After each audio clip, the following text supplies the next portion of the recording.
What makes people unhappy? Animals are happy so long as they have health and enough to eat. Human beings, one feels, ought to be. But in the modern world, they are not, at least in a great majority of cases. If you are unhappy yourself, you will probably be prepared to admit that you are not exceptional in this. If you are happy, ask yourself how many of your friends are so. And when you have reviewed your friends, teach yourself the art of reading faces. Make yourself receptive to the moods of those whom you meet in the course of an ordinary day. A mark in every face I meet, marks of weakness, marks of woe, says Blake. Though the kinds are different, you will find that unhappiness meets you everywhere. Let us suppose that you are in New York, the most typically modern of great cities. Stand in a busy street during working hours, or on a main thoroughfare at a week end, or at a dance of an evening. Empty your mind of your own ego, and let the personalities of the strangers about you take possession of you, one after another. You will find that each of these different crowds has its own trouble. In the work, Our Crowd, you will see anxiety, excessive concentration, dyspepsia, lack of interest in anything, but the struggle, incapacity for play, unconsciousness of their fellow creatures.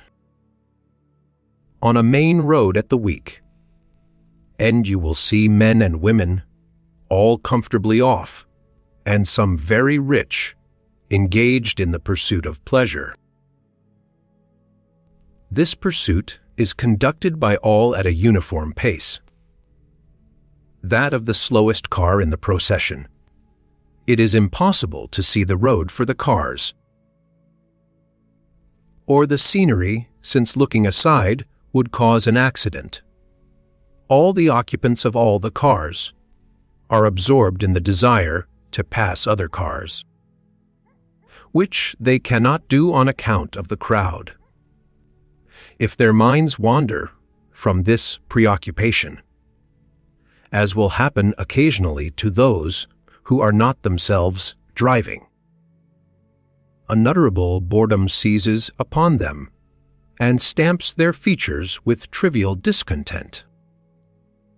A once in a way a car load of colored people will show genuine enjoyment, but will cause indignation by erratic behavior, and ultimately get into the hands of the police owing to an accident. Enjoyment in holiday time is illegal. Or, again, watch people at a gay evening. All come determined to be happy, with the kind of grim resolve with which one determines not to make a fuss at the dentist's. It is held that drink and petting are the gateways to joy, so people get drunk quickly and try not to notice how much their partners disgust them. After a sufficient amount of drink, men begin to weep and to lament how unworthy they are, morally, of the devotion of their mothers. All that alcohol does for them is to liberate the sense of sin, which reason suppresses in saner moments. The causes of these various kinds of unhappiness lie partly in the social system, partly in individual psychology, which, of course, is itself to a considerable extent a product of the social system. I have written before about the changes in the social system required to promote happiness, concerning the abolition of war, of economic exploitation, of education in cruelty and fear, it is not my intention to speak in this volume. To discover a system for the avoidance of war is a vital need of our civilization. But no such system has a chance while men are so unhappy that mutual extermination seems to them less dreadful than continued endurance of the light of day. To prevent the perpetuation of poverty is necessary if the benefits of machine production are to accrue in any degree to those most in need of them. But what is the use of making everybody rich if the rich themselves are miserable? Education in cruelty and fear is bad, but no other kind can be given by those who are themselves the slaves of these passions. These considerations lead us to the problem of the individual. What can a man or woman, here and now, in the midst of our nostalgic society, do to achieve happiness for himself or herself? In discussing this problem, I shall confine my attention to those who are not subject to any extreme cause of outward misery.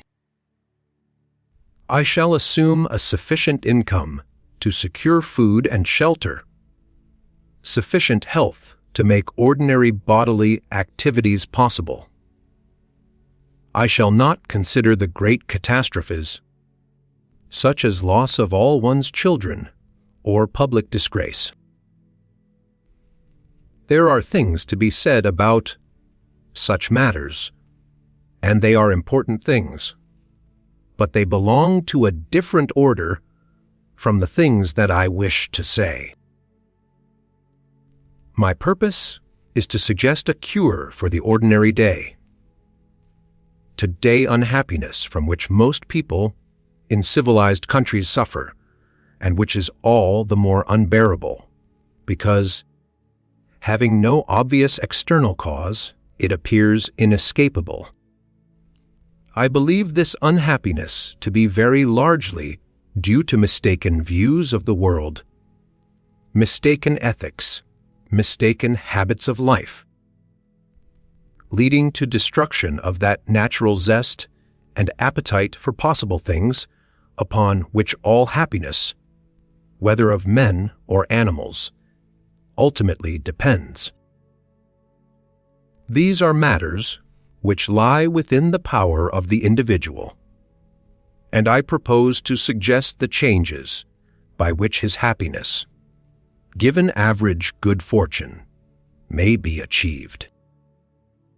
Perhaps the best introduction to the philosophy which I wish to advocate will be a few words of autobiography. I was not born happy. As a child, my favorite hymn was, "Weary of earth and laden with my sin." At the age of 5, I reflected that, if I should live to be 70, I had only endured, so far, a 14th part of my whole life, and I felt the long, spread out boredom ahead of me to be almost unendurable. In adolescence, I hated life and was continually on the verge of suicide, from which, however, I was restrained by the desire to know more mathematics. Now, on the contrary, I enjoy life. I might almost say that with every year that passes I enjoy it more. This is due partly to having discovered what were the things that I most desired, and having gradually acquired many of these things. Partly it is due to having successfully dismissed certain objects of desire, such as the acquisition of indubitable knowledge about something or other, as essentially unattainable. But very largely it is due to a diminishing preoccupation with myself. Like others who had a Puritan education, I had the habit of meditating on my sins, follies, and shortcomings, I seemed to myself, no doubt justly, a miserable specimen.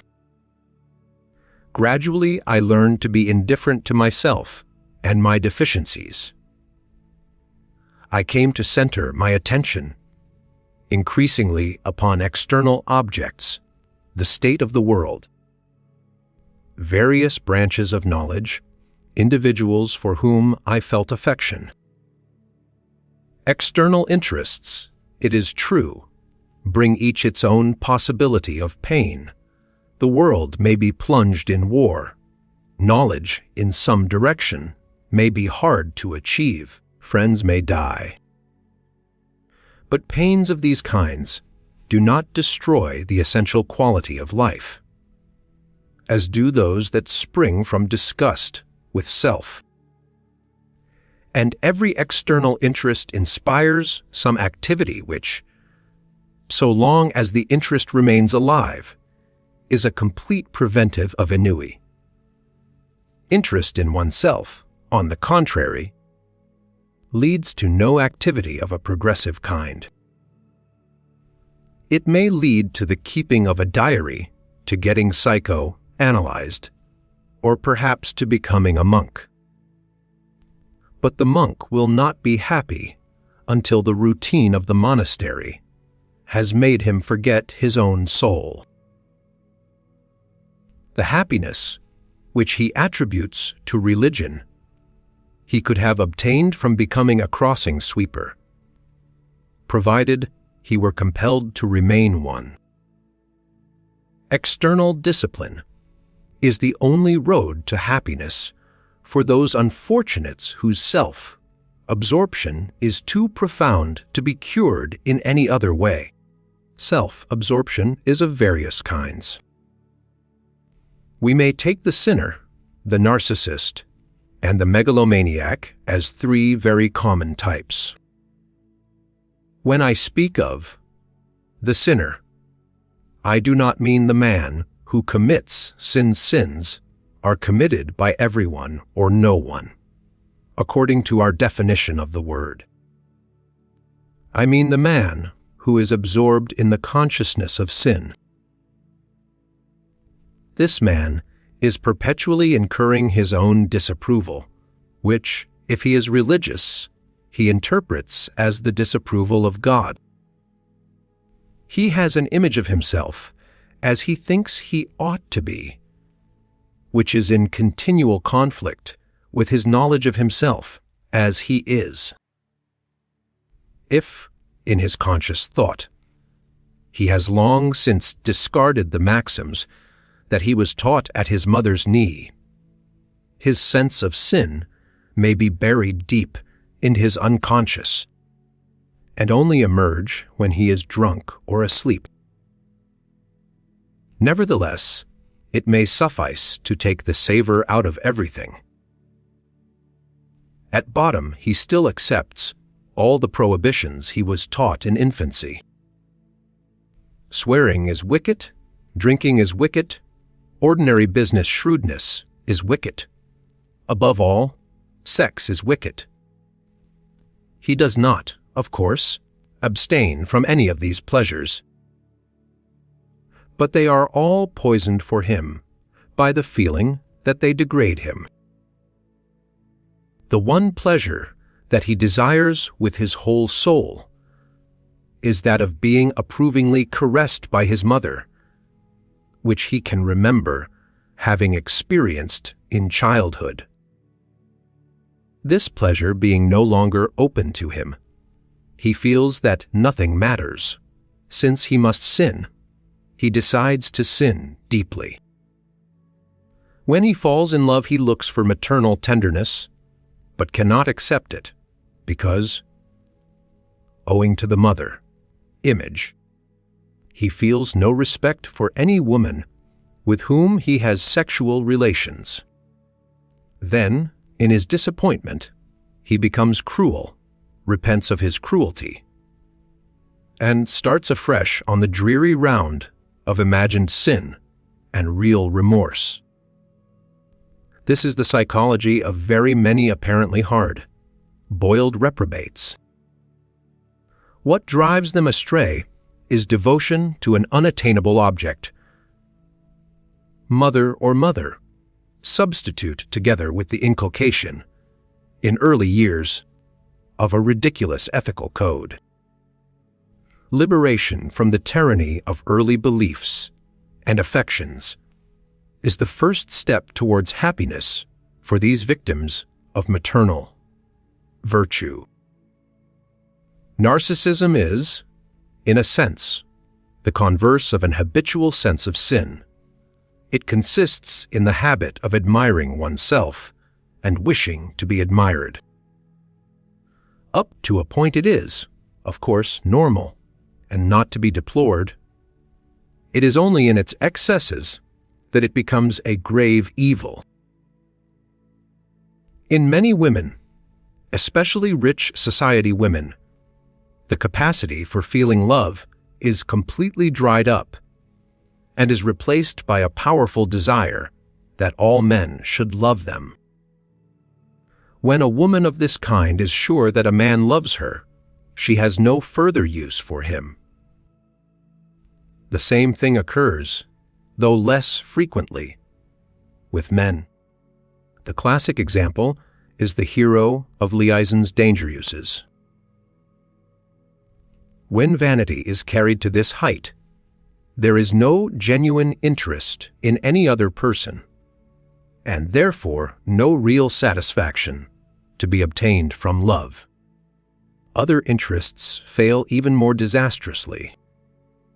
A narcissist, for example, inspired by the homage paid to great painters, may become an art student, but, as painting is for him a mere means to an end, the technique never becomes interesting, and no subject can be seen except in relation to self. The result is failure and disappointment, with ridicule instead of the expected adulation.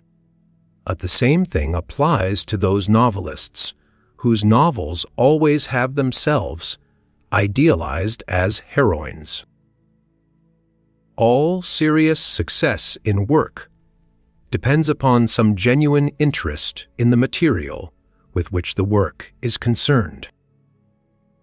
The tragedy of one successful politician after another is the gradual substitution of narcissism for an interest in the community and the measures for which he stands. The man who is only interested in himself is not admirable and is not felt to be so. Consequently, the man whose sole concern with the world is that it shall admire him is not likely to achieve his object. But even if he does, he will not be completely happy, since human instinct is never completely self-centered, and the narcissist is limiting himself artificially just as truly, as is the man dominated by a sense of sin.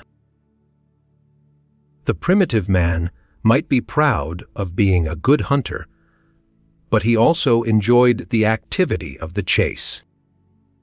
Vanity, when it passes beyond a point, kills pleasure in every activity for its own sake, and thus leads inevitably to listlessness and boredom.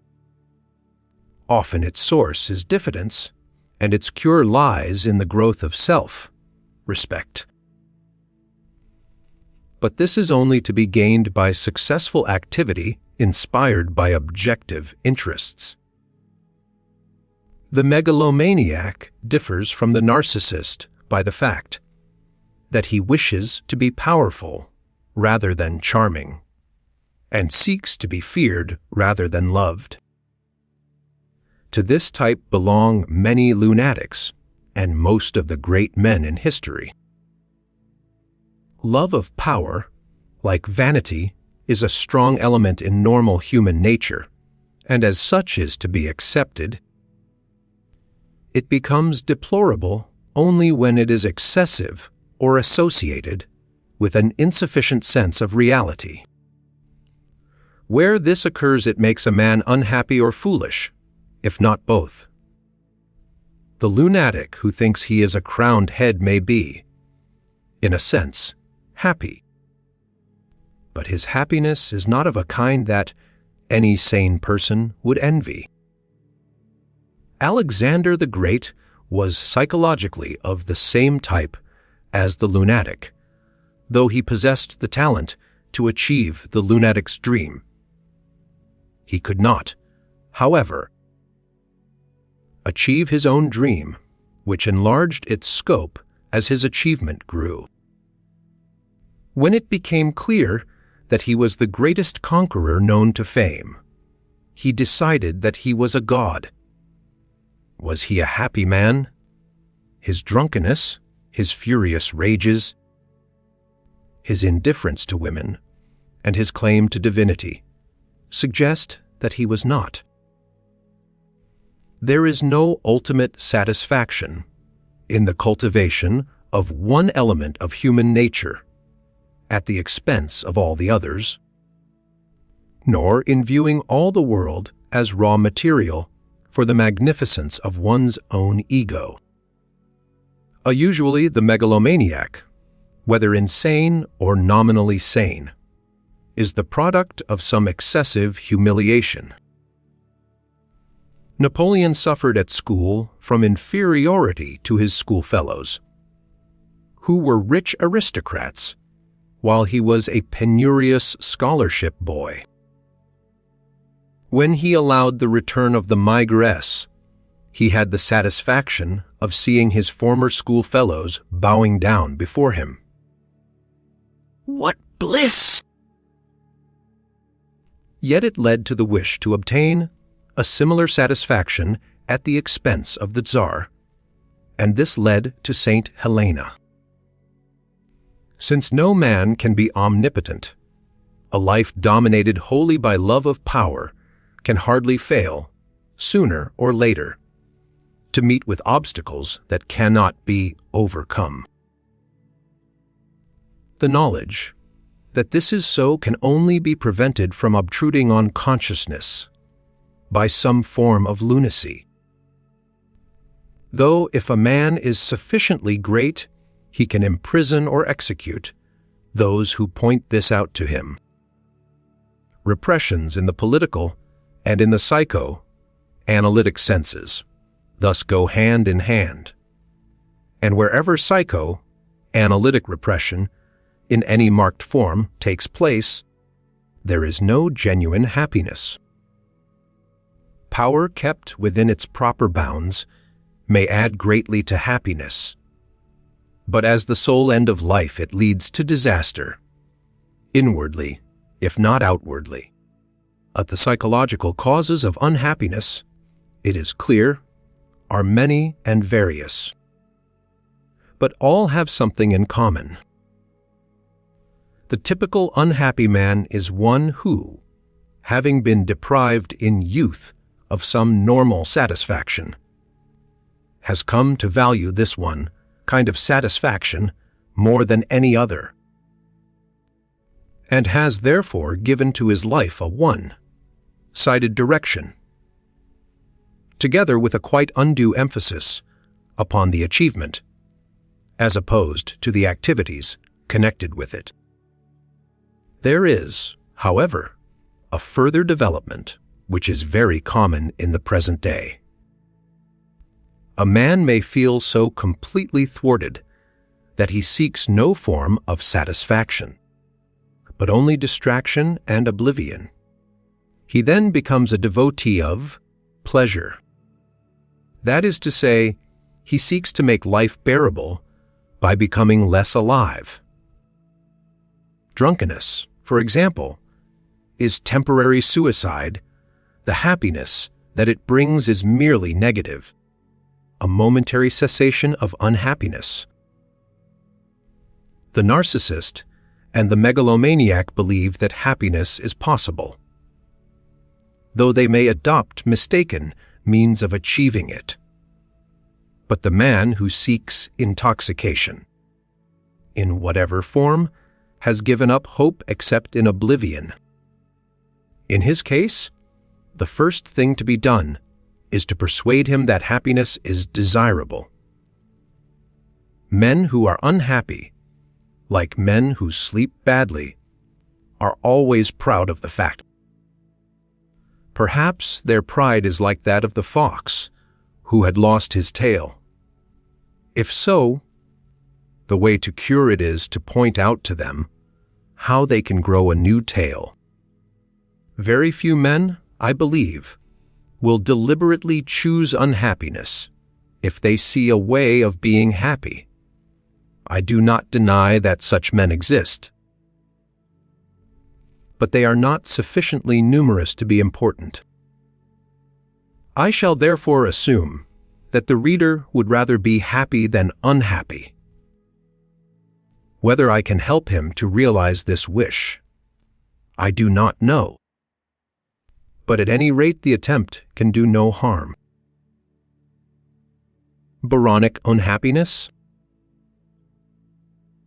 It is common in our day, as it has been in many other periods of the world's history, to suppose that those among us who are wise have seen through all the enthusiasms of earlier times and have become aware that there is nothing left to live for. The men who hold this view are genuinely unhappy, but they are proud of their unhappiness, which they attribute to the nature of the universe, and consider to be the only rational attitude for an enlightened man. Their pride in their unhappiness makes less sophisticated people suspicious of its genuineness. They think that the man who enjoys being miserable is not miserable. This view is too simple.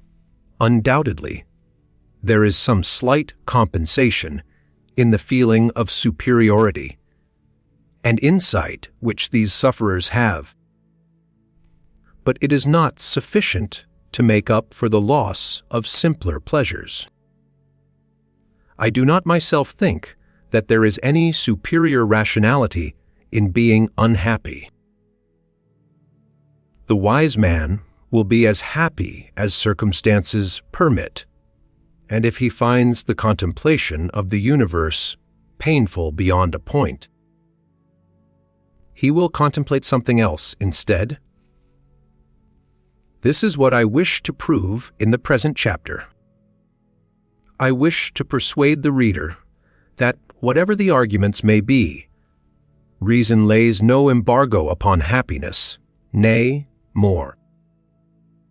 I am persuaded that those who quite sincerely attribute their sorrows to their views about the universe are putting the cart before the horse. The truth is that they are unhappy for some reason of which they are not aware. And this unhappiness leads them to dwell upon the less agreeable characteristics of the world in which they live. For modern Americans, the point of view that I wish to consider has been set forth by Mr. Joseph Wood Croce in a book called The Modern Temper. For our grandfather's generation, it was set forth by Byron. For all time, it was set forth by the writer of Ecclesiastes. Mr. Croce says, "Ours is a lost cause, and there is no place for us in the natural universe. But we are not, for all that, sorry to be human. We should rather die as men than live as animals." Byron says, "There's not a joy the world can give like that it takes away." When the glow of early thought declines in feeling's dull decay. The author of Ecclesiastes says, "Wherefore I praise the dead, which are already dead, more than the living, which are yet alive. Yea, better is he than both they, which hath not yet been, who hath not seen the evil work that is done under the sun. All these three pessimists arrived at these gloomy conclusions after reviewing the pleasures of life. Mr. Crouch has lived in the most intellectual circles of New York. Byron swam the Hellespont and had innumerable love affairs. The author of Ecclesiastes was even more varied in his pursuit of pleasure. He tried wine, he tried music, and that of all sorts. He built pools of water. He had men, servants, and maidservants, and servants born in his house. Even in these circumstances his wisdom departed not from him. Nevertheless he saw that all is vanity, even wisdom, and I gave my heart to know wisdom. And to know madness and folly, I perceived that this also is vexation of spirit. For in much wisdom is much grief, and he that increaseth knowledge increaseth sorrow. His wisdom seems to have annoyed him. He made unsuccessful efforts to get rid of it. I said in mine heart, Go to now, I will prove thee with mirth, therefore enjoy pleasure. And behold, this also is vanity. But his wisdom remained with him. Then I said in my heart, As it happeneth to the fool, so it happeneth even to me. And why was I then more wise? Then I said in my heart, that this also is vanity. Therefore I hated life, because the work that is wrought under the sun is grievous unto me, for all is vanity and vexation of spirit. It is fortunate for literary men that people no longer read anything written long ago. For if they did, they would come to the conclusion that whatever may be said about pools of water, the making of new books is certainly vanity. If we can show that the doctrine of Ecclesiastes is not the only one open to a wise man, we need not trouble ourselves much with the later expressions of the same mood. In an argument of this sort, we must distinguish between a mood and its intellectual expression. There is no arguing with a mood. It can be changed by some fortunate event or by a change in our bodily condition. But it cannot be changed by argument. I have frequently experienced myself the mood in which I felt that all is vanity. I have emerged from it not by means of any philosophy, but owing to some imperative necessity of action. If your child is ill, you may be unhappy, but you will not feel that all is vanity. You will feel that the restoring of the child to health is a matter to be attended to regardless of the question whether there is ultimate value in human life or not.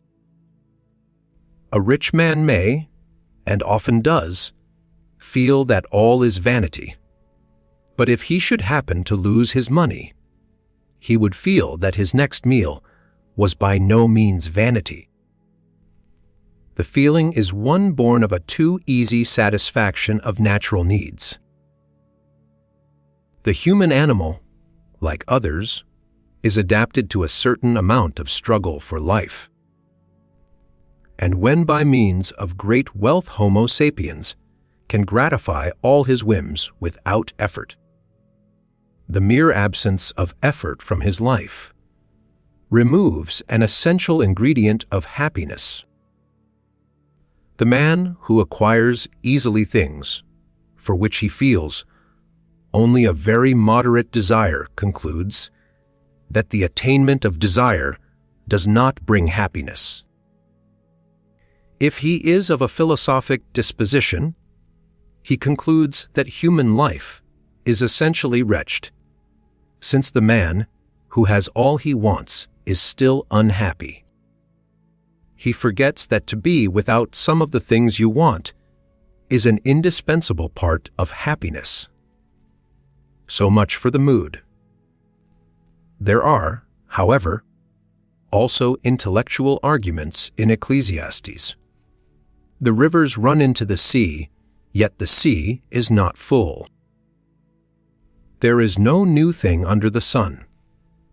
There is no remembrance of former things. I hated all my labor, which I had taken under the sun, because I should leave it unto the man that shall be after me. If one were to attempt to set up these arguments in the style of a modern philosopher, they would come to something like this. Man is perpetually toiling, and matter is perpetually in motion, yet nothing abides, although the new thing that comes after it is in no way different from what has gone before. A man dies, and his heir reaps the benefits of his labors. The rivers run into the sea, but their waters are not permitted to stay there. Over and over again, in an endless, purposeless cycle men, and things are born and die without improvement, without permanent achievement, day after day, year after year. The rivers, if they were wise, would stay where they are. Solomon, if he were wise, would not plant fruit trees of which his son is to enjoy the fruit.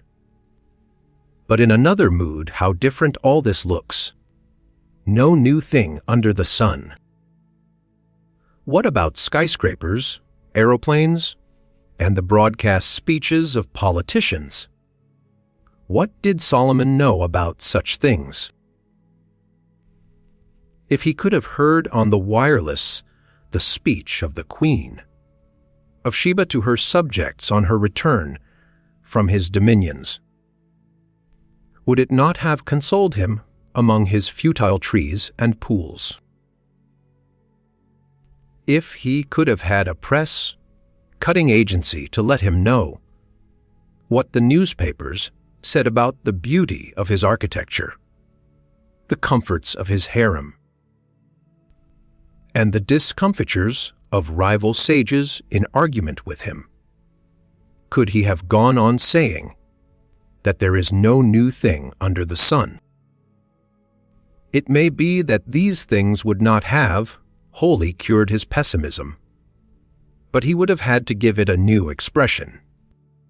Indeed, one of Mr. Croce's complaints of our time is that there are so many new things under the sun.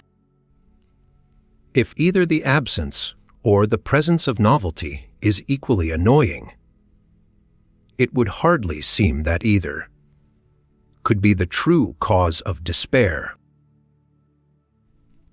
Again, take the fact that all the rivers run into the sea, yet the sea is not full. Unto the place from whence the rivers come, thither they return again. Regarded as ground for pessimism, this assumes that travel is unpleasant. People go to health resorts in the summer, yet return again unto the place whence they came. This does not prove that it is futile to go to health resorts in the summer. If the waters were endowed with feeling, they would probably enjoy the adventurous cycle after the manner of Shelley's cloud. As for the painfulness of leaving things to one's hair, that is a matter that may be looked at from 2 points of view. From the point of view of the heir, it is distinctly less disastrous. Nor is the fact that all things pass in itself any ground for pessimism. If they were succeeded by worse things, that would be a ground. But if they are succeeded by better things, that is a reason for optimism. What are we to think if, as Solomon maintains, they are succeeded by things exactly like themselves? Does not this make the whole process futile? Emphatically not. Unless the various stages of the cycle are themselves painful. The habit of looking to the future and thinking that the whole meaning of the present lies in what it will bring forth is a pernicious one. There can be no value in the whole unless there is value in the parts. Life is not to be conceived on the analogy of a melodrama, in which the hero and heroine go through incredible misfortunes for which they are compensated by a happy ending. I live and have my day. My son succeeds me and has his day. His son in turn succeeds him. What is there in all this to make a tragedy about? On the contrary, if I lived forever, the joys of life would inevitably in the end lose their savor. As it is, they remain perennially fresh. I warmed both hands before the fire of life.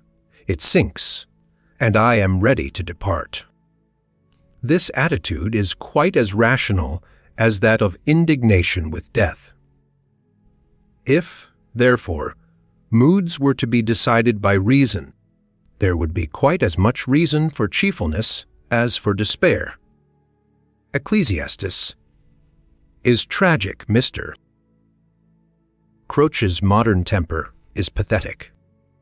Mr. Crutch, at bottom, is sad because the old medieval certainties have crumbled, and also some that are of more recent origin.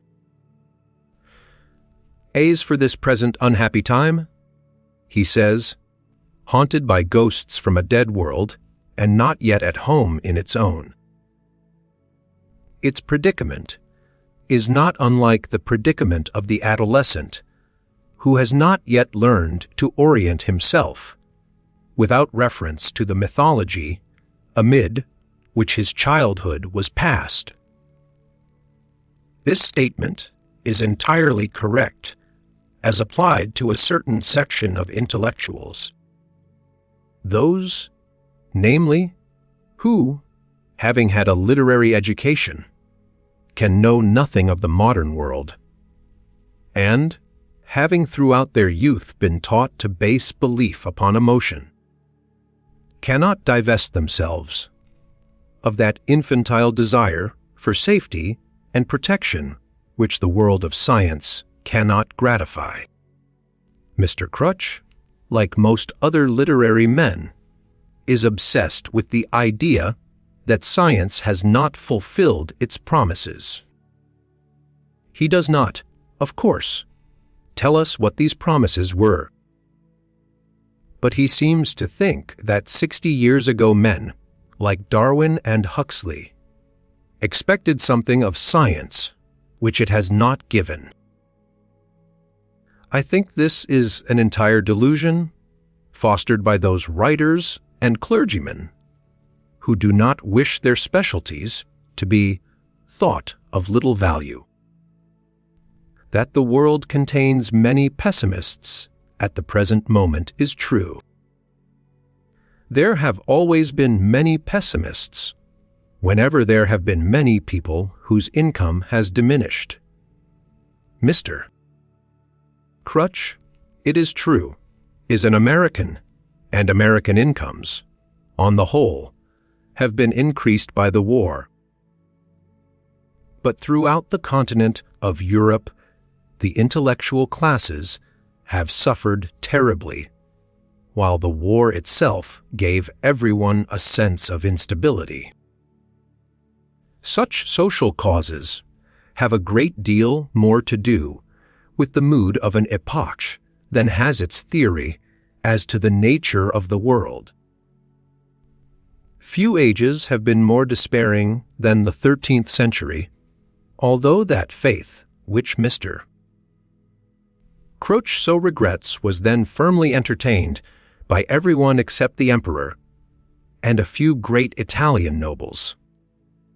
Thus Roger Bacon says, "For more sins reign in these days of ours than in any past age, and sin is incompatible with wisdom.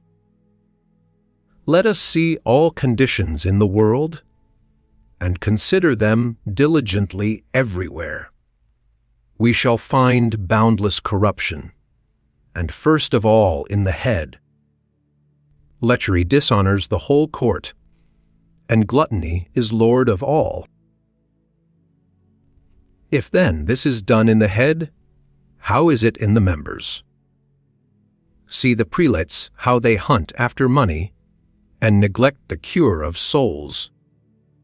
Let us consider the religious orders. I exclude none from what I say.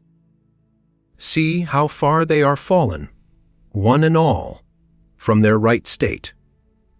And the new orders, of friars, are already horribly decayed from their first dignity.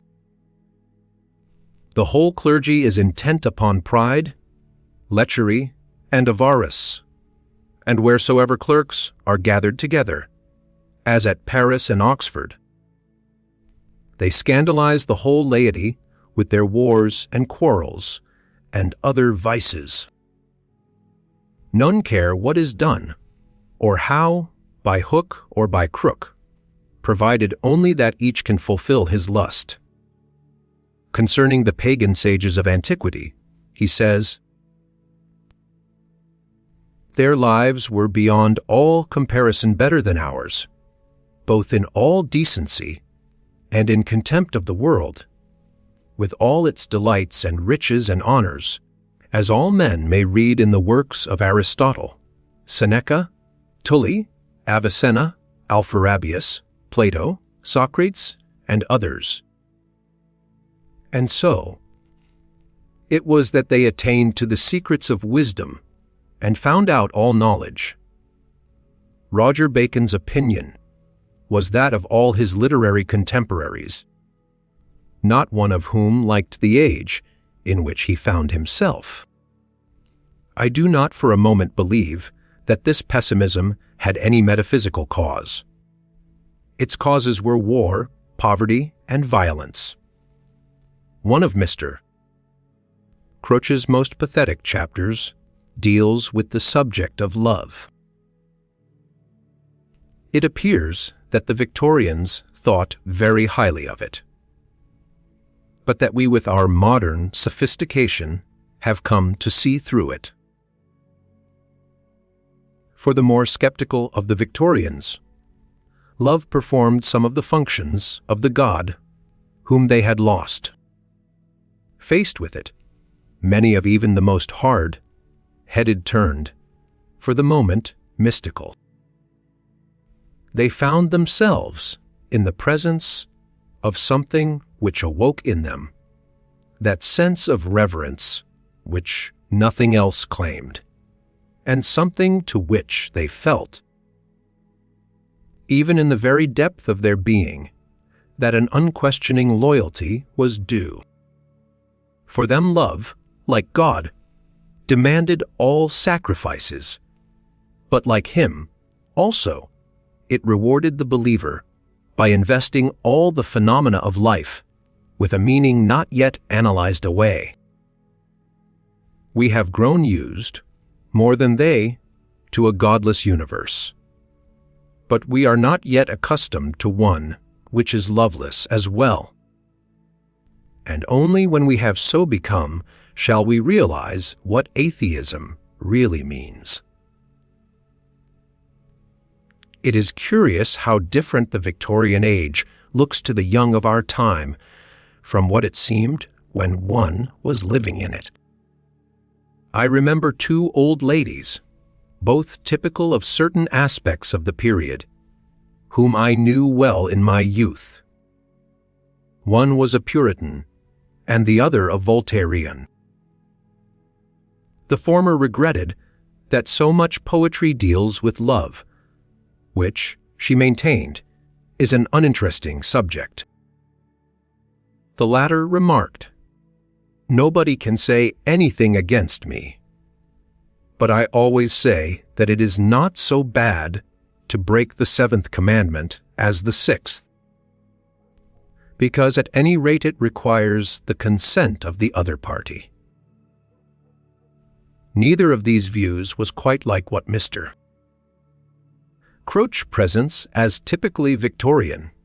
His ideas are derived evidently from certain writers who were by no means in harmony with their environment. The best example, I suppose, is Robert Browning.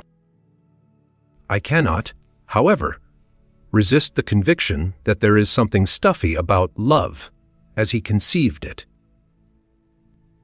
God be thanked, the meanest of his creatures boasts two sole sides, one to face the world with, one to show a woman when he loves her. This assumes that combativeness is the only possible attitude towards the world at large. Why? Because the world is cruel, Browning would say. Because it will not accept you at your own valuation, we should say. A couple may form, as the Brownings did, a mutual admiration society. It is very pleasant to have someone at hand who is sure to praise your work, whether it deserves it or not. And Browning undoubtedly felt that he was a fine, manly fellow when he denounced Fitzgerald, in no measured terms for having dared not to admire Aurora Leigh. I cannot feel that this complete suspension of the critical faculty on both sides is really admirable. It is bound up with fear and with the desire to find a refuge from the cold blasts of impartial criticism. Many old bachelors learn to derive the same satisfaction from their own fireside. I lived too long myself in the Victorian age to be a modern according to Mr. Croce's standards. I have by no means lost my belief in love, but the kind of love that I can believe in is not the kind that the Victorians admired. It is adventurous and open-eyed, and, while it gives knowledge of good, it does not involve forgetfulness of evil, nor does it pretend to be sanctified or holy. The attribution of these qualities to the kind of love that was admired was an outcome of the sex taboo. The Victorian was profoundly convinced that most sex is evil, and had to attach exaggerated adjectives to the kind of which he could approve. There was more sex hunger than there is now, and this no doubt caused people to exaggerate the importance of sex, just as the ascetics have always done. We are, at the present day, passing through a somewhat confused period, when many people have thrown over the old standards without acquiring new ones. This leads them into various troubles, and as their unconscious usually still believes in the old standards, the troubles, when they come, produce despair, remorse, and cynicism. I do not think the number of people to whom this happens is very large, but they are among the most vocal people of our time. I believe that if one took the average of do young people in our day and in the Victorian epoch, one would find that there is now a great deal more happiness in connection with love and a great deal more genuine belief in the value of love than there was 60 years ago. The reasons which lead certain persons to cynicism are connected with the tyranny of the old ideals over the unconscious, and with the absence of a rational ethic by which present-day people can regulate their conduct. The cure lies not in lamentation and nostalgia for the past, but in a more courageous acceptance of the modern outlook, and a determination to root out nominally discarded superstitions from all their obscure hiding places. To say shortly why one values love is not easy. Nevertheless, I will make the attempt. Love is to be valued in the first instance, and this, though not its greatest value, is essential to all the rest, as in itself a source of delight. O love! They wrong thee much that say thy sweet is bitter, when thy rich fruit is such as nothing can be sweeter. The anonymous author of these lines was not seeking a solution for atheism or a key to the universe. He was merely enjoying himself. And not only is love a source of delight, but its absence is a source of pain. In the second place, love is to be valued because it enhances all the best pleasures, such as music, and sunrise in mountains, and the sea under the full moon. A man who has never enjoyed beautiful things in the company of a woman whom he loved has not experienced to the full the magic power of which such things are capable. Again, love is able to break down the hard shell of the ego, since it is a form of biological co-operation in which the emotions of each are necessary to the fulfillment of the other's instinctive purposes. There have been in the world, at various times, various solitary philosophies, some very noble, some less so. The Stoics and the early Christians believed that a man could realize the highest good of which human life is capable by means of his own will alone, or at any rate without human aid. Others again have regarded power as the end of life, and yet others mere personal pleasure. All these are solitary philosophies in the sense that the good is supposed to be something realizable in each separate person, not only in a larger or smaller society of persons. All such views, to my mind, are false, and not only in ethical theory, but as expressions of the better part of our instincts. Man depends upon co-operation and has been provided by nature, somewhat inadequately, it is true, with the instinctive apparatus out of which the friendliness required for co-operation can spring. Love is the first and commonest form of emotion, leading to co-operation. And those who have experienced love with any intensity will not be content with a philosophy that supposes their highest good to be independent of that of the person loved. In this respect, parental feeling is even more powerful. But parental feeling at its best is the result of love between the parents. I do not pretend that love in its highest form is common, but I do maintain that in its highest form it reveals values which must otherwise remain unknown, and has itself a value which is untouched by scepticism, although sceptics who are incapable of it may falsely attribute their incapacity to their scepticism. True love is a durable fire, in the mind ever burning, never sick, never dead, never cold, from itself never turning. I come next to what Mr. Crouch has to say about tragedy. He contends, and in this I cannot but agree with him, that Ibsen's Ghosts is inferior to King Lear. No increased powers of expression, no greater gift for words, could have transformed Ibsen into Shakespeare.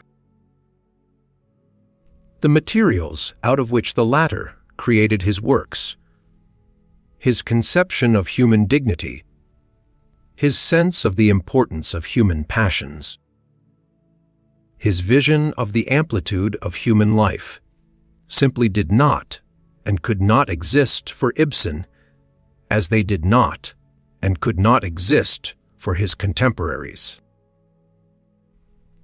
God and man and nature had all somehow dwindled in the course of the intervening centuries, not because the realistic creed of modern art led us to seek out mean people, but because this meanness of human life was somehow thrust upon us by the operation of that same process which led to the development of realistic theories of art by which our vision could be justified.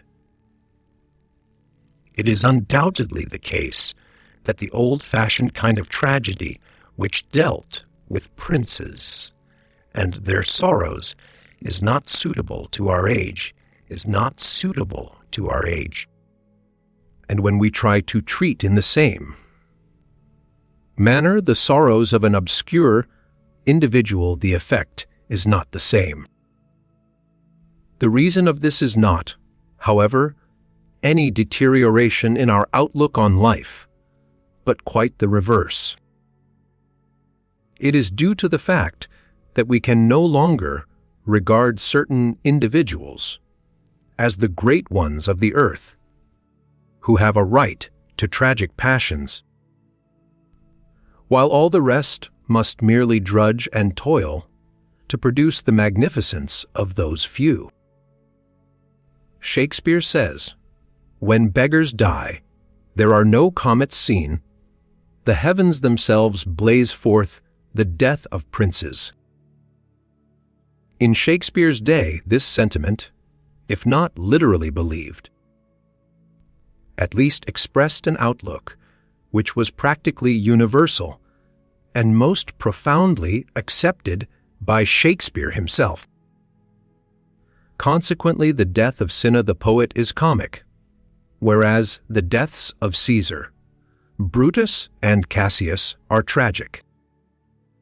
The cosmic significance of an individual death is lost to us because we have become democratic, not only in outward forms, but in our inmost convictions.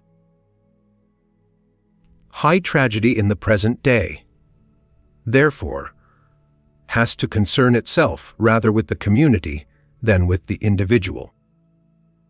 I would give as an example of what I mean Ernst Toller's Massenmensch. I do not maintain that this work is as good as the best that has been done in the best ages in the past, but I do maintain that it is justly comparable. It is noble, profound and actual, concerned with heroic action, and purging the reader through pity and terror, as Aristotle said it should. There are as yet few examples of this modern kind of tragedy, since the old technique and the old traditions have to be abandoned without being replaced by mere educated commonplace. To write tragedy, a man must feel tragedy. To feel tragedy, a man must be aware of the world in which he lives, not only with his mind, but with his blood and sinews. Mr. Crouch talks throughout his book at intervals about despair, and one is touched by his heroic acceptance of a bleak world. But the bleakness is due to the fact that he and most literary men have not yet learnt to feel the old emotions in response to new stimuli. The stimuli exist, but not in literary coteries. Literary coteries have no vital contact with the life of the community, and such contact is necessary if men's feelings are to have the seriousness and depth within which both tragedy and true happiness proceed. To all the talented young men who wander about feeling that there is nothing in the world for them to do, I should say, give up trying to write, and, instead, try not to write. Go out into the world, become a pirate, a king in Borneo, a laborer in Soviet Russia. Give yourself an existence in which the satisfaction of elementary physical needs will occupy almost all your energies. I do not recommend this course of action to everyone, but only to those who suffer from the disease, which Mr. Croce diagnoses. I believe that, after some years of such an existence, the ex-intellectual will find that, in spite of his efforts, he can no longer refrain from writing. And when this time comes, his writing will not seem to him futile. Competition. If you ask any man in America, or any man in business in England, what it is that most interferes with his enjoyment of existence, he will say, the struggle for life. He will say this in all sincerity. He will believe it. In a certain sense it is true, yet in another, and that a very important sense, it is profoundly false. The struggle for life is a thing which does, of course, occur. It may occur to any of us if we are unfortunate. It occurred, for example, to Conrad's hero Falk, who found himself on a derelict ship, one of the two men among the crew who were possessed of fire, arms, with nothing to eat but the other men. When the two men had finished the meals upon which they could agree, a true struggle for life began. Falk won, but was ever after a vegetarian. Now, that is not what the businessman means when he speaks of the struggle for life. It is an inaccurate phrase, which he has picked up in order to give dignity to something essentially trivial. Ask him how many men he has known in his class of life who have died of hunger. Ask him what happened to his friends after they had been ruined. Everybody knows that a businessman who has been ruined is better off, so far as material comforts are concerned, than a man who has never been rich enough to have the chance of being ruined. What people mean, therefore, by the struggle for life is really the struggle for success. What people fear when they engage in the struggle is not that they will fail to get their breakfast next morning, but that they will fail to outshine their neighbors.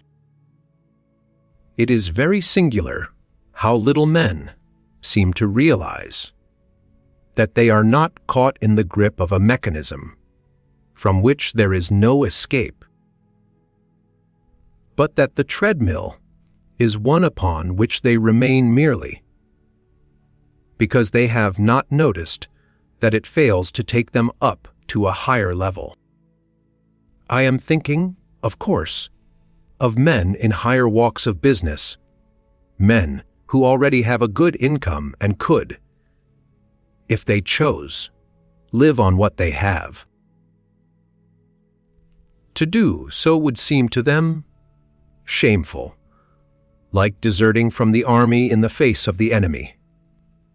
Though if you ask them what public cause they are serving by their work, they will be at a loss to reply as soon as they have run through the platitudes to be found in the advertisements of the strenuous life.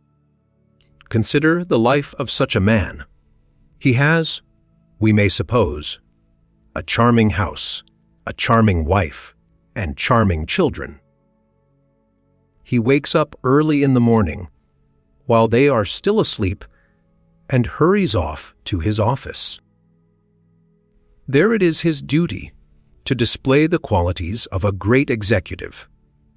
He cultivates a firm jaw, a decisive manner of speech, and an air of sagacious reserve calculated to impress everybody except the office boy.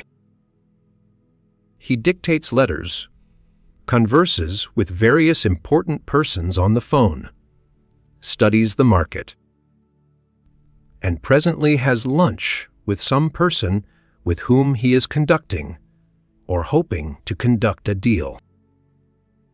The same sort of thing goes on all the afternoon. He arrives home, tired, just in time to dress for dinner. At dinner, he and a number of other tired men have to pretend to enjoy the company of ladies who have no occasion to feel tired yet. How many hours it may take the poor man to escape it is impossible to foresee. At last he sleeps, and for a few hours the tension is relaxed. The working life of this man has the psychology of a 100-yards race. But as the race upon which he is engaged is one whose only goal is the grave, the concentration, which is appropriate enough for 100 yards, becomes in the end somewhat excessive. What does he know about his children? On weekdays he is at the office. On Sundays he is at the golf links. What does he know of his wife? When he leaves her in the morning, she is asleep. Throughout the evening he and she are engaged in social duties, which prevent intimate conversation. He has probably no men friends who are important to him, although he has a number with whom he affects a geniality that he wishes he felt. Of springtime and harvest he knows only as they affect the market. Foreign countries he has probably seen, but with eyes of utter boredom. Books seem to him futile, and music highbrow. Year by year he grows more lonely, his attention grows more concentrated, and his life outside business more desiccated. I have seen the American of this type in later middle life, in Europe, with his wife and daughters. Evidently they had persuaded the poor fellow that it was time he took a holiday and gave his girls a chance to do the old world. The mother and daughters in ecstasy surround him and call his attention to each new item that strikes them as characteristic. Paterfamilias, utterly weary, utterly bored, is wondering what they are doing in the office at this moment, or what is happening in the baseball world. His womenkind, in the end, give him up and conclude that males are Philistines. It never dawns upon them that he is a victim to their greed, nor, indeed, is this quite the truth, any more than Sati is quite what it appeared to a European onlooker. Probably in 9 cases out of 10 the widow was a willing victim, prepared to be burnt for the sake of glory and because religion so ordained. The businessman's religion and glory demand that he should make much money. Therefore, like the Hindu widow, he suffers the torment gladly. If the American businessman is to be made happier, he must first change his religion. So long as he not only desires success, but is wholeheartedly persuaded that it is a man's duty to pursue success, and that a man who does not do so is a poor creature, so long his life will remain too concentrated and too anxious to be happy. Take a simple matter, such as investments. Almost every American would sooner get 8% from a risky investment than 4% from a safe one. The consequence is that there are frequent losses of money and continual worry and fret. For my part, the thing that I should wish to obtain from money would be leisure with security. But what the typical modern man desires to get with it is more money, with a view to ostentation, splendor, and the outshining of those who have hitherto been his equals. The social scale in America is indefinite and continually fluctuating. Consequently, all the snobbish emotions become more restless than they are where the social order is fixed. And although money in itself may not suffice to make people grand, it is difficult to be grand without money. Moreover, money made is the accepted measure of brains. A man who makes a lot of money is a clever fellow. A man who does not is not. Nobody likes to be thought a fool. Therefore, when the market is in ticklish condition, a man feels the way young people feel during an examination. I think it should be admitted that an element of genuine, though irrational fear as to the consequences of ruin frequently enters into a business man's anxieties. Arnold Bennett's clay hanger, however rich he became, continued to be afraid of dying in the workhouse. I have no doubt that those who have suffered greatly through poverty in their childhood are haunted by terrors, lest their children should suffer similarly, and feel that it is hardly possible to build up enough millions as a bulwark against this disaster. Such fears are probably inevitable in the first generation, but they are less likely to afflict those who have never known great poverty. They are in any case a minor and somewhat exceptional factor in the problem. The root of the trouble springs from too much emphasis upon competitive success as the main source of happiness. I do not deny that the feeling of success makes it easier to enjoy life. A painter, let us say, who has been obscure throughout his youth, is likely to become happier if his talent wins recognition. Nor do I deny that money, up to a certain point, is very capable of increasing happiness. Beyond that point, I do not think it does so. What I do maintain is that success can only be one ingredient in happiness, and is too dearly purchased if all the other ingredients have been sacrificed to obtain it. The source of this trouble is the prevalent philosophy of life in business circles. In Europe, it is true, there are still other circles that have prestige. In some countries, there is an aristocracy. In all there are the learned professions. and in all but a few of the smaller countries the army and the navy enjoy great respect. Now, while it is true that there is a competitive element in success, no matter what a man's profession may be, yet at the same time, the kind of thing that is respected is not just success, but that excellence, whatever that may be, to which success has been due. A man of science may or may not make money. He is certainly not more respected if he does than if he does not. No one is surprised to find an eminent general or admiral poor. Indeed, poverty in such circumstances is, in a sense, itself an honor.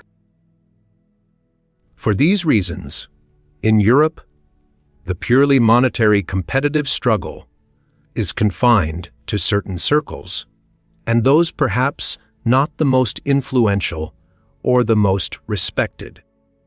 In America, the matter is otherwise.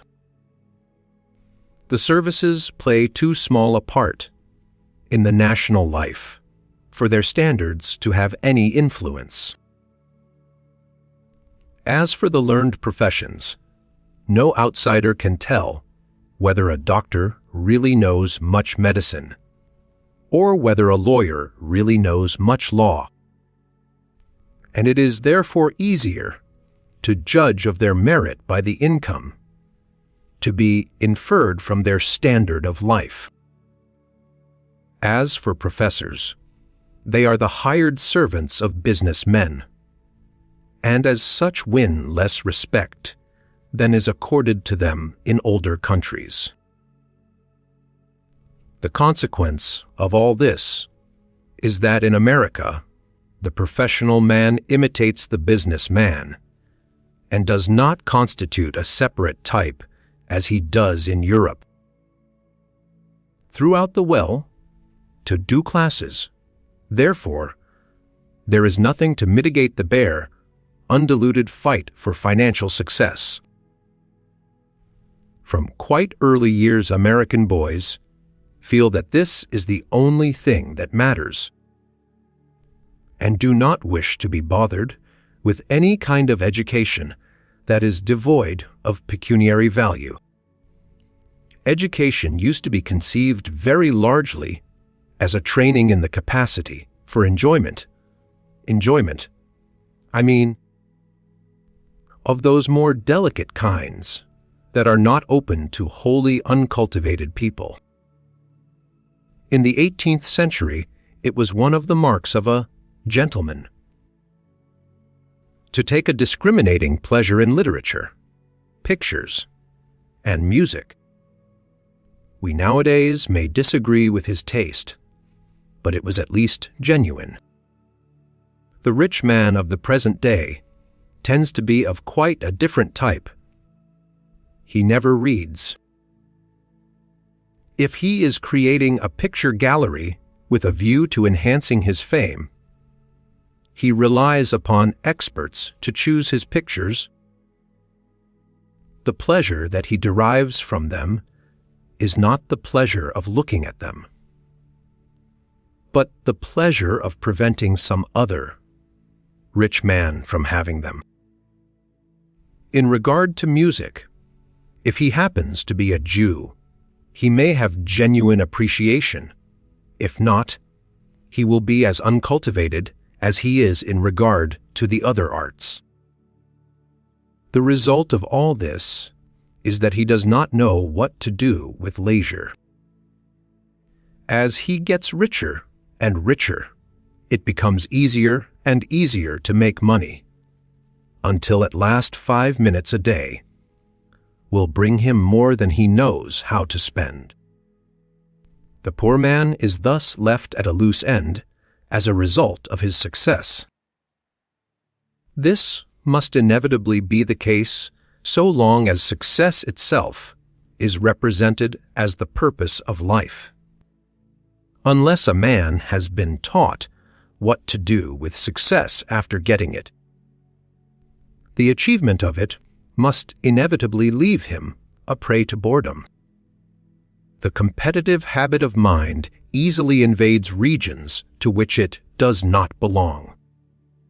Take, for example, the question of reading. There are two motives for reading a book today. One, that you enjoy it.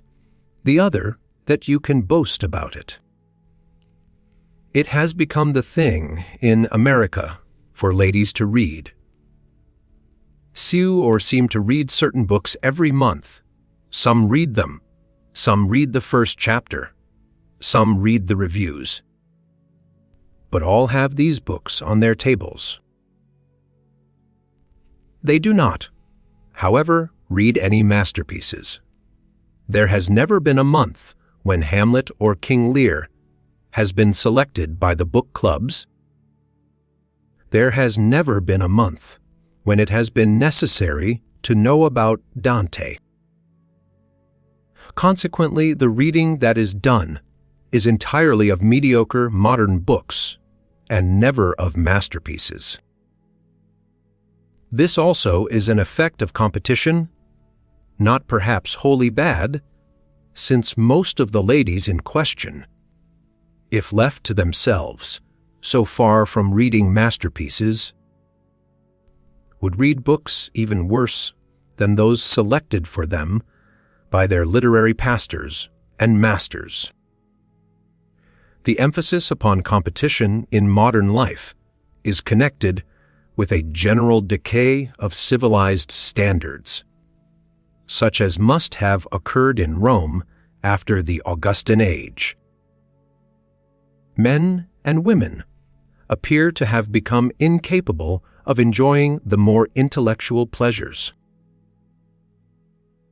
The art of general conversation, for example, brought to perfection in the French salons of the 18th century, was still a living tradition 40 years ago. It was a very exquisite art, bringing the highest faculties into play for the sake of something completely evanescent. But who in our age cares for anything so leisurely? In China, the art still flourished in perfection 10 years ago. But I imagine that the missionary ardor of the nationalists has since then swept it completely out of existence. The knowledge of good literature, which was universal among educated people 50 or 100 years ago, is now confined to a few professors. All the quieter pleasures have been abandoned. Some American students took me walking in the spring through a wood on the borders of their campus. It was filled with exquisite wild flowers. But not one of my guides knew the name of even one of them. What use would such knowledge be? It could not add to anybody's income. The trouble does not lie simply with the individual, nor can a single individual prevent it in his own isolated case. The trouble arises from the generally received philosophy of life, according to which life is a contest, a competition, in which respect is to be accorded to the victor. This view leads to an undue cultivation of the will at the expense of the senses and the intellect. Or possibly, in saying this, we may be putting the cart before the horse. Puritan moralists have always emphasized the will in modern times, although originally it was faith upon which they laid stress. It may be that ages of Puritanism produced a race in which will had been overdeveloped, while the senses and the intellect had been starved, and that such a race adopted a philosophy of competition as the one best suited to its nature. However that may be, the prodigious success of these modern dinosaurs who, like their prehistoric prototypes, prefer power to intelligence, is causing them to be universally imitated.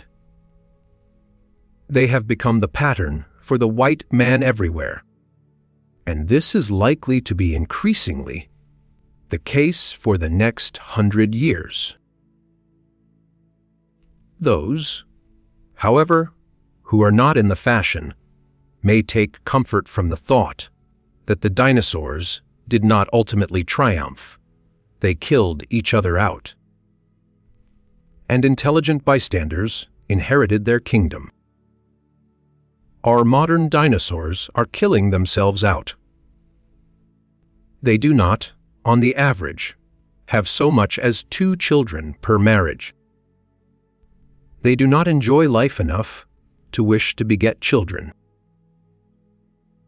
At this point, the unduly strenuous philosophy, which they have carried over from their Puritan forefathers, shows itself unadapted to the world.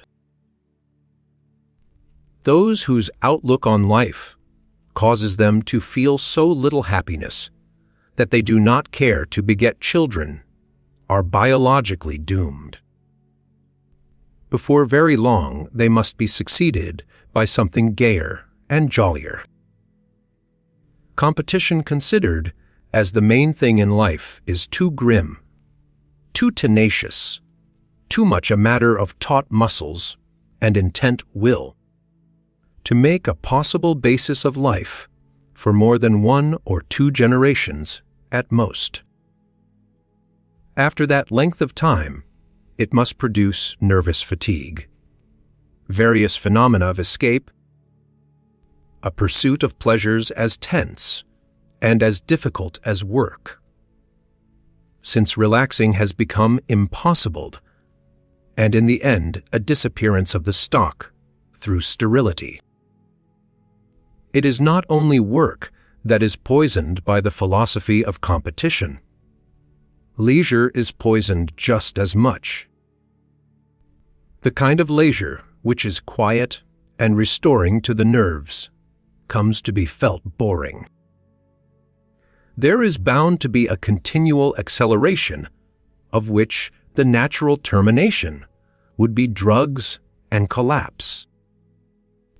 The cure for this lies in admitting the part of sane and quiet enjoyment in a balanced ideal of life. Boredom and excitement. Boredom as a factor in human behavior has received, in my opinion, far less attention than it deserves. It has been, I believe, one of the great motive powers throughout the historical epoch, and is so at the present day more than ever. Boredom would seem to be a distinctively human emotion. Animals in captivity, it is true, become listless, pace up and down, and yawn. But in a state of nature, I do not believe that they experience anything analogous to boredom. Most of the time they are on the look out for enemies, or food, or both. Sometimes they are mating, sometimes they are trying to keep warm. But even when they are unhappy, I do not think that they are bored. Possibly the anthropoid apes may resemble us in this respect, as in so many others, but having never lived with them, I have not had the opportunity to make the experiment. One of the essentials of boredom consists in the contrast between present circumstances and some other more agreeable circumstances which force themselves irresistibly upon the imagination. It is also one of the essentials of boredom that one's faculties must not be fully occupied. Running away from enemies who are trying to take one's life is, I imagine, unpleasant, but certainly not boring.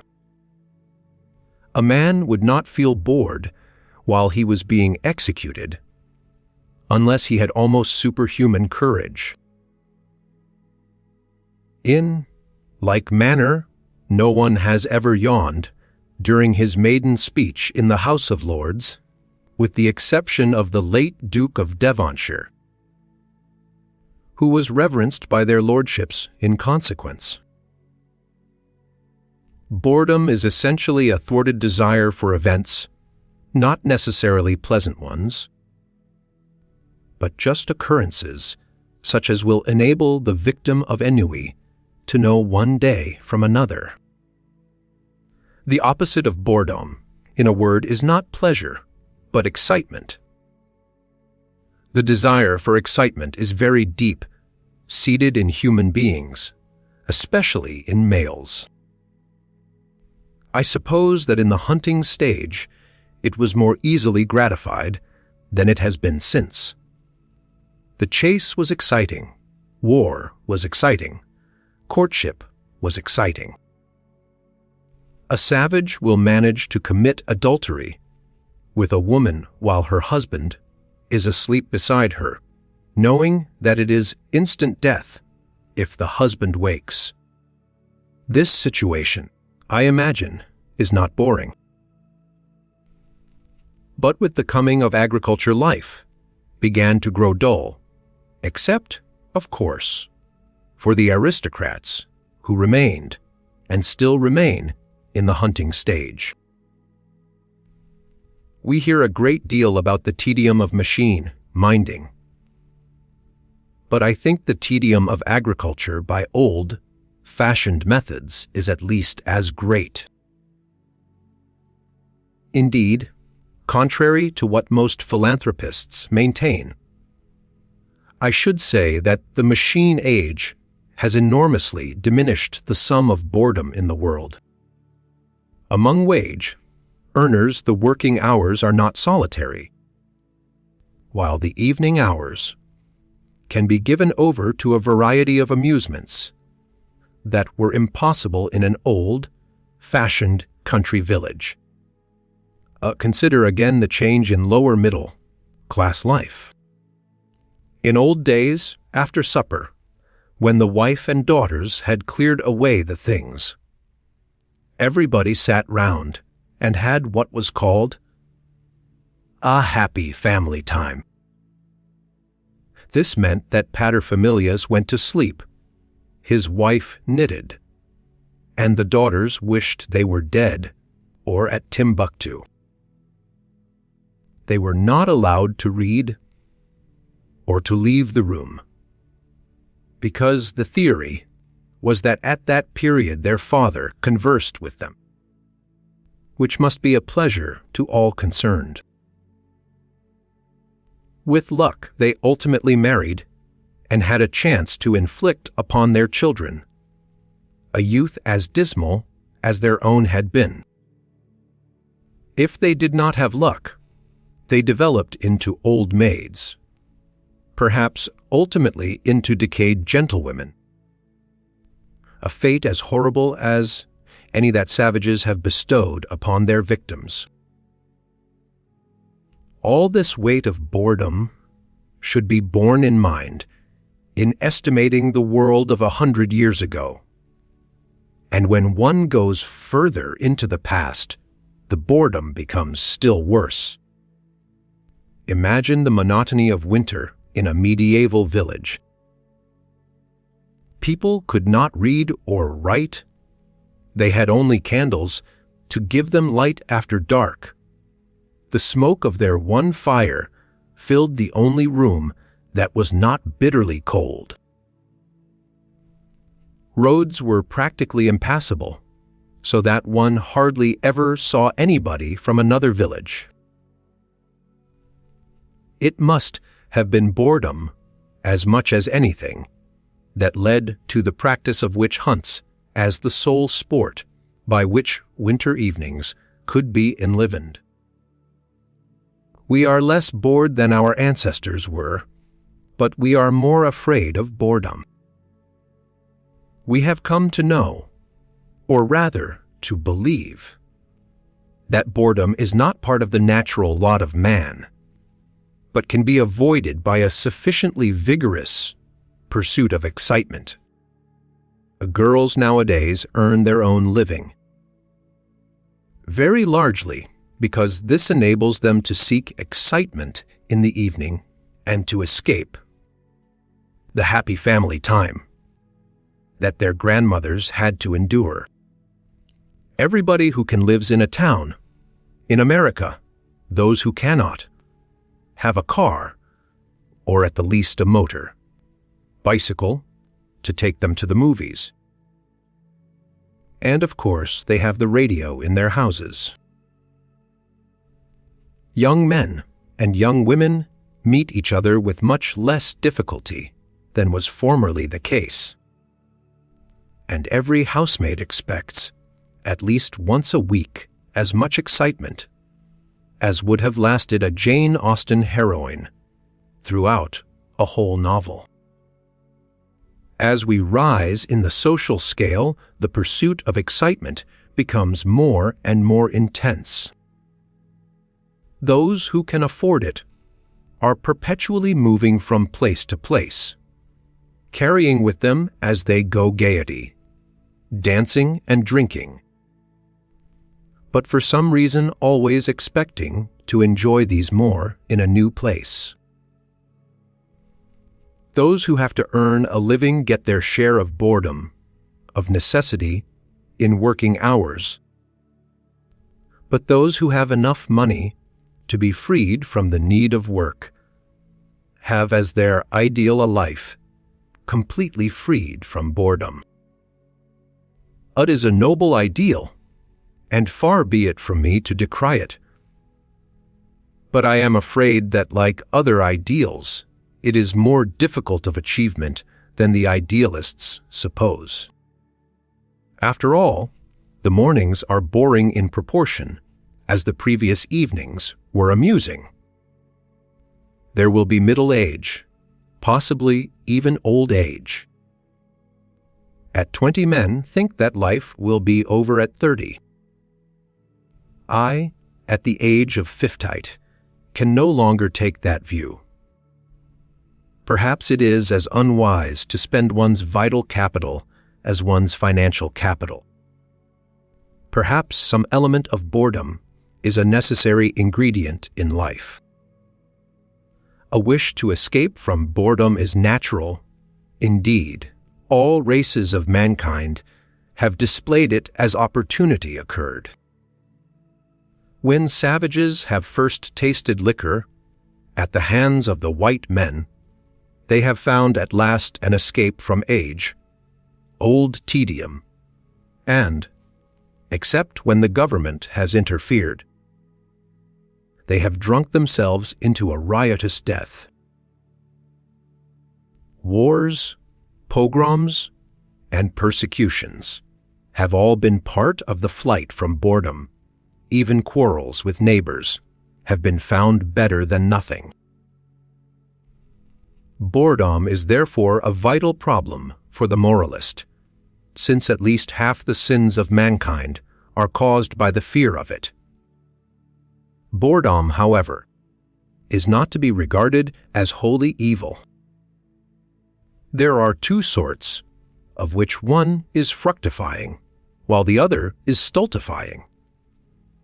The fructifying kind arises from the absence of drugs, and the stultifying kind from the absence of vital activities. I am not prepared to say that drugs can play no good part in life whatsoever.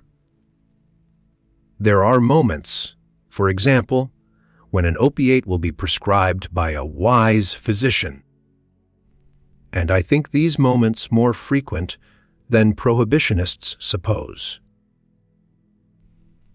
But the craving for drugs is certainly something which cannot be left to the unfettered operation of natural impulse. And the kind of boredom which the person accustomed to drugs experiences, when deprived of them, is something for which I can suggest no remedy except time. Now what applies to drugs applies also, within limits, to every kind of excitement. A life too full of excitement is an exhausting life, in which continually stronger stimuli are needed to give the thrill that has come to be thought an essential part of pleasure. A person accustomed to too much excitement is like a person with a morbid craving for pepper, who comes at last to be unable even to taste a quantity of pepper, which would cause anyone else to choke. There is an element of boredom which is inseparable from the avoidance of too much excitement, and too much excitement not only undermines the health, but dulls the palate for every kind of pleasure, substituting titillations for profound organic satisfactions, cleverness for wisdom, and jagged surprises for beauty. I do not want to push to extremes the objection to excitement. A certain amount of it is wholesome, but like almost everything else, the matter is quantitative. Too little may produce morbid cravings. Too much will produce exhaustion.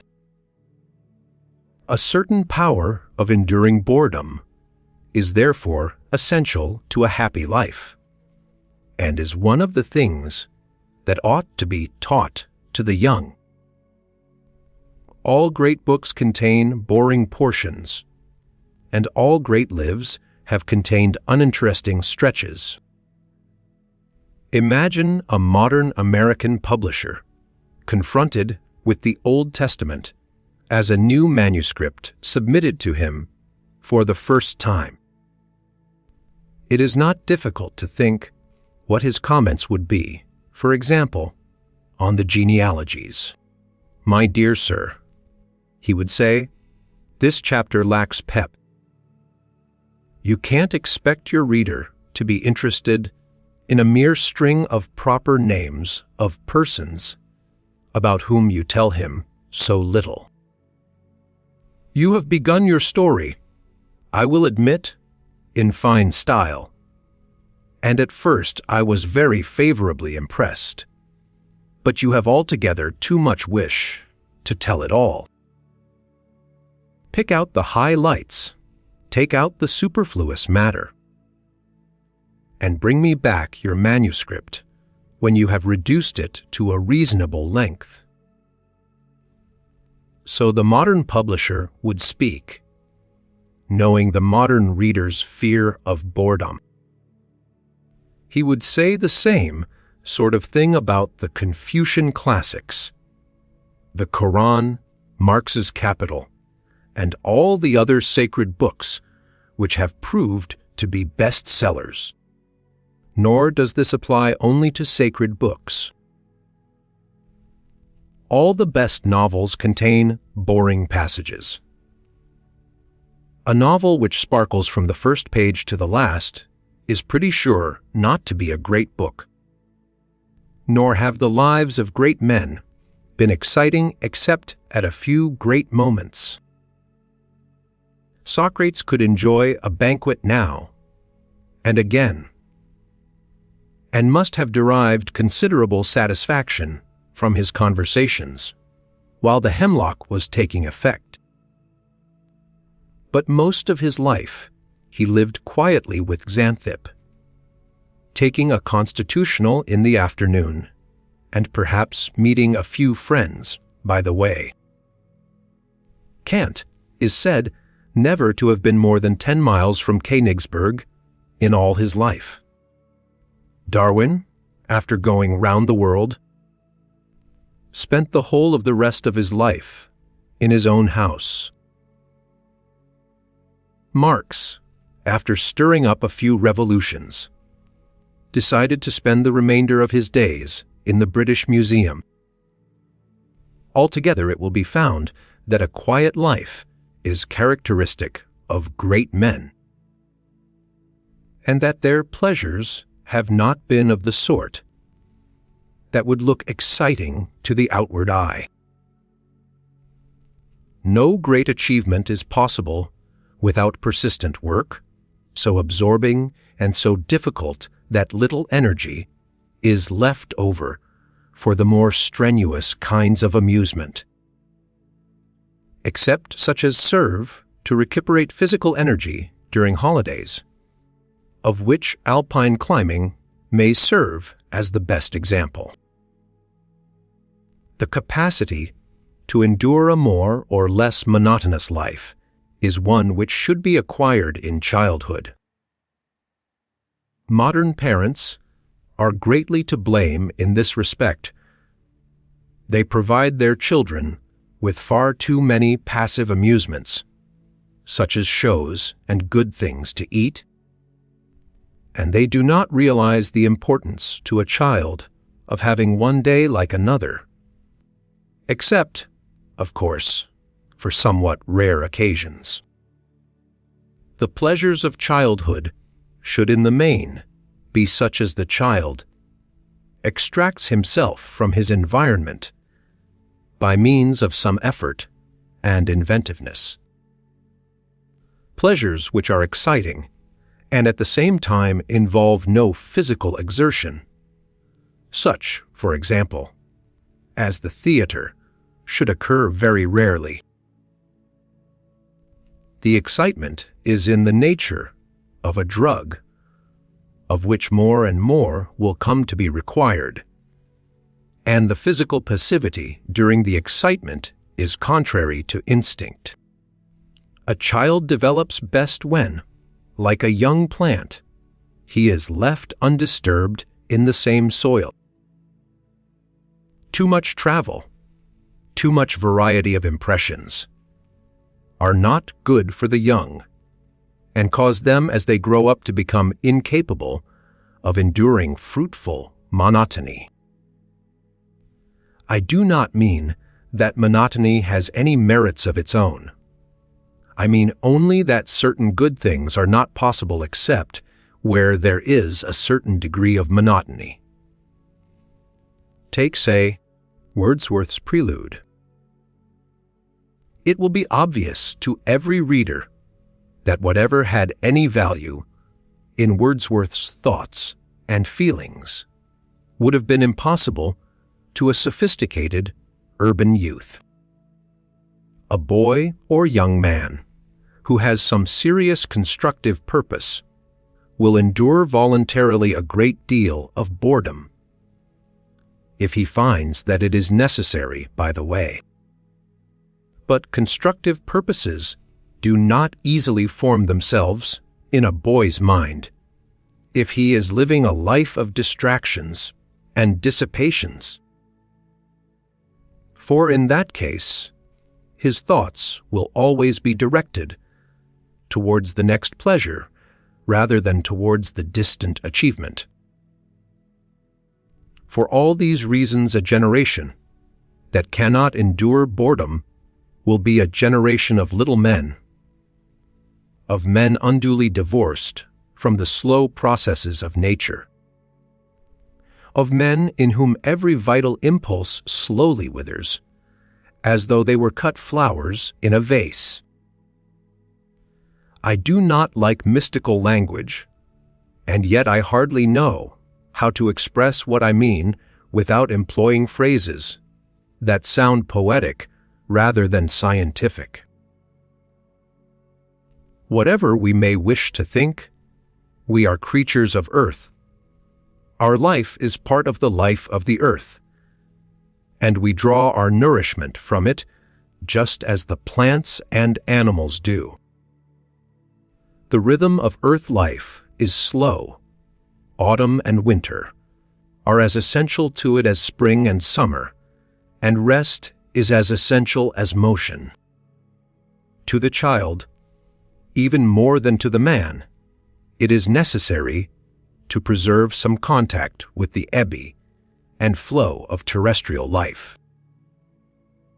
The human body has been adapted through the ages to this rhythm, and religion has embodied something of it in the festival of Easter.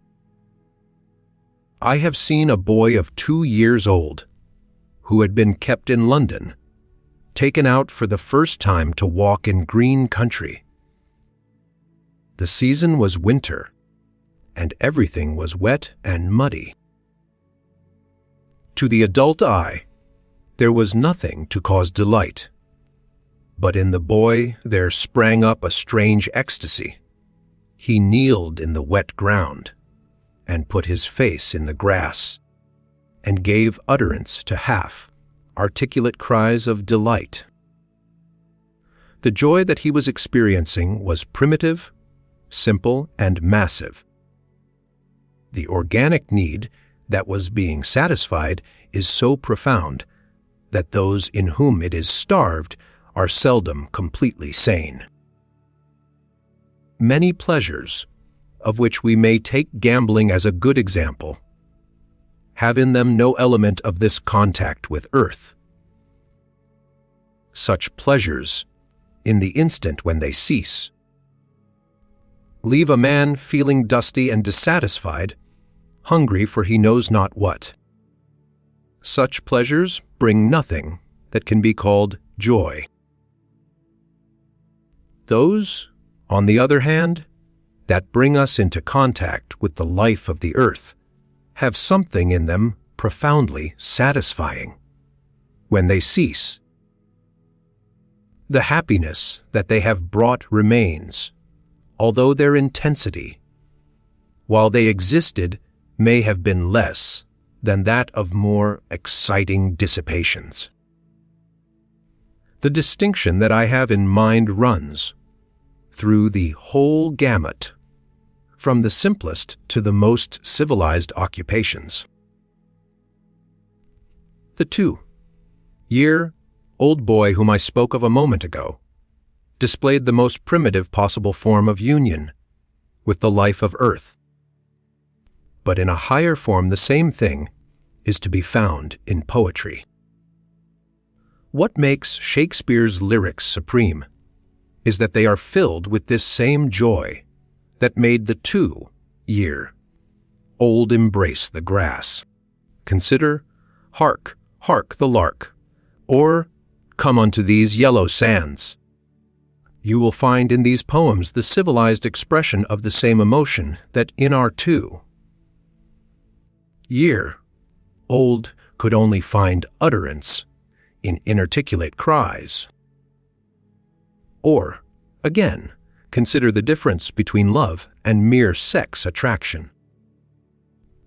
Love is an experience in which our whole being is renewed and refreshed, as is that of plants by rain after drought. In sex intercourse, without love there is nothing of this. When the momentary pleasure is ended, there is fatigue, disgust, and a sense that life is hollow. Love is part of the life of earth. Sex without love is not. The special kind of boredom from which modern urban populations suffer is intimately bound up with their separation from the life of earth. It makes life hot and dusty and thirsty, like a pilgrimage in the desert.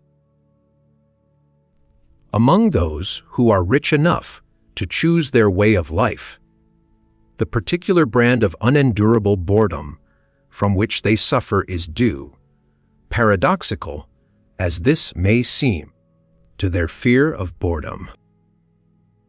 In flying from the fructifying kind of boredom, they fall a prey to the other far worse kind. A happy life must be to a great extent a quiet life, for it is only in an atmosphere of quiet that true joy can live. Fatigue. A fatigue is of many sorts, some of which are a much graver obstacle to happiness than others. Purely physical fatigue, provided it is not excessive, tends if anything to be a cause of happiness. It leads to sound sleep and a good appetite, and gives zest to the pleasures that are possible on holidays. But when it is excessive, it becomes a very grave evil. Peasant women in all, but the most advanced communities are old at 30, worn out with excessive toil. Children in the early days of industrialism were stunted in their growth and frequently killed by overwork in early years. The same thing still happens in China and Japan, where industrialism is new, to some extent also in the southern states of America. Physical labor carried beyond a certain point is atrocious torture, and it has very frequently been carried so far as to make life all but unbearable.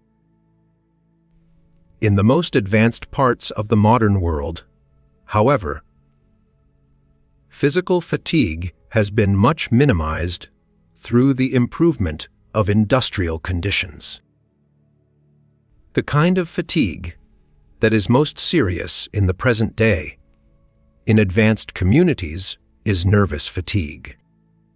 This kind, oddly enough, is most pronounced among the well-to-do and tends to be much less among wage earners than it is among businessmen and brain workers. To escape from nervous fatigue in modern life is a very difficult thing. In the first place, all through working hours, and still more in the time spent between work and home, the urban worker is exposed to noise, most of which, it is true, he learns not to hear consciously, but which none the less wears him out, all the more owing to the subconscious effort involved in not hearing it. Another thing which causes fatigue, without our being aware of it, is the constant presence of strangers. The natural instinct of man, as of other animals, is to investigate every stranger of his species, with a view to deciding whether to behave to him in a friendly or hostile manner. This instinct has to be inhibited by those who travel in the underground in the rush hour, and the result of inhibiting it is that they feel a general diffused rage against all the strangers with whom they are brought into this involuntary contact. Then there is the hurry to catch the morning train with the resulting dyspepsia. Consequently, by the time the office is reached and the day's work begins, the black-coated worker already has frayed nerves and a tendency to view the human race as a nuisance. His employer, arriving in the same mood, does nothing to dissipate it in the employee. Fear of the sack compels respectful behavior, but this unnatural conduct only adds to the nervous strain. If once a week employees were allowed to pull the employer's nose and otherwise indicate what they thought of him, the nervous tension for them would be relieved. But for the employer, who also has his troubles, this would not mend matters.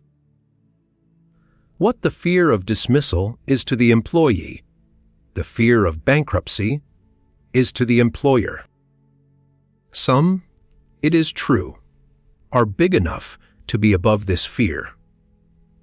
But to reach a great position of this kind, they have generally had to pass through years of strenuous struggle, during which they had to be actively aware of events in all parts of the world and constantly foiling the machinations of their competitors.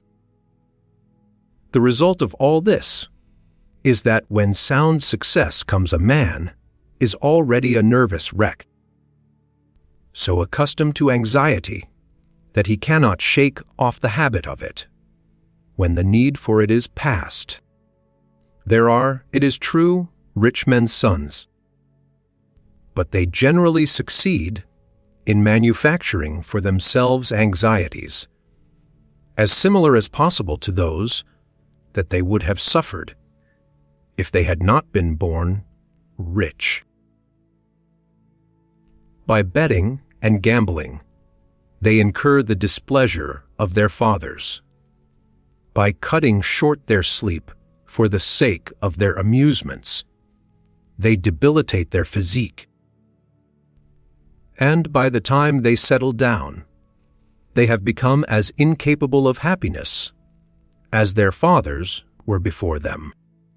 Voluntarily or involuntarily, of choice or of necessity, most moderns lead a nerve-racking life and are continually too tired to be capable of enjoyment without the help of alcohol. Leaving on one side those rich men who are merely fools, let us consider the commoner case of those whose fatigue is associated with strenuous work for a living.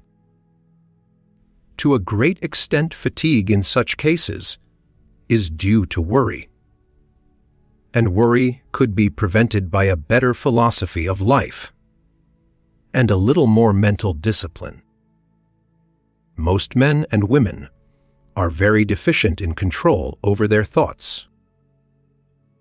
I mean by this that they cannot cease to think about worrying topics at times when no action can be taken in regard to them.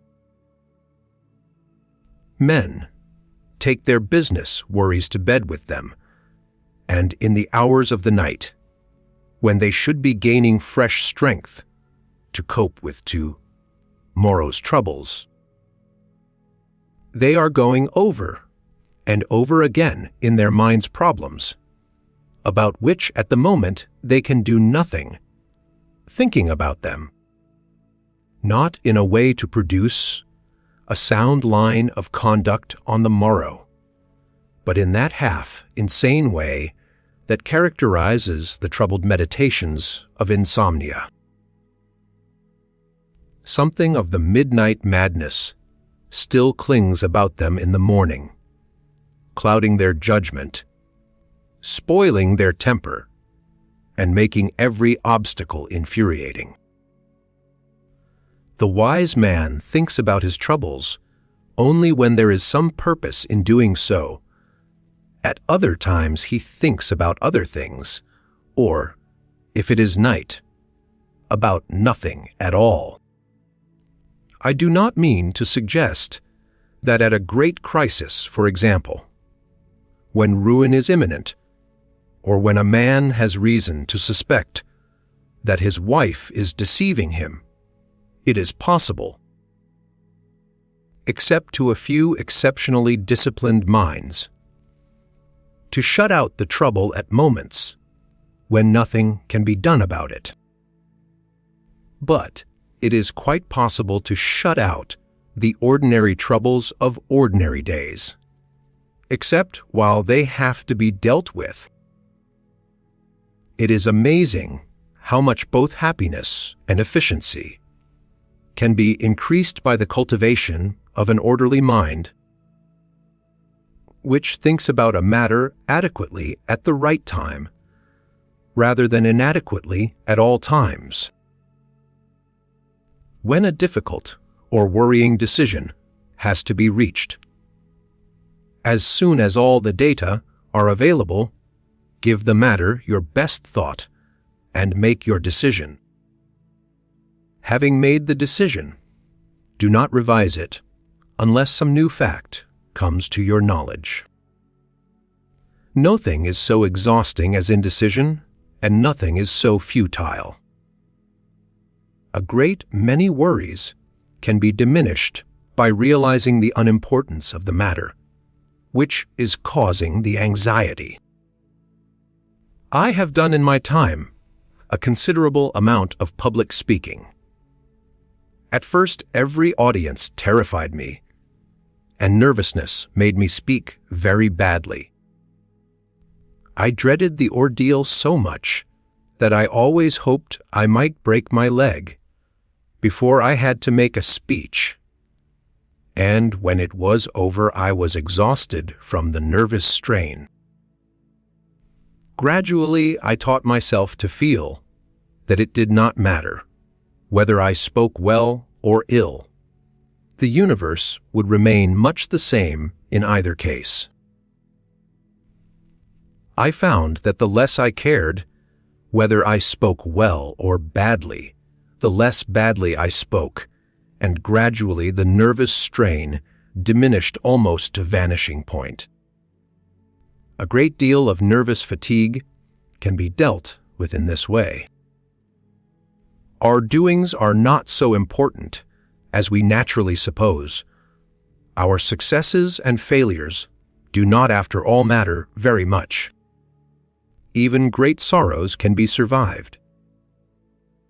Troubles which seem as if they must put an end to happiness for life fade with the lapse of time, until it becomes almost impossible to remember their poignancy. But over and above these self-centered considerations is the fact that one's ego is no very large part of the world. The man who can center his thoughts and hopes upon something transcending self can find a certain peace in the ordinary troubles of life, which is impossible to the pure egoist. What might be called hygiene of the nerves has been much too little studied. Industrial psychology, it is true, has made elaborate investigations into fatigue, and has proved by careful statistics that if you go on doing something for a sufficiently long time, you will ultimately get rather tired. A result which might have been guessed without so much parade of science. The study of fatigue by psychologists is mainly concerned with muscular fatigue, although there are also a certain number of studies of fatigue in school children. None of these, however, touch upon the important problem. The important kind of fatigue is always emotional in modern life. Purely intellectual fatigue, like purely muscular fatigue, produces its own remedy in sleep. Any person who has a great deal of intellectual work devoid of emotion to do, say, for example, elaborate computations, will sleep off at the end of each day the fatigue that day has brought.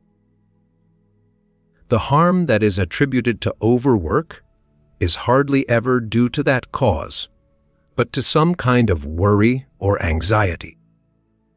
The trouble with emotional fatigue is that it interferes with rest. The more tired a man becomes, the more impossible he finds it to stop. One of the symptoms of approaching nervous breakdown is the belief that one's work is terribly important, and that to take a holiday would bring all kinds of disaster. If I were a medical man, I should prescribe a holiday to any patient who considered his work important. The nervous break, down which appears to be produced by the work, is, in fact, in every case that I have ever known of personally, produced by some emotional trouble from which the patient attempts to escape by means of his work. He is loath to give up his work because, if he does so, he will no longer have anything to distract him from the thoughts of his misfortune, whatever it may be. Of course, the trouble may be fear of bankruptcy, and in that case his work is directly connected with his worry. But even then, worry is likely to lead him to work so long that his judgment becomes clouded and bankruptcy comes sooner than if he worked less. In every case, it is the emotional trouble, not the work, that causes the breakdown. The psychology of worry is by no means simple. I have spoken already of mental discipline, namely the habit of thinking of things at the right time. This has its importance. First, because it makes it possible to get through the day's work with less expenditure of thought. Secondly, because it affords a cure for insomnia. And thirdly, because it promotes efficiency and wisdom in decisions. But methods of this kind do not touch the subconscious or the unconscious. And when a trouble is grave, no method is of much avail unless it penetrates below the level of consciousness. There has been a great deal of study by psychologists of the operation of the unconscious upon the conscious, but much less of the operation of the conscious upon the unconscious.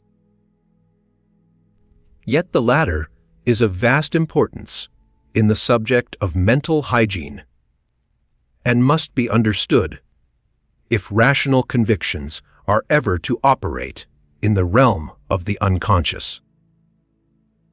This applies in particular in the matter of worry.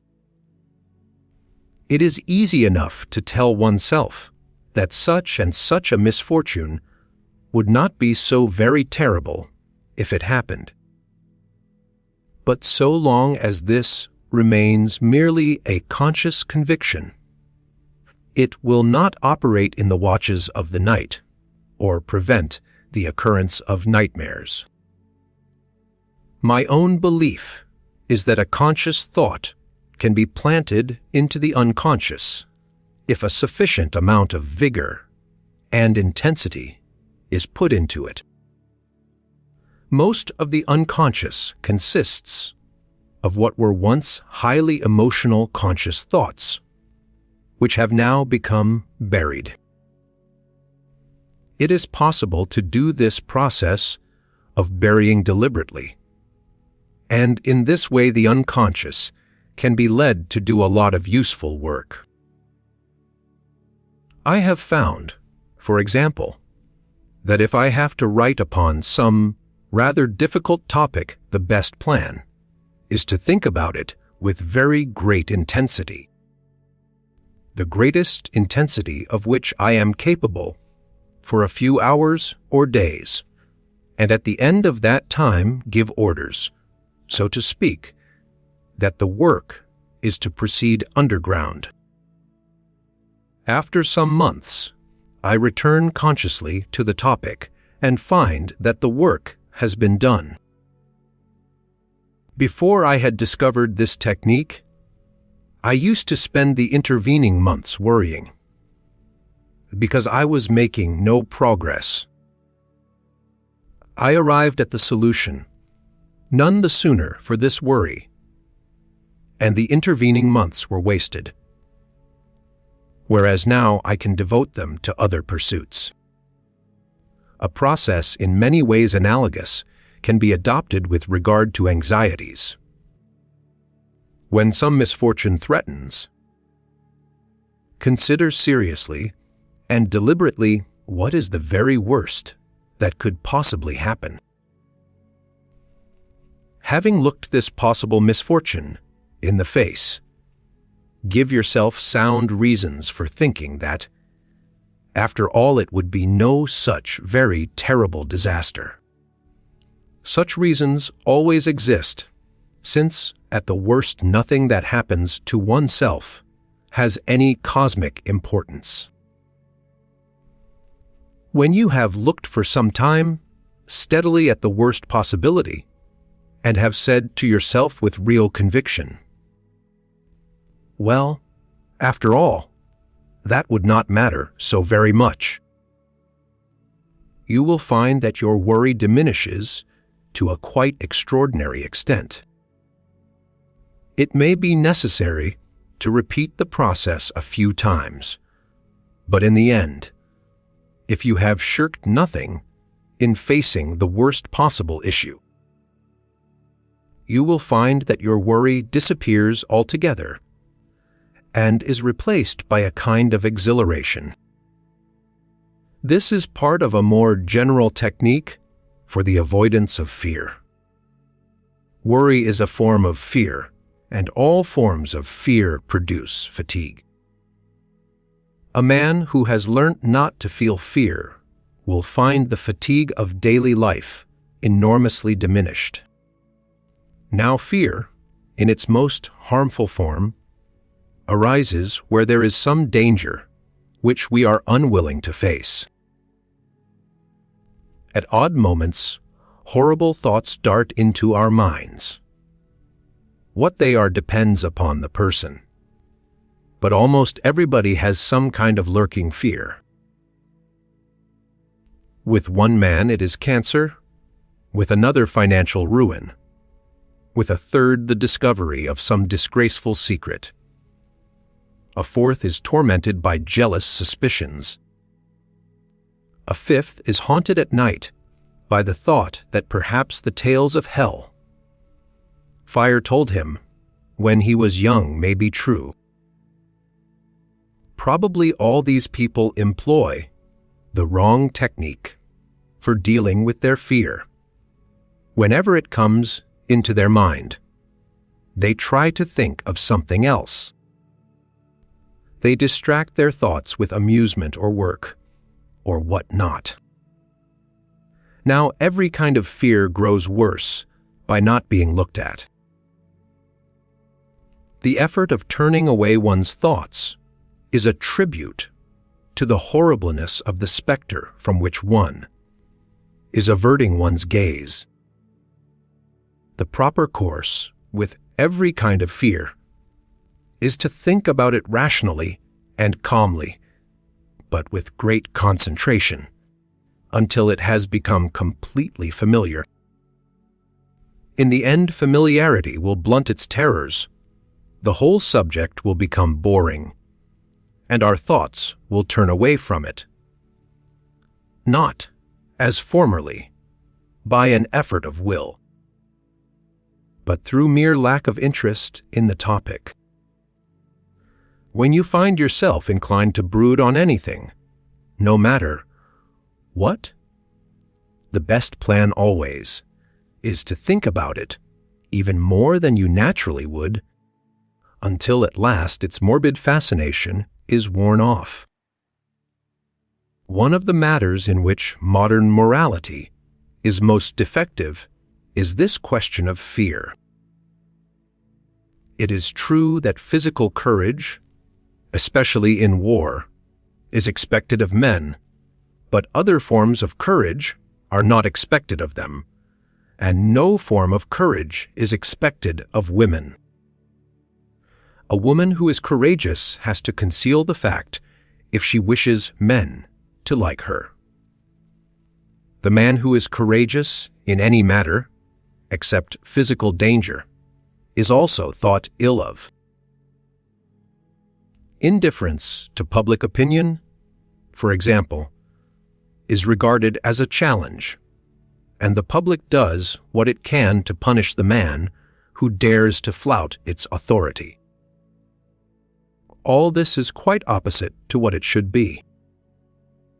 Every form of courage, whether in men or women, should be admired as much as physical courage is admired in a soldier. The commonness of physical courage among young men is a proof that courage can be produced in response to a public opinion that demands it. Given more courage, there would be less worry, and therefore less fatigue. For a very large proportion of the nervous fatigues from which men and women suffer at present are due to fears, conscious or unconscious. a very frequent source of fatigue is love of excitement. If a man could spend his leisure in sleep, he would keep fit, but his working hours are dreary, and he feels the need of pleasure during his hours of freedom. The trouble is that the pleasures which are easiest to obtain and most superficially attractive are mostly of a sort to wear out the nerves. Desire for excitement, when it goes beyond a point, is a sign either of a twisted disposition or of some instinctive dissatisfaction. In the early days of a happy marriage, most men feel no need of excitement. But in the modern world, marriage often has to be postponed for such a long time that when at last it becomes financially possible, excitement has become a habit which can only be kept at bay for a short time. If public opinion allowed men to marry at 21 without incurring the financial burdens at present involved in matrimony, many men would never get into the way of demanding pleasures as fatiguing as their work. To suggest that this should be made possible is, however, immoral, as may be seen from the fate of Judge Lindsay, who has suffered obloquy in spite of a long and honorable career, for the sole crime of wishing to save young people from the misfortunes that they incur as a result of their elders' bigotry. I shall not, however, pursue this topic any further at present, since it comes under the heading of envy, with which we shall be concerned in a later chapter.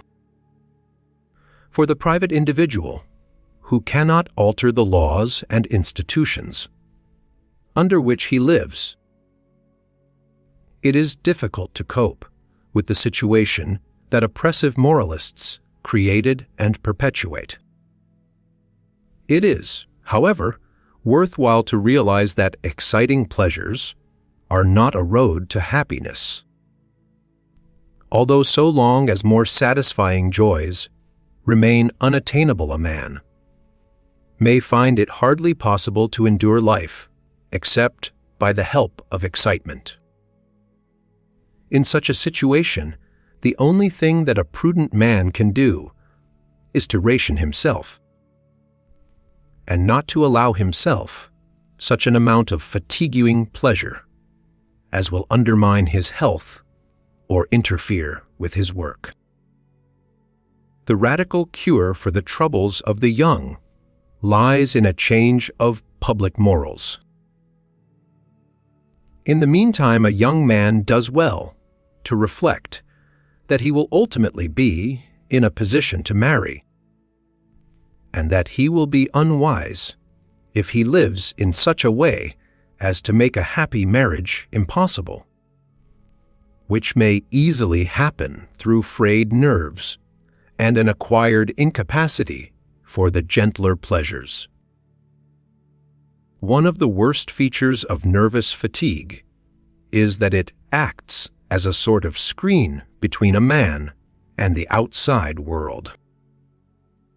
Impressions reach him, as it were, muffled and muted. He no longer notices people, except to be irritated by small tricks or mannerisms. He derives no pleasure from his meals or from the sunshine, but tends to become tensely concentrated upon a few objects and indifferent to all the rest. This state of affairs makes it impossible to rest, so that fatigue continually increases until it reaches a point where medical treatment is required. All this is at bottom a penalty for having lost that contact with earth, of which we spoke in the preceding chapter. But how such contact is to be preserved in our great modern urban agglomerations of population. It is by no means easy to see. However, here again, we find ourselves upon the fringe of large social questions with which in this volume it is not my intention to deal.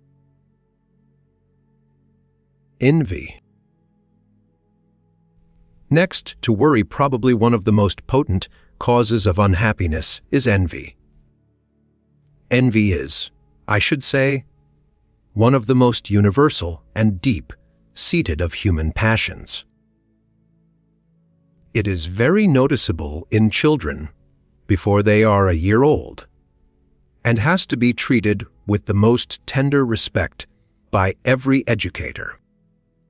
The very slightest appearance of favoring one child at the expense of another is instantly observed and resented. Distributive justice, absolute, rigid, and unvarying, must be observed by anyone who has children to deal with. But children are only slightly more open in their expressions of envy and of jealousy, which is a special form of envy, than are grown-up people. The emotion is just as prevalent among adults as among children. Take, for example, maidservants.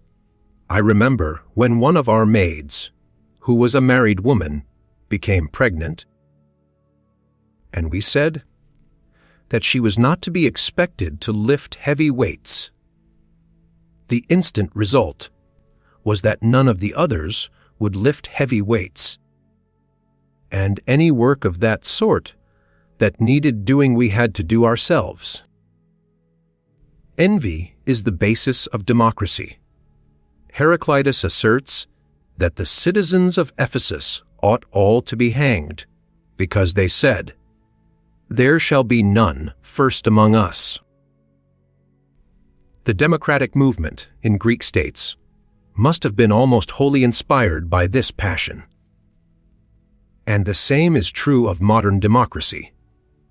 There is, it is true, an idealistic theory according to which democracy is the best form of government. I think myself that this theory is true. But there is no department of practical politics where idealistic theories are strong enough to cause great changes when great changes occur. The theories which justify them are always a camouflage for passion. And the passion that has given driving force to democratic theories is undoubtedly the passion of envy. Read the memoirs of Madame Roland, who is frequently represented as a noble woman inspired by devotion to the people. You will find that what made her such a vehement democrat was the experience of being shown into the servants' hall when she had occasion to visit an aristocratic château. Among average, respectable women, envy plays an extraordinarily large part. If you are sitting in the underground and a well-dressed woman happens to walk along the car, watch the eyes of the other women. You will see that every one of them, with the possible exception of those who are even better dressed, will watch the woman with malevolent glances, and will be struggling to draw inferences derogatory to her. The love of scandal is an expression of this general malevolence. Any story against another woman is instantly believed, even on the flimsiest evidence. A lofty morality serves the same purpose. Those who have a chance to sin against it are envied, and it is considered virtuous to punish them for their sins. This particular form of virtue is certainly its own reward. Exactly the same thing, however, is to be observed among men, except that women regard all other women as their competitors, whereas men, as a rule, only have this feeling towards other men in the same profession. Have you, reader, ever been so imprudent as to praise an artist to another artist? Have you ever praised a politician to another politician of the same party? Have you ever praised an Egyptologist to another Egyptologist? If you have, it is 100 to 1 that you will have produced an explosion of jealousy. In the correspondence of Leibniz and Huygens, there are a number of letters lamenting the supposed fact that Newton had become insane. Is it not sad? They write to each other that the incomparable genius of Mr. Newton should have become overclouded by the loss of reason. And these two eminent men, in one letter after another, wept crocodile tears with obvious relish. As a matter of fact, the event, which they were hypocritically lamenting, had not taken place, though a few examples of eccentric behavior had given rise to the rumor. Of all the characteristics of ordinary human nature, envy is the most unfortunate. Not only does the envious person wish to inflict misfortune, and do so whenever he can with impunity, but he is also himself rendered unhappy by envy. Instead of deriving pleasure from what he has, he derives pain from what others have. If he can, he deprives others of their advantages, which to him is as desirable as it would be to secure the same advantages himself. If this passion is allowed to run riot, it becomes fatal to all excellence, and even to the most useful exercise of exceptional skill. Why should a medical man go to see his patients in a car when the laborer has to walk to his work? Why should the scientific investigator be allowed to spend his time in a warm room when others have to face the inclemency of the elements? Why should a man who possesses some rare talent of great importance to the world be saved from the drudgery of his own house, work? To such questions, envy finds no answer. Fortunately, however, there is in human nature a compensating passion, namely that of admiration. Whoever wishes to increase human happiness must wish to increase admiration and to diminish envy. What cure is there for envy? For the saint there is the cure of selflessness, though even in the case of saints' envy of other saints is by no means impossible.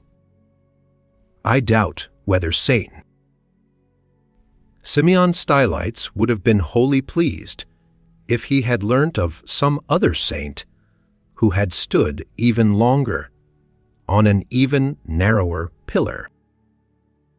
But, leaving saints out of account, the only cure for envy in the case of ordinary men and women is happiness, and the difficulty is that envy is itself a terrible obstacle to happiness. I think envy is immensely promoted by misfortunes in childhood. The child who finds a brother or sister preferred before himself acquires the habit of envy, and when he goes out into the world, looks for injustices of which he is the victim, perceives them at once if they occur, and imagines them if they do not. Such a man is inevitably unhappy, and becomes a nuisance to his friends, who cannot be always remembering to avoid imaginary slights. Having begun by believing that no one likes him, he at last, by his behavior, makes his belief true. Another misfortune in childhood, which has the same result, is to have parents without much parental feeling. Without having an unduly favored brother or sister, a child may perceive that the children in other families are more loved by their mother and father than he is. This will cause him to hate the other children and his own parents, and when he grows up, he will feel himself an Ishmael. Some kinds of happiness are everyone's natural birthright, and to be deprived of them is almost inevitably to become warped and embittered. But the envious man may say, "What is the good of telling me that the cure for envy is happiness? I cannot find happiness while I continue to feel envy. And you tell me that I cannot cease to be envious until I find happiness." But real life is never so logical as this. Merely to realize the causes of one's own envious feelings is to take a long step towards curing them. The habit of thinking in terms of comparisons is a fatal one. When anything pleasant occurs, it should be enjoyed to the full, without stopping to think that it is not so pleasant as something else that may possibly be happening to someone else. "Yes," says the envious man, "this is a sunny day, and it is springtime, and the birds are singing, and the flowers are in bloom. But I understand that the springtime in Sicily is 1,000 times more beautiful, that the birds sing more exquisitely in the groves of Helicon, and that the rose of Sharon is more lovely than any in my garden." And as he thinks these thoughts, the sun is dimmed, and the bird's song becomes a meaningless twitter, and the flowers seem not worth a moment's regard. All the other joys of life he treats in the same way. "Yes," he will say to himself, "the lady of my heart is lovely. I love her, and she loves me.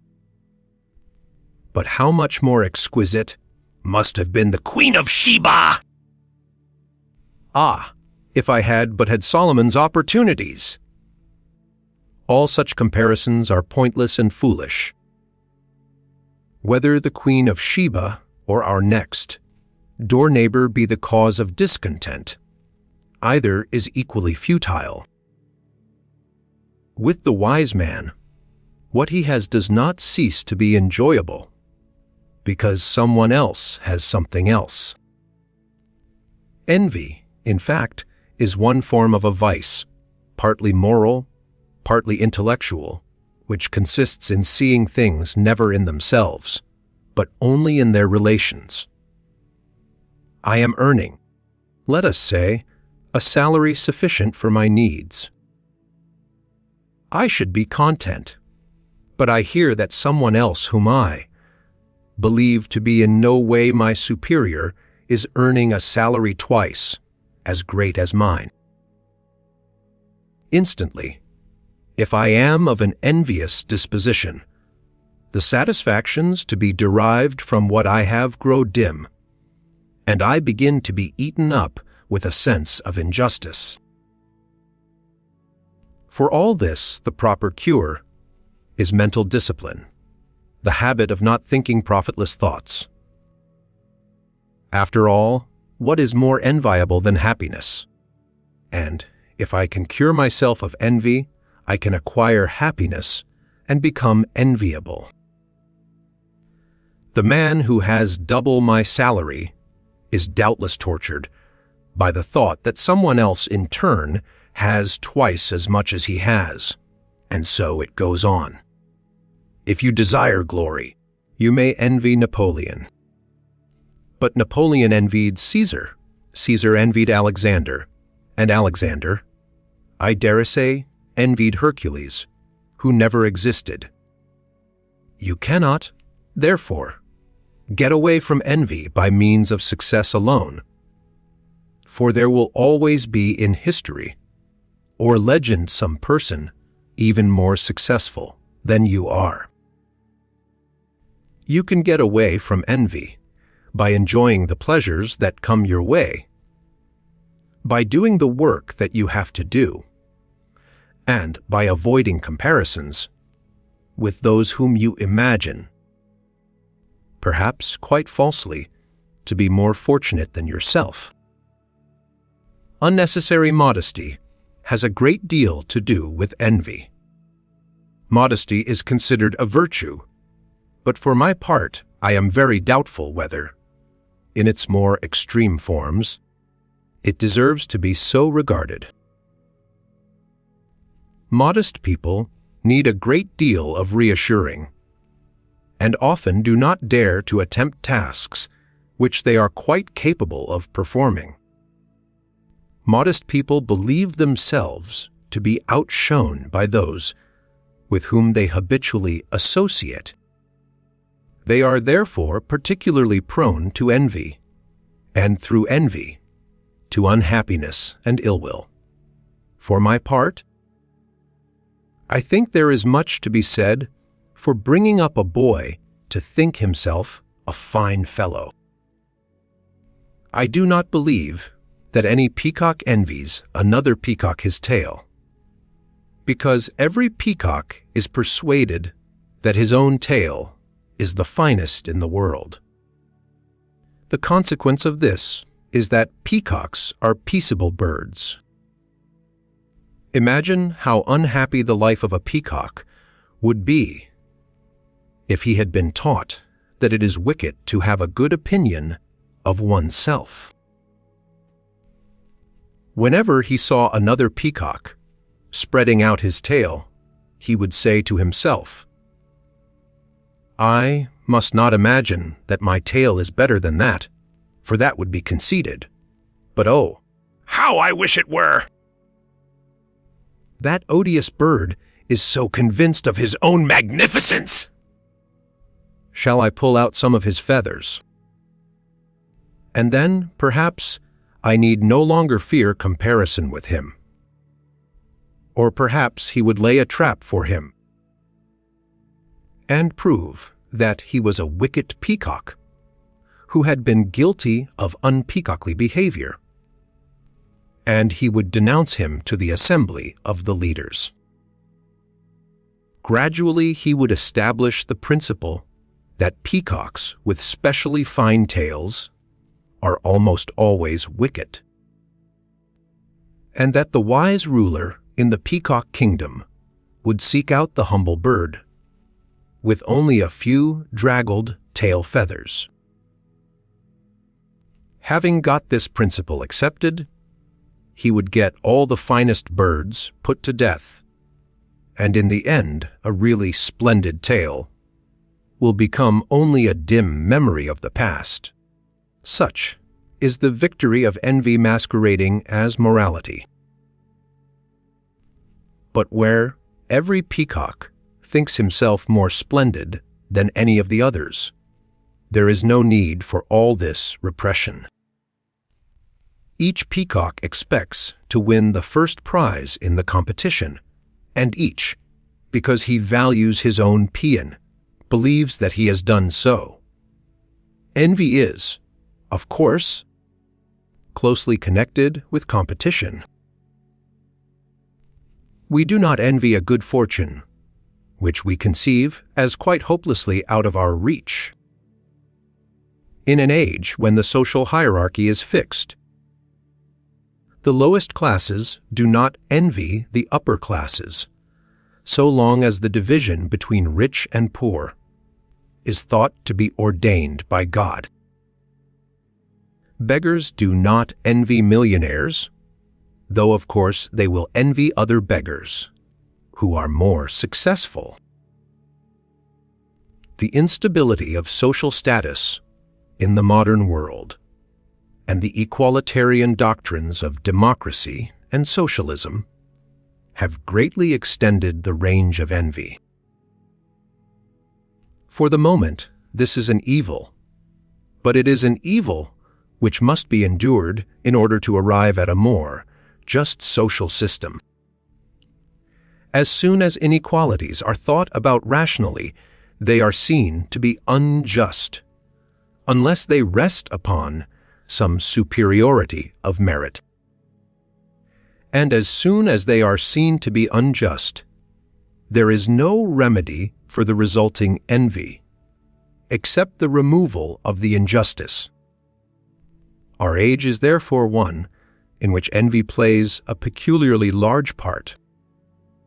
The poor envy the rich. The poorer nations envy the richer nations. Women envy men. Virtuous women envy those who, though not virtuous, remain unpunished. While it is true that envy is the chief motive force leading to justice as between different classes, different nations, and different sexes, it is at the same time true that the kind of justice to be expected as a result of envy is likely to be the worst possible kind, namely that which consists rather in diminishing the pleasures of the fortunate than in increasing those of the unfortunate. Passions which work havoc in private life work havoc in public life also. It is not to be supposed that out of something as evil as envy good results will flow. Those, therefore, who from idealistic reasons desire profound changes in our social system and a great increase of social justice, must hope that other forces than envy will be instrumental in bringing the changes about. All bad things are interconnected, and any one of them is liable to be the cause of any other. More particularly, fatigue is a very frequent cause of envy.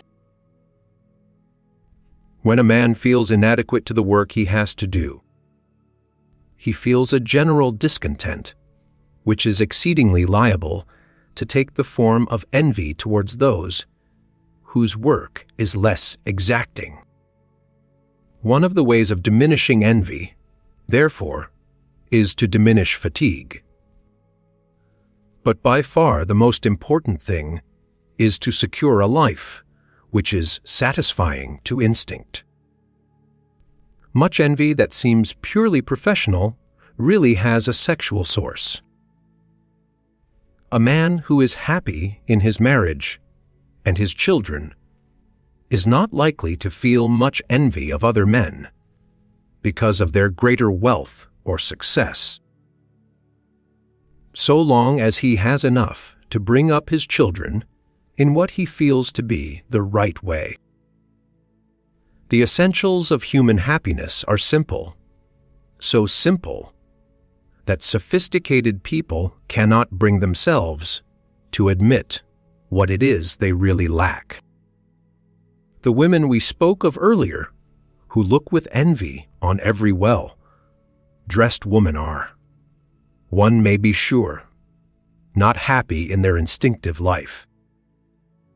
Instinctive happiness is rare in the English-speaking world, especially among women. Civilization in this respect appears to have gone astray. If there is to be less envy, means must be found for remedying this state of affairs. And if no such means are found, our civilization is in danger of going down to destruction in an orgy of hatred. In old days, people only envied their neighbors because they knew little about anyone else. now through education, and the press they know much in an abstract way, about large classes of mankind of whom no single individual is among their acquaintance. Through the movies, they think they know how the rich live. Through the newspapers, they know much of the wickedness of foreign nations. Through propaganda, they know of the nefarious practices of all whose skin has a pigmentation different from their own. Yellows hate whites, whites hate blacks, and so on. All this hatred, you may say, is stirred up by propaganda, but this is a somewhat shallow explanation. Why is propaganda so much more successful when it stirs up hatred than when it tries to stir up friendly feeling? The reason is clearly that the human heart as modern civilization has made it is more prone to hatred than to friendship. And it is prone to hatred because it is dissatisfied, because it feels deeply, perhaps even unconsciously, that it has somehow missed the meaning of life.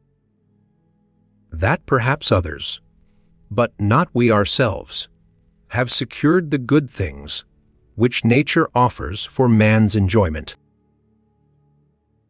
The positive sum of pleasures in a modern man's life is undoubtedly greater than was to be found in more primitive communities. But the consciousness of what might be has increased even more. Whenever you happen to take your children to the zoo, you may observe in the eyes of the apes, when they are not performing gymnastic feats or cracking nuts, a strange, strained sadness. One can almost imagine that they feel they ought to become men, but cannot discover the secret of how to do it. On the road of evolution, they have lost their way. Their cousins marched on, and they were left behind. Something of the same strain and anguish seems to have entered the soul of civilized man. He knows there is something better than himself, almost within his grasp. Yet he does not know where to seek it, or how to find it. In despair he rages against his fellow man, who is equally lost and equally unhappy. We have reached a stage in evolution which is not the final stage. We must pass through it quickly, for if we do not, most of us will perish by the way, and the others will be lost in a forest of doubt and fear. Envy, therefore, evil as it is, and terrible as are its effects, is not wholly of the devil. It is in part the expression of an heroic pain, the pain of those who walk through the night blindly, perhaps to a better resting place, perhaps only to death and destruction. To find the right road, out of this despair civilized man must enlarge his heart as he has enlarged his mind. He must learn to transcend self, and in so doing to acquire the freedom of the universe. The sense of sin. Concerning the sense of sin, we have already, in chapter, I had occasion to say something, but we must now go into it more fully, since it is one of the most important of the underlying psychological causes of unhappiness in adult life. There is a traditional religious psychology of sin which no modern psychologist can accept. It was supposed, especially by Protestants, that conscience reveals to every man when an act to which he is tempted is sinful, and that after committing such an act, he may experience either of two painful feelings, one called remorse, in which there is no merit, and the other called repentance, which is capable of wiping out his guilt. In Protestant countries, even many of those who lost their faith continued for a time to accept, with greater or smaller modifications, the orthodox view of sin. In our own day, partly owing to psychoanalysis, we have the opposite state of affairs. Not only do the unorthodox reject the old doctrine of sin, but many of those who still consider themselves orthodox do so likewise. Conscience has ceased to be something mysterious which, because it was mysterious, could be regarded as the voice of God. We know that conscience enjoins different acts in different parts of the world, and that broadly speaking it is everywhere in agreement with tribal custom. What, then, is really happening when a man's conscience pricks him? The word conscience covers, as a matter of fact, several different feelings. The simplest of these is the fear of being found out. You, reader, have, I am sure, lived a completely blameless life. But if you will ask someone who has at some time acted in a manner for which he would be punished if it became known, you will find that, when discovery seemed imminent, the person in question repented of his crime. I do not say that this would apply to the professional thief, who expects a certain amount of prison as a trade risk, but it applies to what may be called the respectable offender, such as the bank manager who has embezzled in a moment of stress, or the clergyman who has been tempted by passion into some sensual irregularity. Such men can forget their crime when there seems little chance of detection, but when they are found out, or in grave danger of being so, they wish they had been more virtuous, and this wish may give them a lively sense of the enormity of their sin. Closely allied with this feeling is the fear of becoming an outcast from the herd. A man who cheats at cards or fails to pay his debts of honor has nothing within himself by which to stand up against the disapproval of the herd when he is found out. In this, he is unlike the religious innovator, the anarchist, and the revolutionary, who all feel that, whatever may be their fate in the present, the future is with them and will honor them as much as they are execrated in the present. These men, in spite of the hostility of the herd, do not feel sinful. But the man who entirely accepts the morality of the herd, while acting against it, suffers great unhappiness when he loses caste, and the fear of this disaster, or the pain of it when it has happened, may easily cause him to regard his acts themselves as sinful. But the sense of sin in its most important forms is something which goes deeper. It is something which has its roots in the unconscious, and does not appear in consciousness as fear of other people's disapproval. In consciousness, certain kinds of acts are labeled sin, for no reason visible to introspection. When a man commits these acts, he feels uncomfortable, without quite knowing why. He wishes he were the kind of man who could abstain from what he believes to be sin. He gives moral admiration only to those whom he believes to be pure in heart. He recognizes, with a greater or less degree of regret, that it is not for him to be a saint, indeed. His conception of saintship is probably one which it is nearly impossible to carry out in an ordinary, everyday life. Consequently, he goes through life with a sense of guilt, feeling that the best is not for him, and that his highest moments are those of maudlin penitence. The source of all this, in practically every case, is the moral teaching which the man received before he was 6 years old at the hands of his mother or his nurse. He learned before that age that it is wicked to swear, and not quite nice to use any, but the most ladylike language, that only bad men drink, and that tobacco is incompatible with the highest virtue.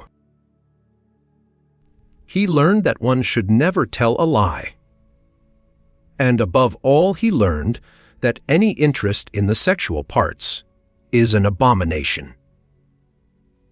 He knew these to be the view of his mother, and believed them to be those of his Creator. To be affectionately treated by his mother, or, if she was neglectful, by his nurse, was the greatest pleasure of his life, and was only obtainable when he had not been known to sin against the moral code.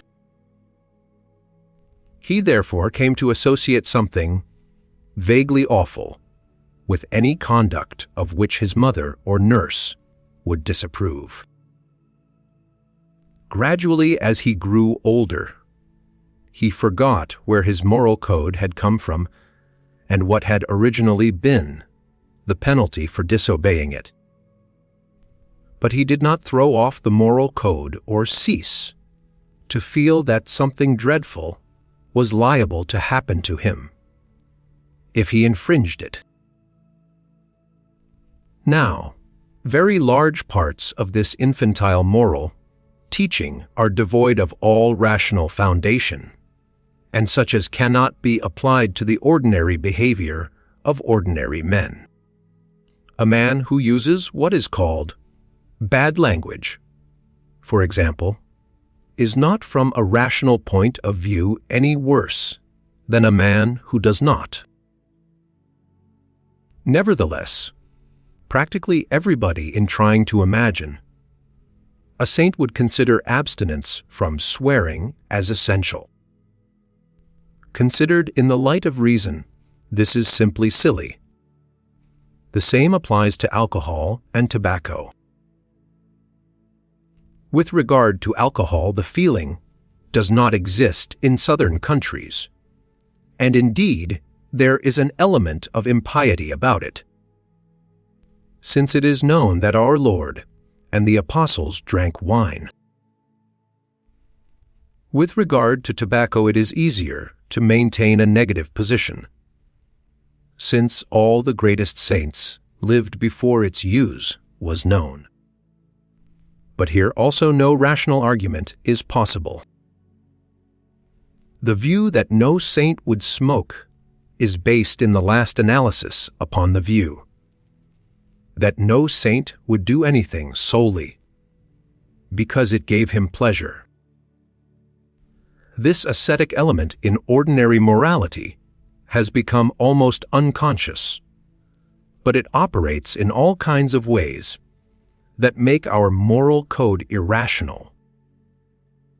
In a rational ethic, it will be held laudable to give pleasure to anyone, even to oneself, provided there is no counter, balancing pain to oneself or to others.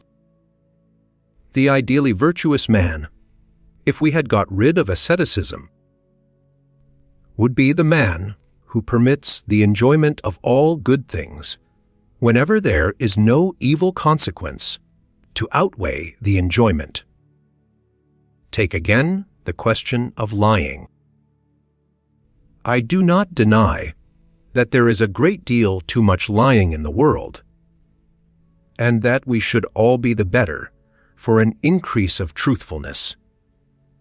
But I do deny, as I think every rational person must, that lying is in no circumstances justified. I once in the course of a country walk saw a tired fox, at the last stages of exhaustion, still forcing himself to run. A few minutes afterwards, I saw the hunt. They asked me if I had seen the fox, and I said I had. They asked me which way he had gone, and I lied to them. I do not think I should have been a better man if I had told the truth. But it is above all in the realm of sex that early moral teaching does harm. If a child has been conventionally educated by somewhat stern parents or nurses, the association between sin and the sex organs is so firmly established by the time he is 6 years old that it is unlikely ever to be completely undone throughout the rest of his life. This feeling is, of course, reinforced by the Oedipus complex, since the woman most loved in childhood is one with whom all sexual freedoms are impossible. The result is that many adult men feel women to be degraded by sex and cannot respect their wives, unless their wives hate sexual intercourse. But the man whose wife is cold will be driven by instinct to seek instinctive satisfaction elsewhere. His instinctive satisfaction, however, even if he momentarily finds it, will be poisoned by the sense of guilt, so that he cannot be happy in any relation with a woman, whether in marriage or outside it. On the woman's side, the same sort of thing happens if she has been very emphatically taught to be what is called pure. She instinctively holds herself back in her sexual relations with her husband and is afraid of deriving any pleasure from them. In the present day, however, there is very much less of this on the part of women than there was 50 years ago. I should say that at present, among educated people, the sex life of men is more contorted and more poisoned by the sense of sin than that of women. There is beginning to be widespread awareness, though not of course on the part of public authorities, of the evils of traditional sex education in regard to the very young. The right rule is simple: until a child is nearing the age of puberty, teach him or her no sexual morality whatever, and carefully avoid instilling the idea that there is anything disgusting in the natural bodily functions. As the time approaches when it becomes necessary to give moral instruction, be sure that it is rational, and that at every point you can give good grounds for what you say. But it is not on education that I wish to speak in this book. In this book I am concerned rather with what the adult can do to minimize the evil effects of unwise education in causing an irrational sense of sin.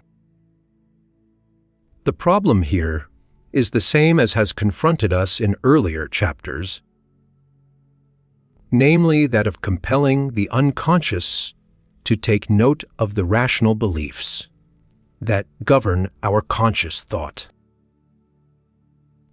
Men must, not allow themselves to be swayed by their moods, believing one thing at one moment and another at another.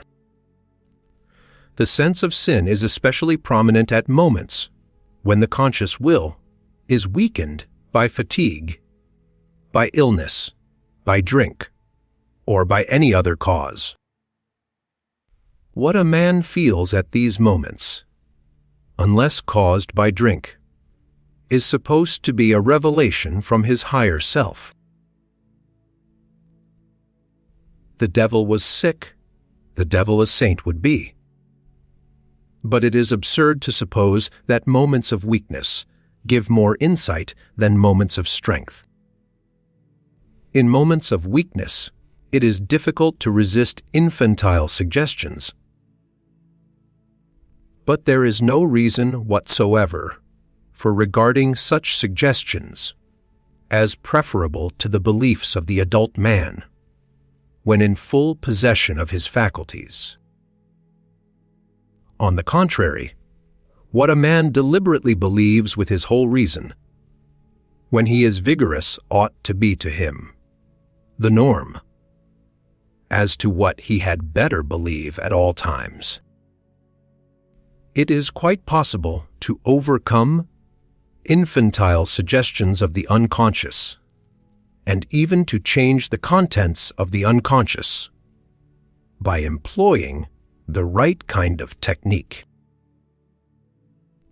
Whenever you begin to feel remorse for an act which your reason tells you is not wicked, examine the causes of your feeling of remorse and convince yourself in detail of their absurdity.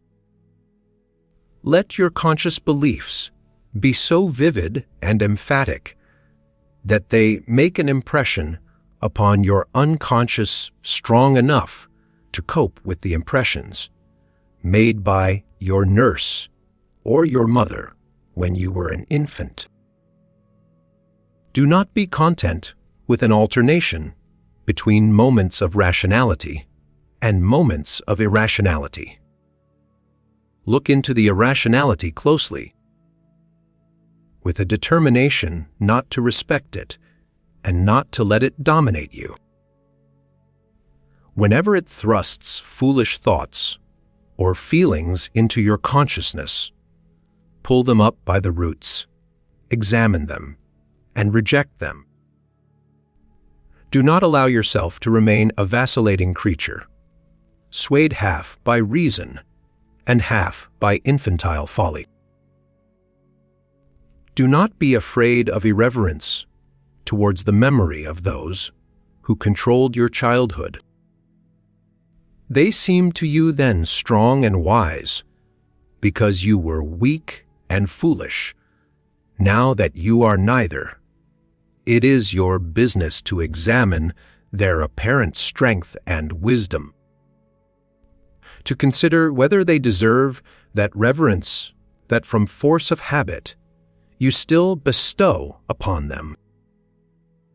Ask yourself seriously whether the world is the better for the moral teaching traditionally given to the young. Consider how much of unadulterated superstition goes into the make-up of the conventionally virtuous man, and reflect that, while all kinds of imaginary moral dangers were guarded against by incredibly foolish prohibitions, the real moral dangers to which an adult is exposed were practically unmentioned. What are the really harmful acts to which the average man is tempted? Sharp practice in business of the sort, not punished by law, harshness towards employees, cruelty towards wife and children, malevolence towards competitors, ferocity in political conflicts. These are the really harmful sins that are common among respectable and respected citizens. By means of these sins, a man spreads misery in his immediate circle and does his bit towards destroying civilization. Yet these are not the things that make him, when he is ill, regard himself as an outcast who has forfeited all claim to divine favor. These are not the things that cause him, in nightmares, to see visions of his mother bending reproachful glances upon him. Why is his subconscious morality thus divorced from reason? Because the ethic believed in by those who had charge of his infancy was silly. Because it was not derived from any study of the individual's duty to the community. Because it was made up of old scraps of irrational taboos. And because it contained within itself elements of morbidness, derived from the spiritual sickness that troubled the dying Roman Empire. Our nominal morality has been formulated by priests and mentally enslaved women. It is time that men who have to take a normal part in the normal life of the world learned to rebel against this sickly nonsense. But if the rebellion is to be successful in bringing individual happiness and in enabling a man to live consistently by one standard, not to vacillate between two, it is necessary that he should think and feel deeply about what his reason tells him. Most men, when they have thrown off superficially the superstitions of their childhood, think that there is no more to be done. They do not realize that these superstitions are still lurking underground.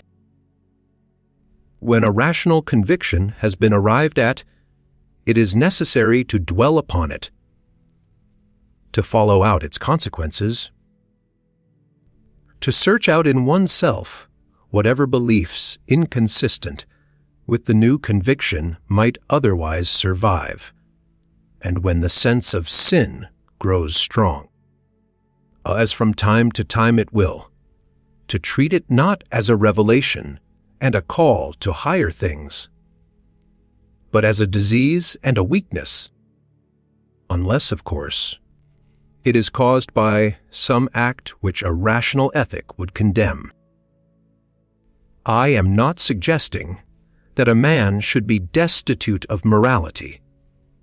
I am only suggesting that he should be destitute of superstitious morality, which is a very different thing. But even when a man has offended against his own rational code, I doubt whether a sense of sin is the best method of arriving at a better way of life. There is in the sense of sin something abject, something lacking in self-respect. No good was ever done to anyone by the loss of self-respect. The rational man will regard his own undesirable acts as he regards those of others, as acts produced by certain circumstances, and to be avoided either by a fuller realization that they are undesirable, or, where this is possible, by avoidance of the circumstances that caused them.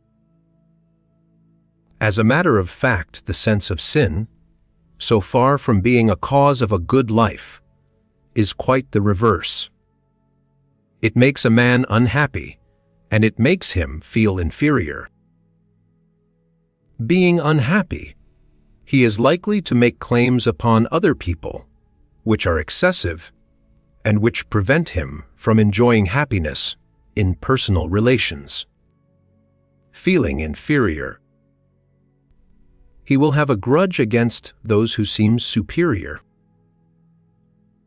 He will find admiration difficult and envy easy.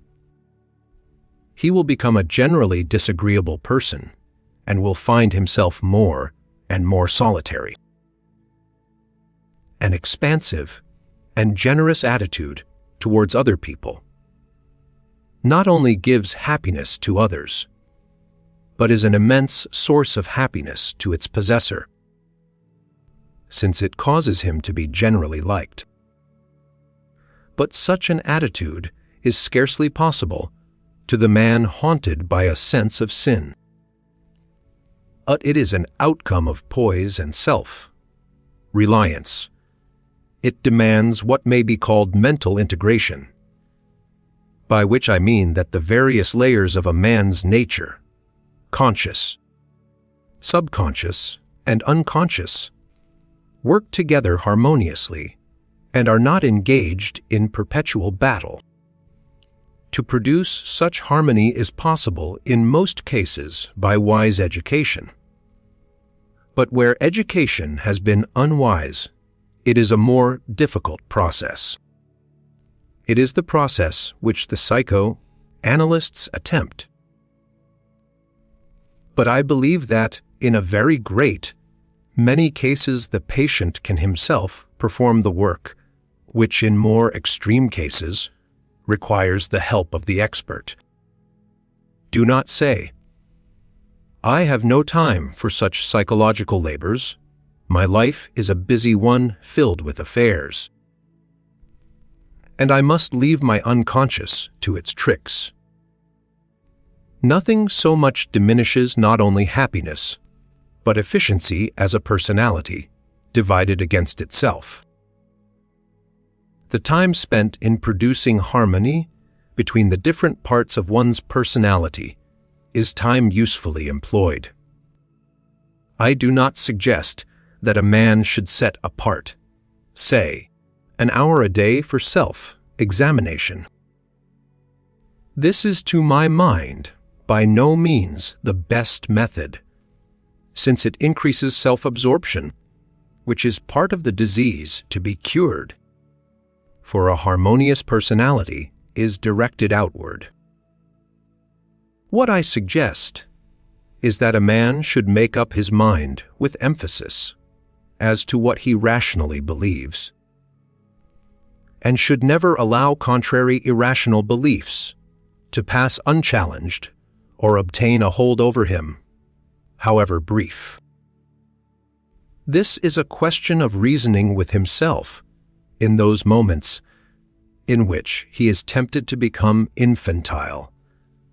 But the reasoning, if it is sufficiently emphatic, may be very brief.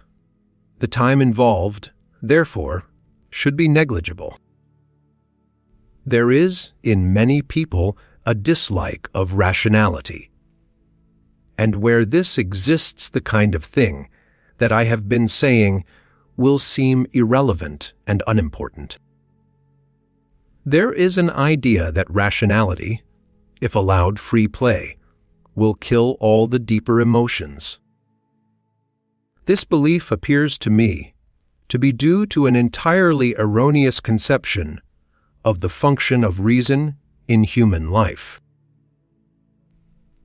It is not the business of reason to generate emotions, though it may be part of its function to discover ways of preventing such emotions as are an obstacle to well-being.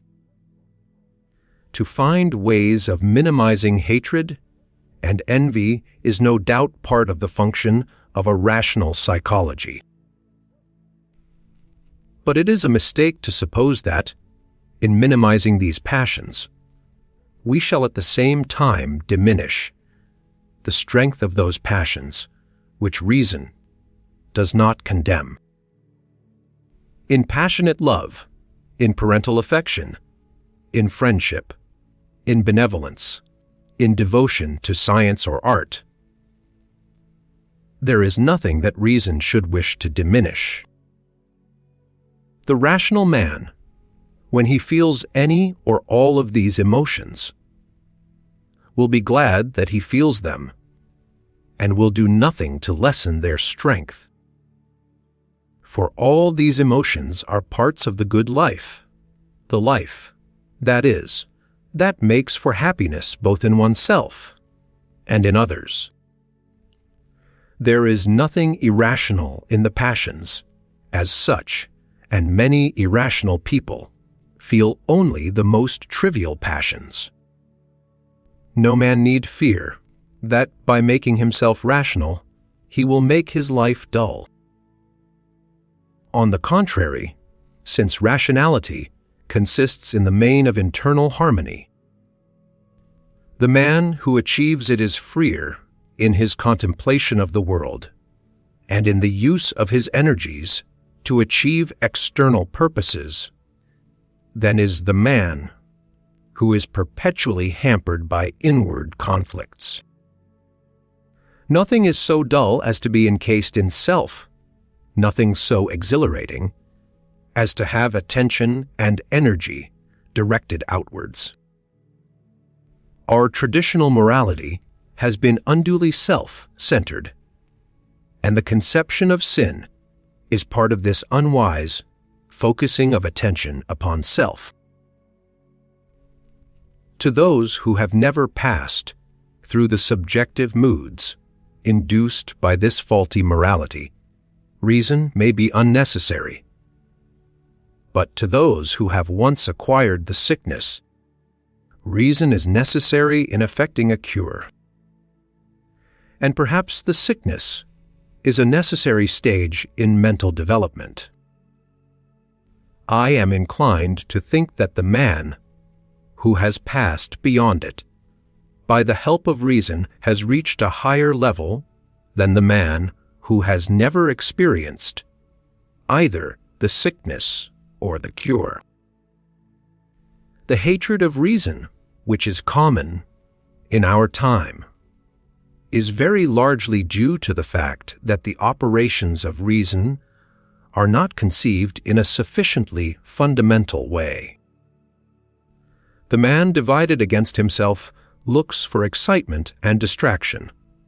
He loves strong passions, not for sound reasons, but because for the moment they take him outside himself and prevent the painful necessity of thought. Any passion is to him a form of intoxication, and since he cannot conceive of fundamental happiness, all relief from pain appears to him solely possible in the form of intoxication. This, however, is the symptom of a deep-seated malady. Where there is no such malady, the greatest happiness comes with the most complete possession of one's faculties. It is in the moments when the mind is most active and the fewest things are forgotten that the most intense joys are experienced. This, indeed, is one of the best touchstones of happiness. The happiness that requires intoxication of no matter what sort is a spurious and unsatisfying kind. The happiness that is genuinely satisfying is accompanied by the fullest exercise of our faculties and the fullest realization of the world in which we live. Persecution mania. In its more extreme forms, persecution mania is a recognized form of insanity. Some people imagine that others wish to kill them, or imprison them, or to do them some other grave injury. Often the wish to protect themselves against imaginary persecutors leads them into acts of violence, which make it necessary to restrain their liberty. This, like many other forms of insanity, is only an exaggeration of a tendency not at all uncommon among people who count as normal. I do not propose to discuss the extreme forms, which are a matter for a psychiatrist. It is the milder forms that I wish to consider, because they are a very frequent cause of unhappiness, and because, not having gone so far as to produce definite insanity, they are still capable of being dealt with by the patient himself provided he can be induced to diagnose his trouble rightly and to see that its origin lies within himself, and not in the supposed hostility or unkindness of others. We are all familiar with the type of person, man or woman, who, according to his own account, is perpetually the victim of ingratitude, unkindness, and treachery. People of this kind are often extraordinarily plausible and secure warm sympathy from those who have not known them long. There is, as a rule, nothing inherently improbable about each separate story that they relate. The kind of ill treatment of which they complain does undoubtedly sometimes occur. What in the end rouses the hearer's suspicions is the multiplicity of villains, whom it has been the sufferer's ill fortune to meet with. In accordance with the doctrine of probability, different people living in a given society are likely in the course of their lives to meet with about the same amount of bad treatment. If one person in a given set receives, according to his own account, universal ill treatment, the likelihood is that the cause lies in himself, and that he either imagines injuries from which in fact he has not suffered, or unconsciously behaves in such a way as to arouse uncontrollable irritation. Experienced people, therefore, become suspicious of those who, by their own account, are invariably ill treated by the world. They tend, by their lack of sympathy, to confirm these unfortunate people in the view that everyone is against them. The trouble, in fact, is a difficult one to deal with, since it is inflamed alike by sympathy and by lack of sympathy. The person inclined to persecution mania, when he finds a hard luck story believed, will embellish it until he reaches the frontier of credibility. When, on the other hand, he finds it disbelieved, he has merely another example of the peculiar hard-heartedness of mankind towards himself. The disease is one that can only be dealt with by understanding, and this understanding must be conveyed to the patient if it is to serve its purpose. My purpose in this chapter is to suggest some general reflections by means of which each individual can detect in himself the elements of persecution mania, from which almost everybody suffers in a greater or less degree, and, having detected them, can eliminate them.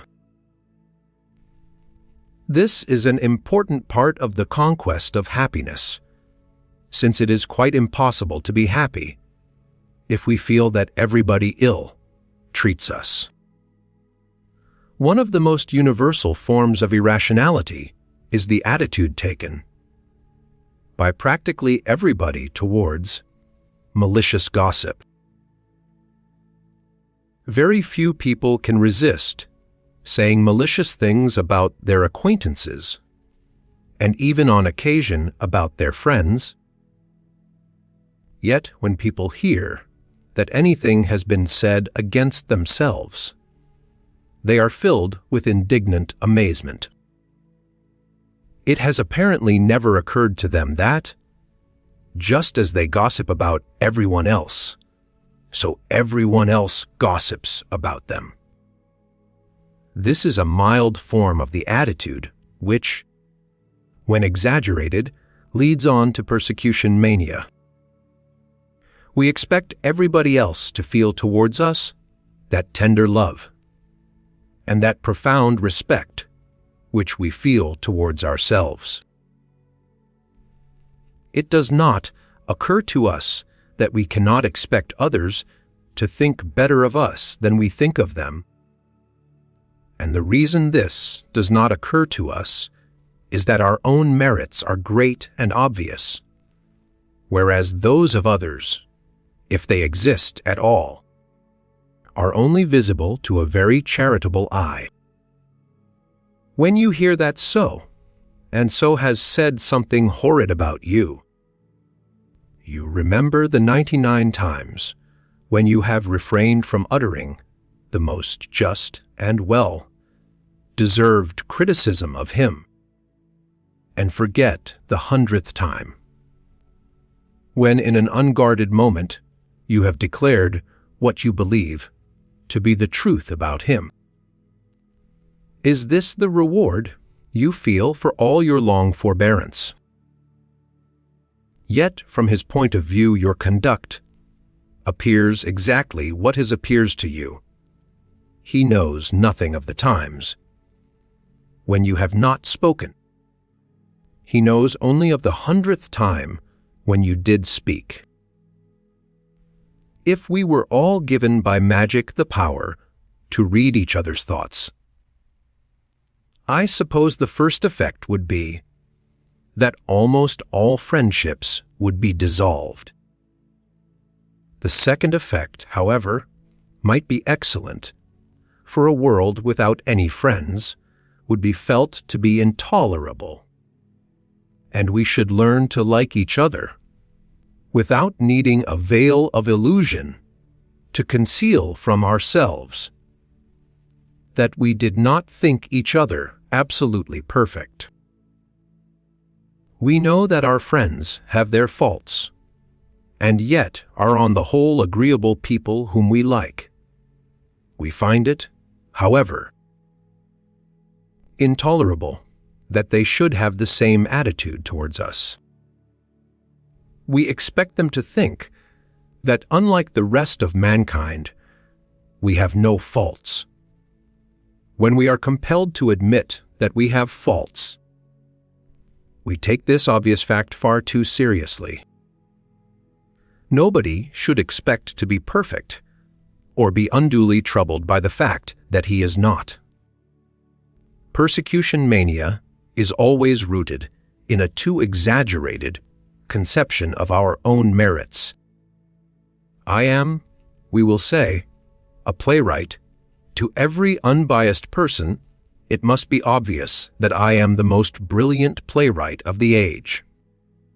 Nevertheless, for some reason, my plays are seldom performed, and when they are not successful. What is the explanation of this strange state of affairs?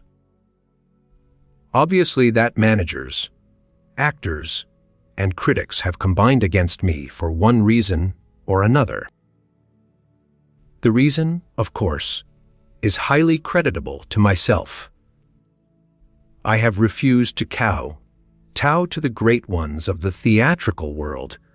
I have not flattered the critics.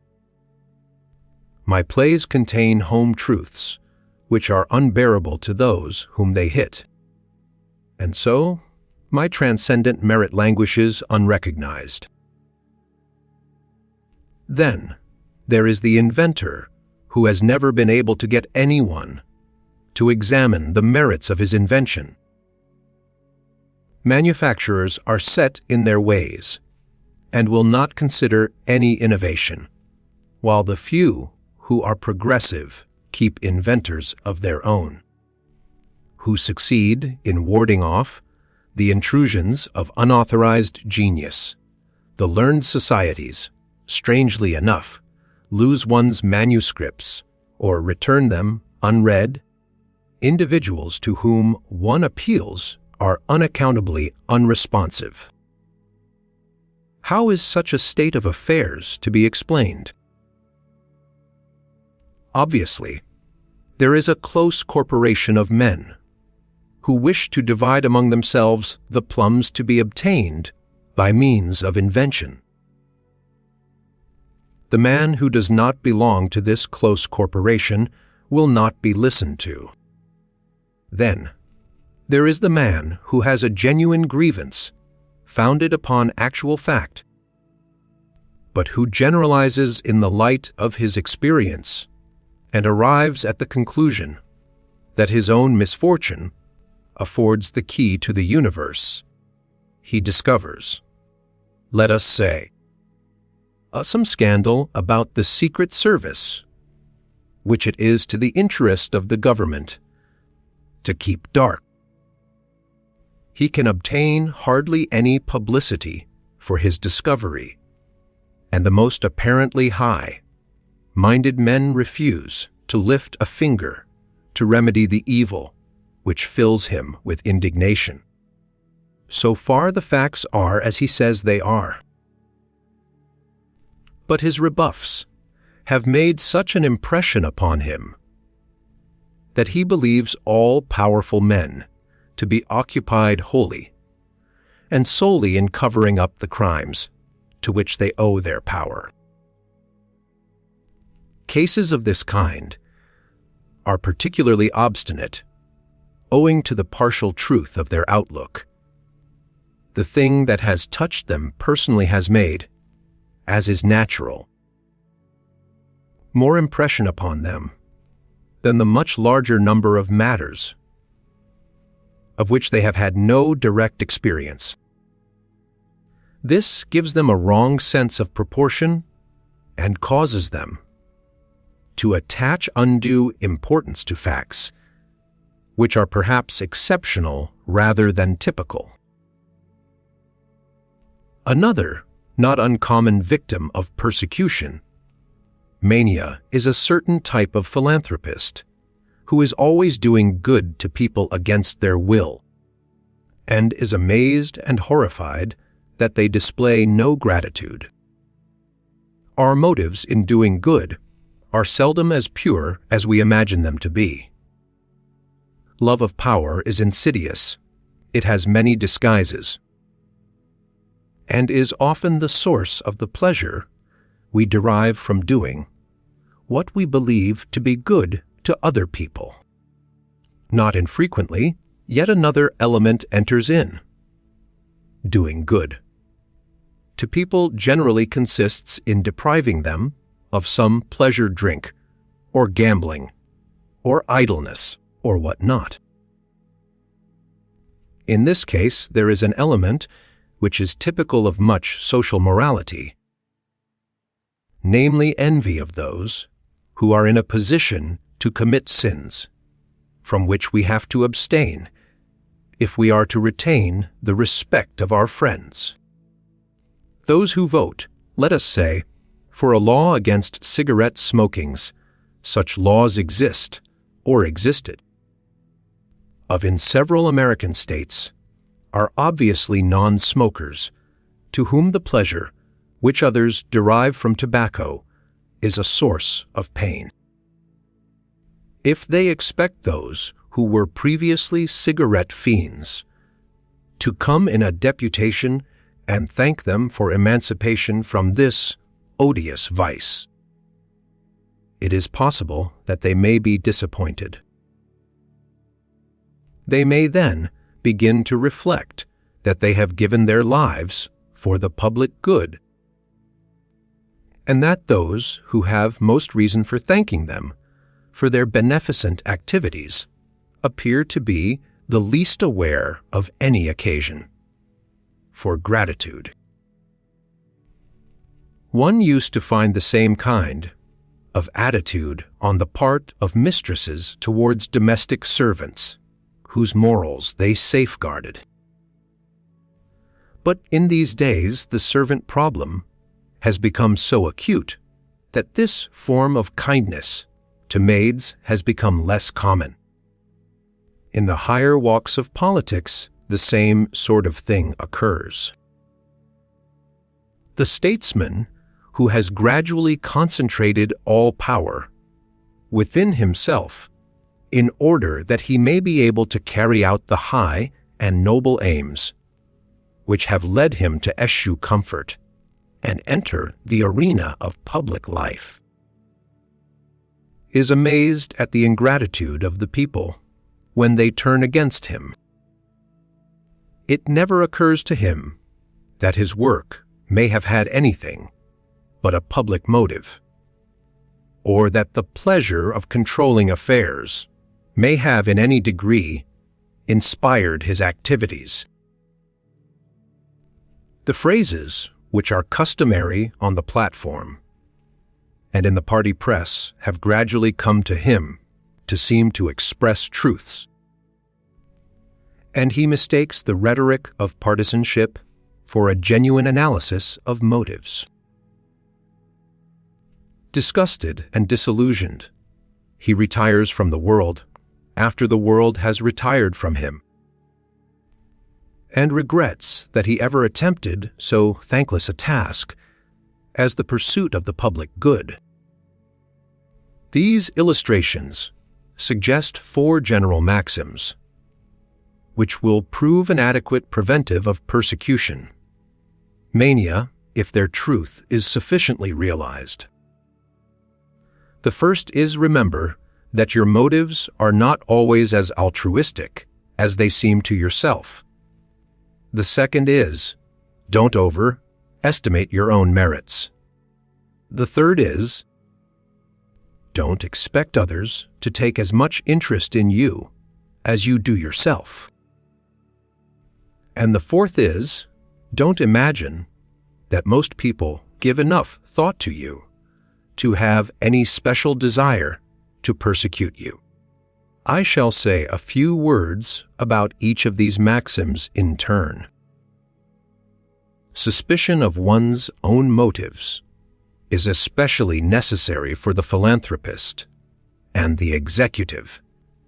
Such people have a vision of how the world, or some part of it, should be, and they feel, sometimes rightly, sometimes wrongly, that in realizing their vision, they will be conferring a boon upon mankind, or some section of it. They do not, however, adequately realize that the individuals affected by their operations have each an equal right to his own view as to the sort of world he wants. A man of the executive type is quite sure that his vision is right, and that any contrary one is wrong. But his subjective certainty affords no proof that he is objectively right. Moreover, his belief is very often only a camouflage for the pleasure that he derives from contemplating changes of which is the cause. And, in addition to love of power, there is another motive, namely vanity, which operates strongly in such cases. The high-minded idealist who stands for Parliament, on this matter I speak from experience, is astonished by the cynicism of the electorate which assumes that he only desires the glory of writing the letters MP after his name. When the contest is over and he has time to think, it occurs to him that perhaps after all the cynical electors were in the right. Idealism causes simple motives to wear strange disguises, and therefore some dash of realistic cynicism does not come amiss in our public men. Conventional morality inculcates a degree of altruism of which human nature is scarcely capable. And those who pride themselves upon their virtue often imagine that they attain this unattainable ideal. The immense majority of even the noblest persons' actions have self-regarding motives, nor is this to be regretted, since, if it were otherwise, the human race could not survive. A man who spent his time seeing that others were fed and forgot to feed himself would perish. He may, of course, take nourishment solely in order to provide himself with the necessary strength to plunge again into the battle against evil. But it is doubtful whether food eaten with this motive could be adequately digested, since the flow of saliva would be insufficiently stimulated. It is better, therefore, that a man should eat because he enjoys his food than that the time he spends at his meals should be solely inspired by a desire for the public good. And what applies to eating applies to everything else. Whatever is to be done can only be done adequately by the help of a certain zest. And zest is difficult without some self regarding motive. I should include among self regarding motives, from this point of view, those that concern persons biologically connected with oneself, such as the impulse to the defense of wife and children against enemies. This degree of altruism is part of normal human nature, but the degree inculcated in conventional ethics is not, and is very rarely attained genuinely. People who wish to have a high opinion of their own moral excellence have therefore to persuade themselves that they have achieved a degree of unselfishness that it is very unlikely that they have achieved.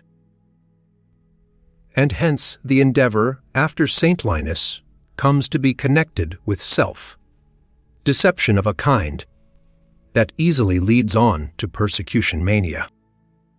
The second of our 4 maxims, to the effect that it is unwise to estimate your own merits, is covered, so far as morals are concerned, by what we have already said.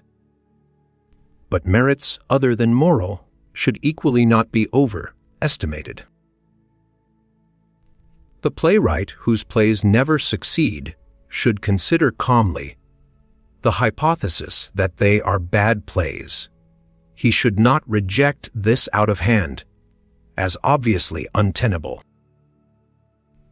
If he finds that it fits the facts, he should, as an inductive philosopher, adopt it.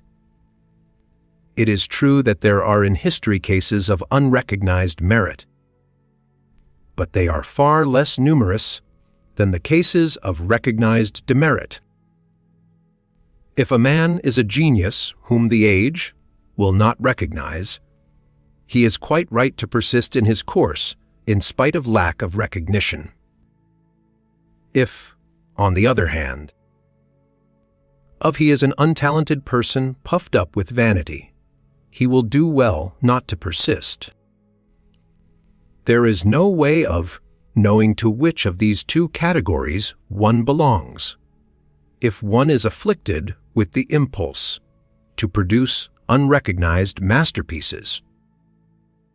If you belong to the one category, your persistence is heroic, if to the other, ludicrous. When you have been dead 100 years, it will be possible to guess to which category you belonged.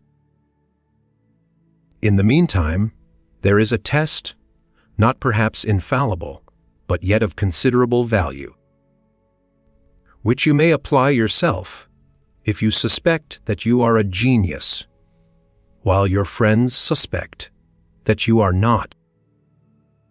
The test is this: do you produce because you feel an urgent compulsion to express certain ideas or feelings? Or are you actuated by the desire for applause? In the genuine artist, the desire for applause, while it usually exists strongly, is secondary in the sense that the artist wishes to produce a certain kind of work and hopes that that work may be applauded, but will not alter his style, even if no applause is forthcoming. The man, on the other hand, to whom the desire for applause is the primary motive, has no force within himself urging him to a particular kind of expression, and could therefore just as well do work of some wholly different kind. Such a man, if he fails to win applause by his art, had better give it up. And, speaking more generally, whatever your line in life may be, if you find that others do not rate your abilities as highly as you do yourself, do not be too sure that it is they who are mistaken. If you allow yourself to think this, you may easily fall into the belief that there is a conspiracy to prevent the recognition of your merit. And this belief is pretty sure to be the source of an unhappy life. To recognize that your merit is not so great as you had hoped may be more painful for a moment, but it is a pain which has an end, beyond which a happy life again becomes possible. Our third maxim was not to expect too much of others. It used to be customary for invalid ladies to expect at least one of their daughters to sacrifice themselves completely in performing the duties of a nurse, even to the extent of foregoing marriage. This is to expect of another a degree of altruism which is contrary to reason, since the loss to the altruist is greater than the gain to the egoist. In all your dealings with other people, especially with those who are nearest and dearest, it is important, and not always easy to remember, that they see life from their own angle, and as it touches their own ego, not from your angle, and as it touches yours. No person should be expected to distort the main lines of his life for the sake of another individual. On occasion, there may exist such a strong affection that even the greatest sacrifices become natural. But if they are not natural, they should not be made. And no person should be held blameworthy for not making them. Very often the conduct that people complain of in others is not more than the healthy reaction of natural egoism against the grasping rapacity of a person whose ego extends beyond its proper limits. The fourth maxim that we mentioned consists of realizing that other people spend less time in thinking about you than you do yourself. The insane victim of persecution mania imagines that all sorts of people, who, in fact, have their own avocations and interests, are occupied morning, noon, and night in an endeavor to work a mischief to the poor lunatic. In like manner, the comparatively sane victim of persecution mania sees in all kinds of actions a reference to himself, which does not, in fact, exist. This idea, of course, is flattering to his vanity. If he were a great enough man, it might be true. The actions of the British government for many years were mainly concerned to thwart Napoleon. But when a person of no special importance imagines that others are perpetually thinking about him, he is on the road towards insanity. You make a speech, let us say, at some public dinner. Photographs of some of the other speakers appear in the picture papers, but there is no picture of you. How is this to be accounted for? Obviously not, because the other speakers were considered more important. It must be because the editors of the papers had given orders that you were to be ignored. And why should they have given such orders? Obviously, because they feared you on account of your great importance. In this way, the omission of your picture is transformed from a slight into a subtle compliment. But self-deception of this kind cannot lead to any solid happiness. In the back of your mind, you will know that the facts are otherwise, and in order to conceal this from yourself, as far as possible, you will have to invent more and more fantastic hypotheses. The strain of trying to believe these will, in the end, become very great. And since, moreover, they involve the belief that you are the object of widespread hostility, they will only safeguard your self-esteem by inflicting the very painful feeling that you are at odds with the world.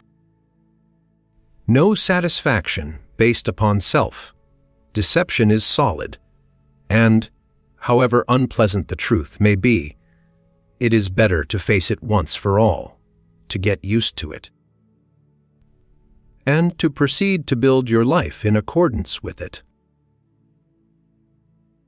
Fear of public opinion. Very few people can be happy unless on the whole their way of life and their outlook on the world is approved by those with whom they have social relations, and more especially by those with whom they live. It is a peculiarity of modern communities that they are divided into sets which differ profoundly in their morals and in their beliefs. This state of affairs began with the Reformation, or perhaps one should say with the Renaissance, and has grown more pronounced ever since. There were Protestants and Catholics who differed not only in theology, but on many more practical matters. There were aristocrats who permitted various kinds of action that were not tolerated among the bourgeoisie. Then there came to be latitudinarians and free thinkers who did not recognize the duties of religious observance. In our own day, throughout the continent of Europe, there is a profound division between socialists and others, which covers not only politics, but almost every department of life. In English-speaking countries, the divisions are very numerous. In some sets, art is admired, while in others it is thought to be of the devil, at any rate if it is modern. In some sets, devotion to the empire is the supreme virtue. In others, it is considered a vice, and in yet others, a form of stupidity.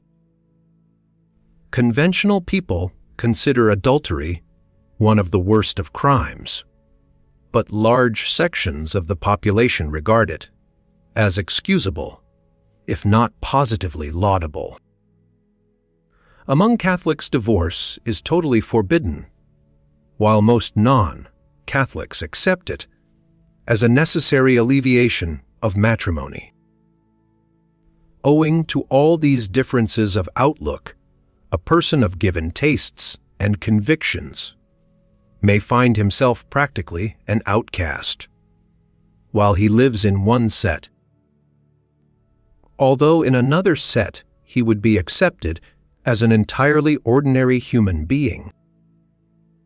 A very great deal of unhappiness, especially among the young, arises in this way.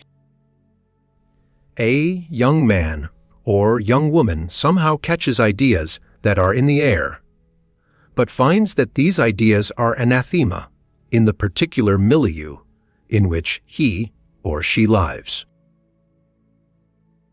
It easily seems to the young as if the only milieu with which they are acquainted were representative of the whole world. They can scarcely believe that in another place or another set the views, which they dare not avow for fear of being thought utterly perverse, would be accepted as the ordinary commonplaces of the age. Thus, through ignorance of the world, a great deal of unnecessary misery is endured, sometimes only in youth, but not infrequently throughout life. This isolation is not only a source of pain, it also causes a great dissipation of energy in the unnecessary task of maintaining mental independence against hostile surroundings. And in 99 cases, out of 100 produces a certain timidity in following out ideas to their logical conclusions.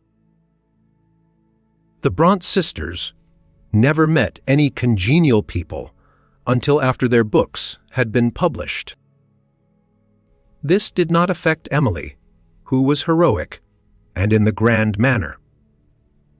But it certainly did affect Charlotte, whose outlook, in spite of her talents, remained always to a large extent that of a governess. Blake, like Emily Bront, lived in extreme mental isolation, but like her was great enough to overcome its bad effects, since he never doubted that he was right and his critics wrong. His attitude towards public opinion is expressed in the lines, "The only man that e'er I knew, who did not make me almost spew was Fuseli. He was both Turk and Jew." And so, dear Christian friends, how do you do? But there are not many who have this degree of force in their inner life. To almost everybody sympathetic, surroundings are necessary to happiness. To the majority, of course, the surroundings in which they happen to find themselves are sympathetic. They imbibe current prejudices in youth and instinctively adapt themselves to the beliefs and customs which they find in existence around them. But to a large minority, which includes practically all who have any intellectual or artistic merit, this attitude of acquiescence is impossible. A person born, let us say, in some small country town finds himself from early youth surrounded by hostility to everything that is necessary for mental excellence. If he wishes to read serious books, other boys despise him, and teachers tell him that such works are unsettling. If he cares for art, his contemporaries think him unmanly, and his elders think him immoral. If he desires any career, however respectable, which has not been common in the circle to which he belongs, he is told that he is setting himself up, and that what was good enough for his father ought to be good enough for him. If he shows any tendency to criticize his parents, religious tenets, or political affiliations, he is likely to find himself in serious trouble. For all these reasons, to most young men and young women of exceptional merit, adolescence is a time of great unhappiness. To their more ordinary companions, it may be a time of gaiety and enjoyment, but for themselves they want something more serious, which they can find neither among their elders nor among their contemporaries in the particular social setting in which chance has caused them to be born. When such young people go to a university, they probably discover congenial souls and enjoy a few years of great happiness. If they are fortunate, they may succeed, on leaving the university, in obtaining some kind of work that gives them still the possibility of choosing congenial companions. An intelligent man who lives in a city as large as London or New York can generally find some congenial set in which it is not necessary to practice any constraint or hypocrisy. But if his work obliges him to live in some smaller place, and more particularly if it necessitates retention of the respect of ordinary people, as is the case, for example, with a doctor or a lawyer. Others call me Mother Nature. He may find himself throughout his whole life practically compelled to conceal his real tastes and convictions from most of the people that he meets in the course of his day.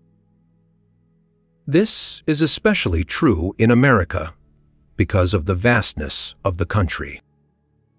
In the most unlikely places, north, south, east, and west, one finds lonely individuals who know from books that there are places where they would not be lonely, but who have no chance to live in such places, and only the rarest opportunity of congenial conversation.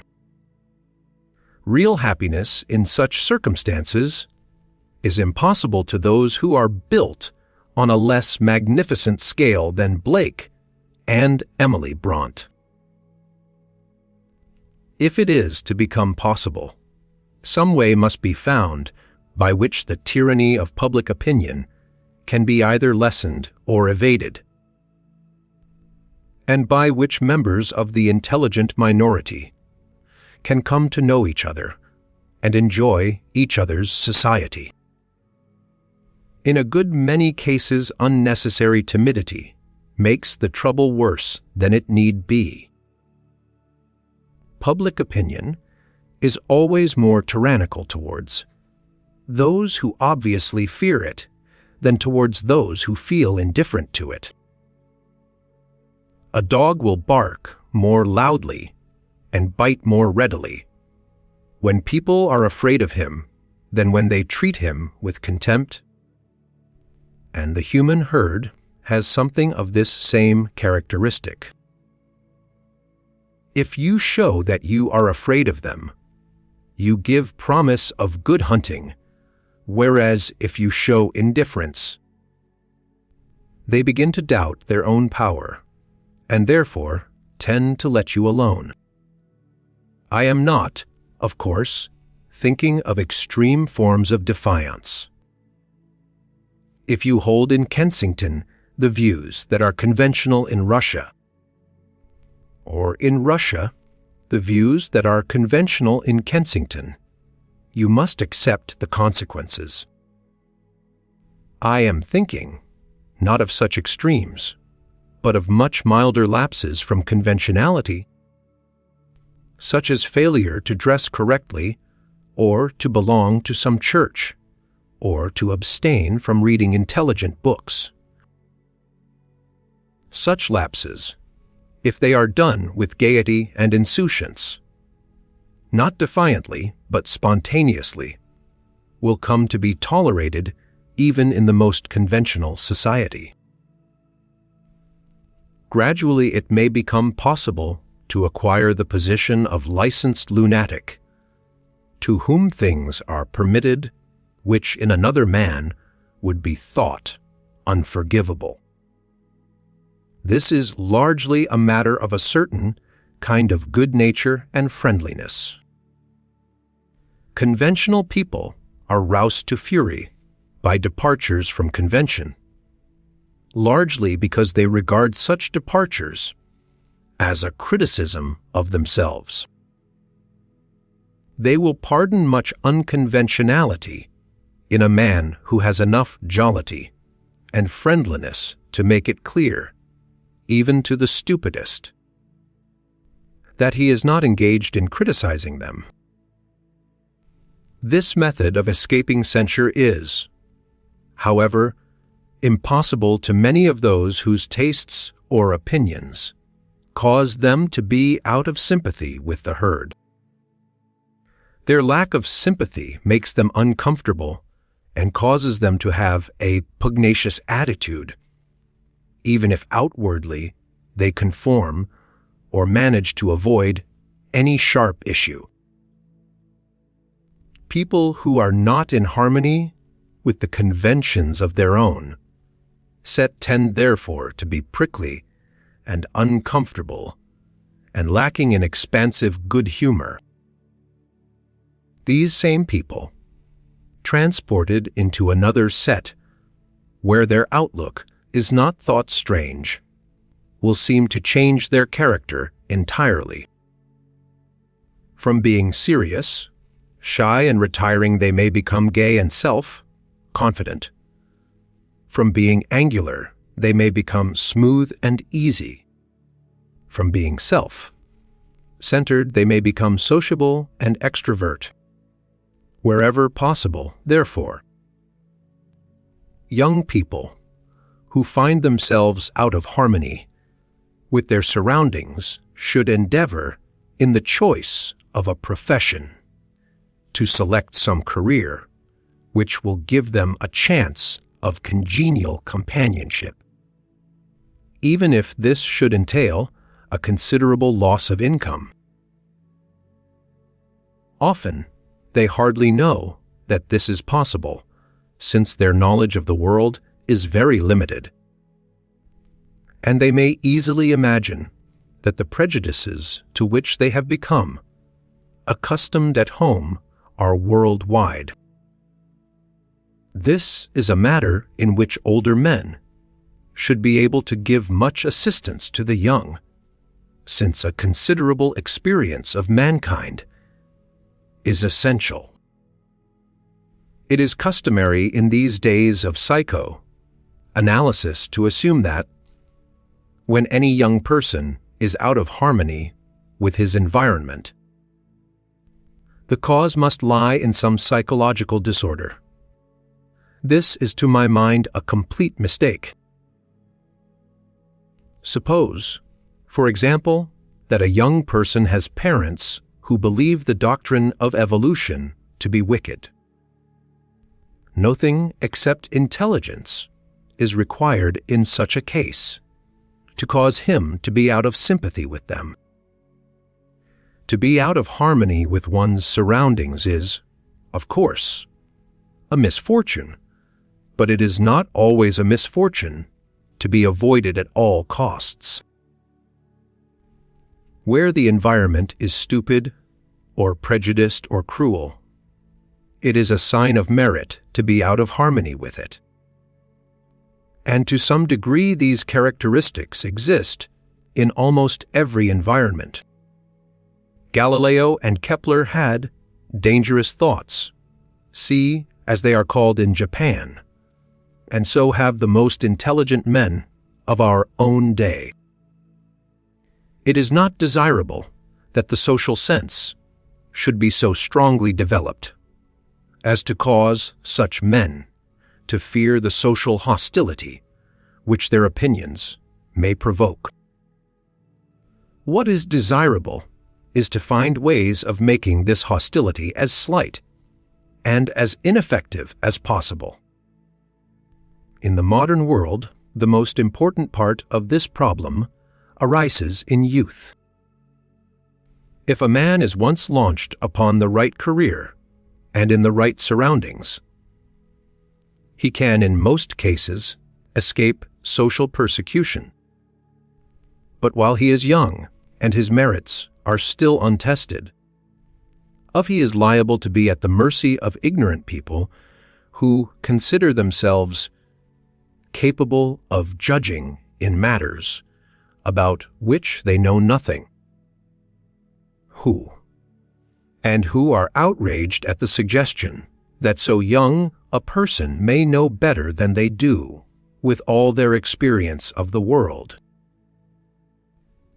Many people who have ultimately escaped from the tyranny of ignorance have had so hard a fight and so long a time of repression that in the end they are embittered and their energy is impaired. There is a comfortable doctrine that genius will always make its way. And on the strength of this doctrine, many people consider that the persecution of youthful talent cannot do much harm. But there is no ground whatever for accepting this doctrine. It is like the theory that murder will out. Obviously, all the murders we know of have been discovered. But who knows how many there may be which have never been heard of? In like manner, all the men of genius that we have ever heard of have triumphed over adverse circumstances. But that is no reason for supposing that there were not innumerable others who succumbed in youth. Moreover, it is not a question only of genius, but also of talent, which is just as necessary to the community. And it is not only a question of emerging somehow, but also of emerging unembittered and with unimpaired energy. For all these reasons, the way of youth should not be made too hard. While it is desirable that the old should treat with respect the wishes of the young, it is not desirable that the young should treat with respect the wishes of the old. The reason is simple, namely that in either case, it is the lives of the young that are concerned, not the lives of the old. When the young attempt to regulate the lives of the old, as, for example, by objecting to the remarriage of a widowed parent, they are quite as much in the wrong as are the old who attempt to regulate the lives of the young. Old and young alike, as soon as years of discretion have been reached, have a right to their own choices, and if necessary to their own mistakes. Young people are ill, advised if they yield to the pressure of the old in any vital matter. Suppose, for example, that you are a young person who wishes to go on the stage and that your parents oppose your wish, either on the ground that the stage is immoral or on the ground that it is socially inferior. They may bring every kind of pressure to bear. They may tell you that they will cast you off if you ignore their commands. They may say that you will certainly repent within a few years. They may mention whole strings of horrid examples of young persons who have been rash enough to do what you contemplate doing and came to a bad end in consequence. They may, of course, be right in thinking that the stage is not the career for you. It may be that you have no talent for acting, or that you have a bad voice. If this is the case, however, you will soon discover it from theatrical people, and there will still be plenty of time to adopt a different career. The arguments of parents should not be a sufficient reason for relinquishing the attempt. If, in spite of all they say, you carry out your intention, they will soon come round, much sooner in fact than either you or they suppose. If, on the other hand, you find professional opinion discouraging, that is another matter, for professional opinion, must always be treated with respect by beginners. I think that in general, apart from expert opinion, there is too much respect paid to the opinions of others, both in great matters and in small ones. One should as a rule respect public opinion, insofar as is necessary to avoid starvation and to keep out of prison. But anything that goes beyond this is voluntary submission to an unnecessary tyranny and is likely to interfere with happiness in all kinds of ways. Take, for example, the matter of expenditure. Very many people spend money in ways quite different from those that their natural tastes would enjoin, merely because they feel that the respect of their neighbors depends upon their possession of a good car and their ability to give good dinners.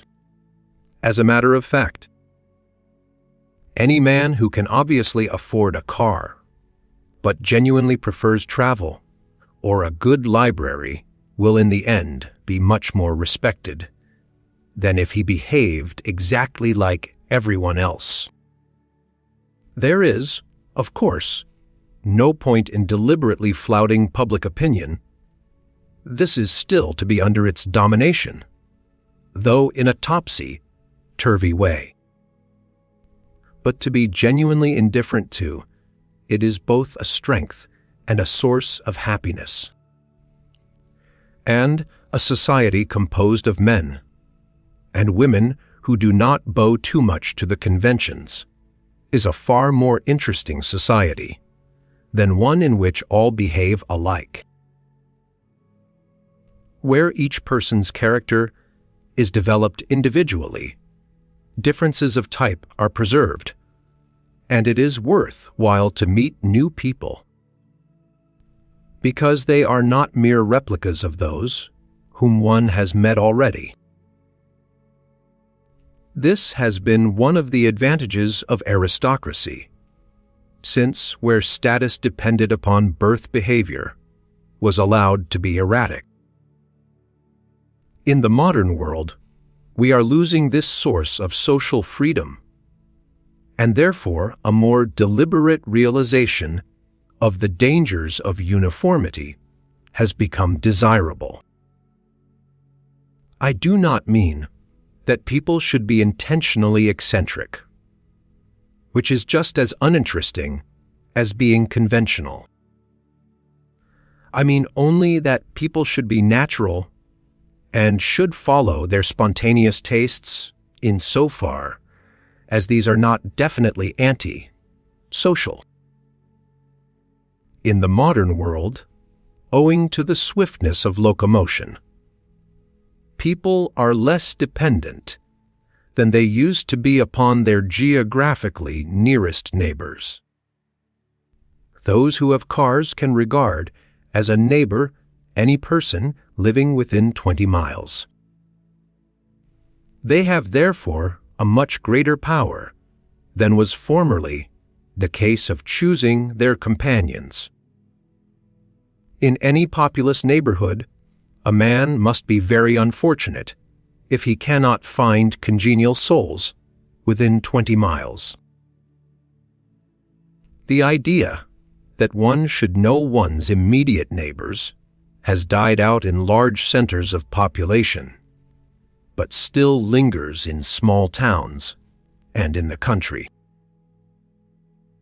It has become a foolish idea, since there is no need to be dependent upon immediate neighbors for society.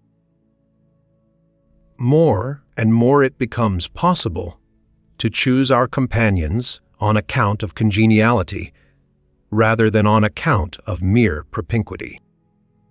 Happiness is promoted by associations of persons with similar tastes and similar opinions. Social intercourse may be expected to develop more and more along these lines, and it may be hoped that, by these means, the loneliness that now, afflicts so many unconventional people will be gradually diminished almost to vanishing point. This will undoubtedly increase their happiness, but it will, of course, diminish the sadistic pleasure which the conventional at present derive from having the unconventional at their mercy. I do not think, however, that this is a pleasure which we need be greatly concerned to preserve. Fear of public opinion, like every other form of fear, is oppressive and stunts growth. It is difficult to achieve any kind of greatness, while a fear of this kind remains strong.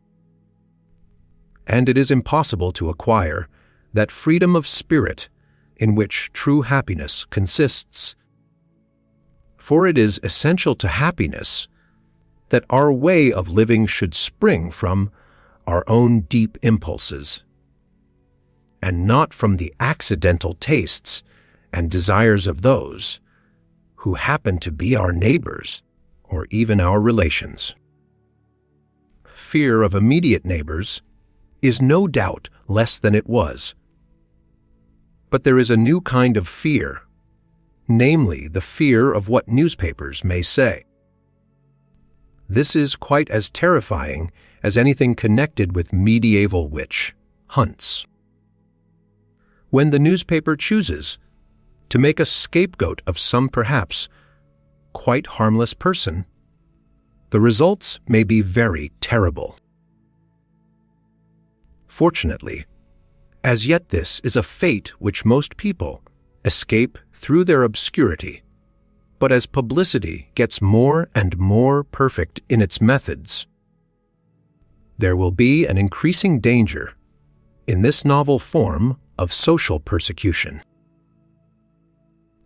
This is too grave a matter to be treated with disdain by the individual who is its victim, and whatever may be thought of the great principle of the freedom of the press, I think the line will have to be drawn more sharply than it is by the existing libel laws, and anything will have to be forbidden that makes life intolerable for innocent individuals, even if they should happen to have done or said things which, published maliciously, can cause them to become unpopular. The only ultimate cure for this evil is, however, an increase of toleration on the part of the public. The best way to increase toleration is to multiply the number of individuals who enjoy real happiness and do not therefore find their chief pleasure in the infliction of pain upon their fellow men. Conquest of Happiness. Is happiness still possible? So far, we have been considering the unhappy man. We now have the pleasanter task of considering the happy man. From the conversation and the books of some of my friends, I have been almost led to conclude that happiness in the modern world has become an impossibility. I find, however, that this view tends to be dissipated by introspection, foreign travel, and the conversation of my gardener. The unhappiness of my literary friends I have considered in an earlier chapter. In the present chapter, I wish to make a survey of the happy people that I have come across in the course of my life. Happiness is of two sorts, though, of course, there are intermediate degrees. The two sorts, might be distinguished as plain and fancy, or animal and spiritual, or of the heart and of the head. The designation to be chosen among these alternatives depends, of course, upon the thesis to be proved. I am at the moment not concerned to prove any thesis, but merely to describe. Perhaps the simplest way to describe the difference between the two sorts of happiness is to say that one sort is open to any human being, and the other only to those who can read and write. When I was a boy, I knew a man bursting with happiness whose business was digging wells. He was of enormous height and of incredible muscles. He could neither read nor write, and when in the year 1885 he got a vote for Parliament, he learnt for the first time that such an institution existed. His happiness did not depend upon intellectual sources. It was not based upon belief in natural law, or the perfectibility of the species, or the public ownership of public utilities, or the ultimate triumph of the Seventh-day Adventists, or any of the other creeds which intellectuals consider necessary to their enjoyment of life. It was based upon physical vigor, a sufficiency of work, and the overcoming of not insuperable obstacles in the shape of rock. The happiness of my gardener is of the same species. He wages a perennial war against rabbits, of which he speaks exactly as Scotland Yard speaks of Bolsheviks. He considers them dark, designing, and ferocious, and is of opinion that they can only be met by means of a cunning equal to their own. Like the heroes of Valhalla, who spent every day hunting a certain wild boar, which they killed every evening, but which miraculously came to life again in the morning, my gardener can slay his enemy one day without any fear that the enemy will have disappeared the next day. Although well over 70, he works all day and bicycles 16 hilly miles to and from his work. But the fount of joy is inexhaustible, and it is they rabbits that supply it. But, you will say, these simple delights are not open to superior people like ourselves. What joy can we experience in waging war on such puny creatures as rabbits? The argument, to my mind, is a poor one. A rabbit is very much larger than a yellow fever bacillus, and yet a superior person can find happiness in making war upon the latter. Pleasures exactly similar to those of my gardener, so far as their emotional content is concerned, are open to the most highly educated people. The difference made by education is only in regard to the activities by which these pleasures are to be obtained. Pleasures of achievement demand difficulties, such that beforehand success seems doubtful, although in the end it is usually achieved. This is perhaps the chief reason why a not excessive estimate of one's own powers is a source of happiness. The man who underestimates himself is perpetually being surprised by success, whereas the man who overestimates himself is just as often surprised by failure. The former kind of surprise is pleasant, the latter unpleasant. It is therefore wise to be not unduly conceited, though also not too modest to be enterprising. Of the more highly educated sections of the community, the happiest in the present day are the men of science. Many of the most eminent of them are emotionally simple, and obtain from their work a satisfaction so profound that they can derive pleasure from eating and even marrying.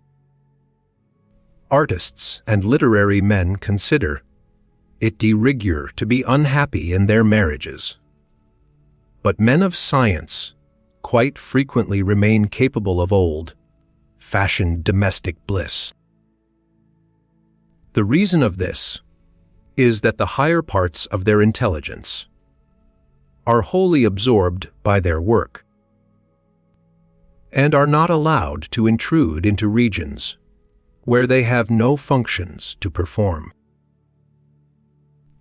In their work, they are happy because in the modern world science is progressive and powerful, and because its importance is not doubted either by themselves or by laymen. They have therefore no necessity for complex emotions, since the simpler emotions meet with no obstacles. Complexity in emotions is like foam in a river. It is produced by obstacles which break the smoothly flowing current. But so long as the vital energies are unimpeded, they produce no ripple on the surface, and their strength is not evident to the unobservant. All the conditions of happiness are realized in the life of the man of science. But he has an activity which utilizes his abilities to the full, and he achieves results which appear important not only to himself, but to the general public, even when it cannot in the smallest degree understand them. In this he is more fortunate than the artist. When the public cannot understand a picture or a poem, they conclude that it is a bad picture or a bad poem. When they cannot understand the theory of relativity, they conclude, rightly, that their education has been insufficient. Consequently, Einstein is honored, while the best painters are left to starve in garrets, and Einstein is happy, while the painters are unhappy.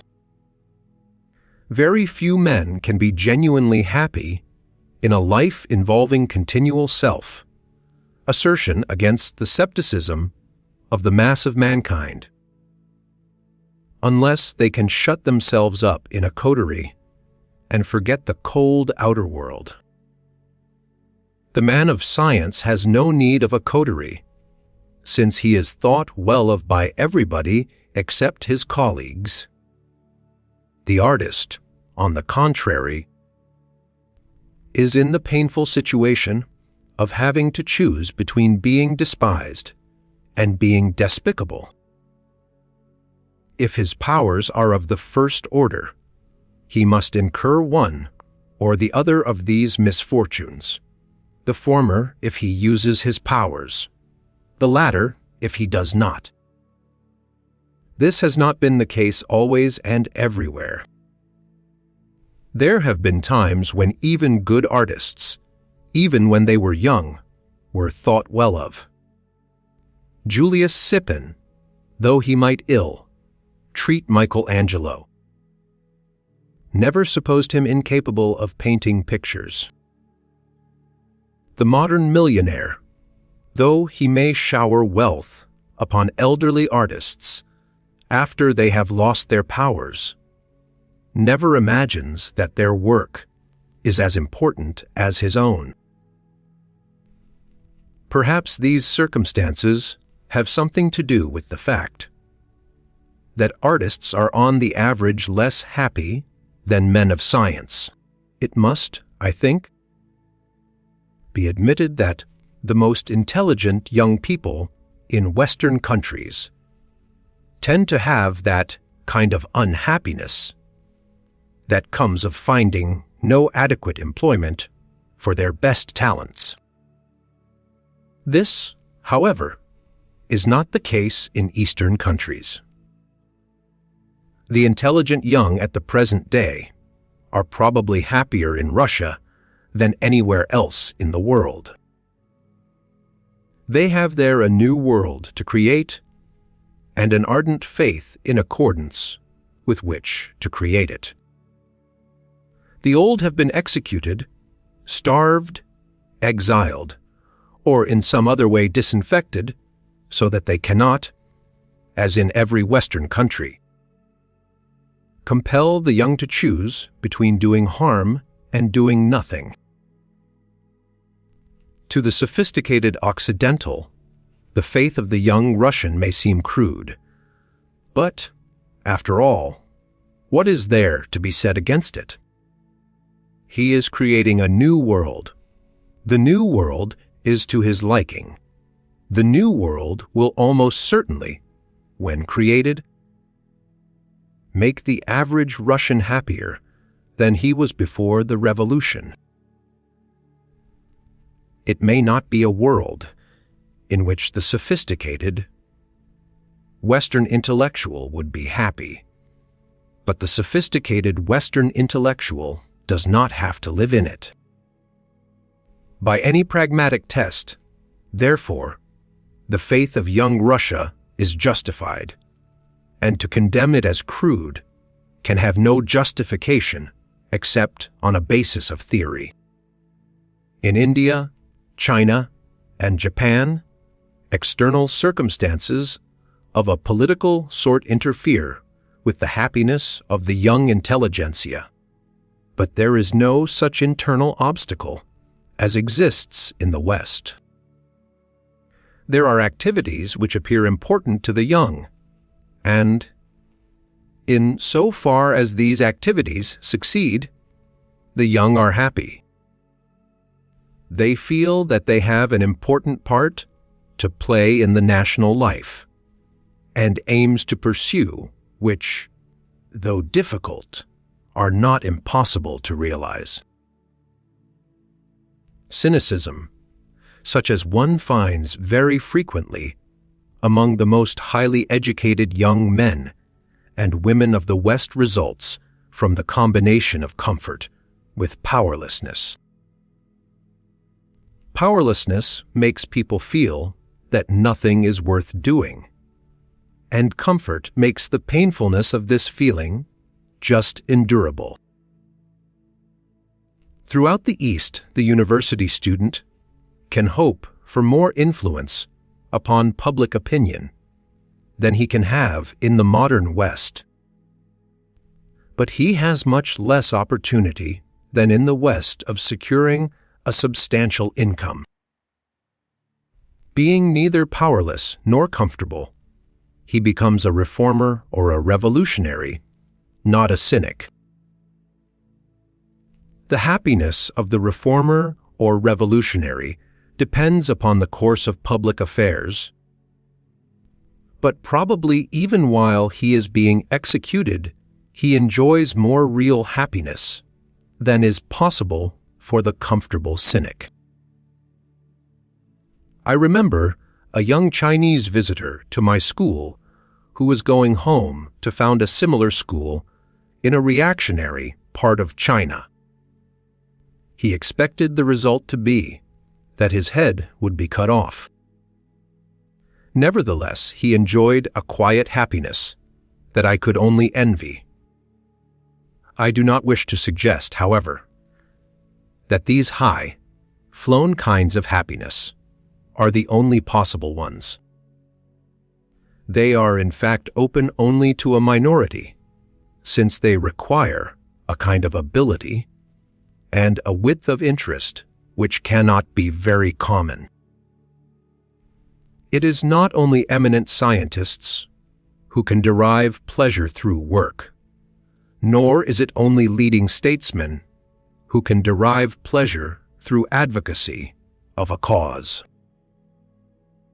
The pleasure of work is open to anyone who can develop some specialized skill, provided that he can get satisfaction from the exercise of his skill without demanding universal applause. I knew a man who had lost the use of both legs in early youth, but he had remained serenely happy throughout a long life. He had achieved this by writing a work in 5 volumes on rose blight, on which I always understood he was the leading expert. I have not had the pleasure of knowing any large number of conchologists, but from those who have, I have always understood that the study of shells brings contentment to those who engage in it. I knew a man once who was the best compositor in the world and was sought out by all those who devoted themselves to inventing artistic types.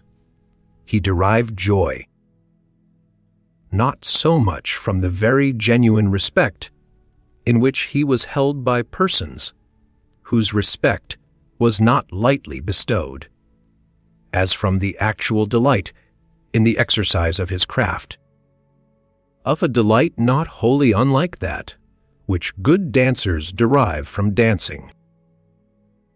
I have known also compositors who were experts in setting up mathematical type, or Nestorian script, or cuneiform, or anything else that was out of the way and difficult. I did not discover whether these men's private lives were happy, but in their working hours their constructive instincts were fully gratified.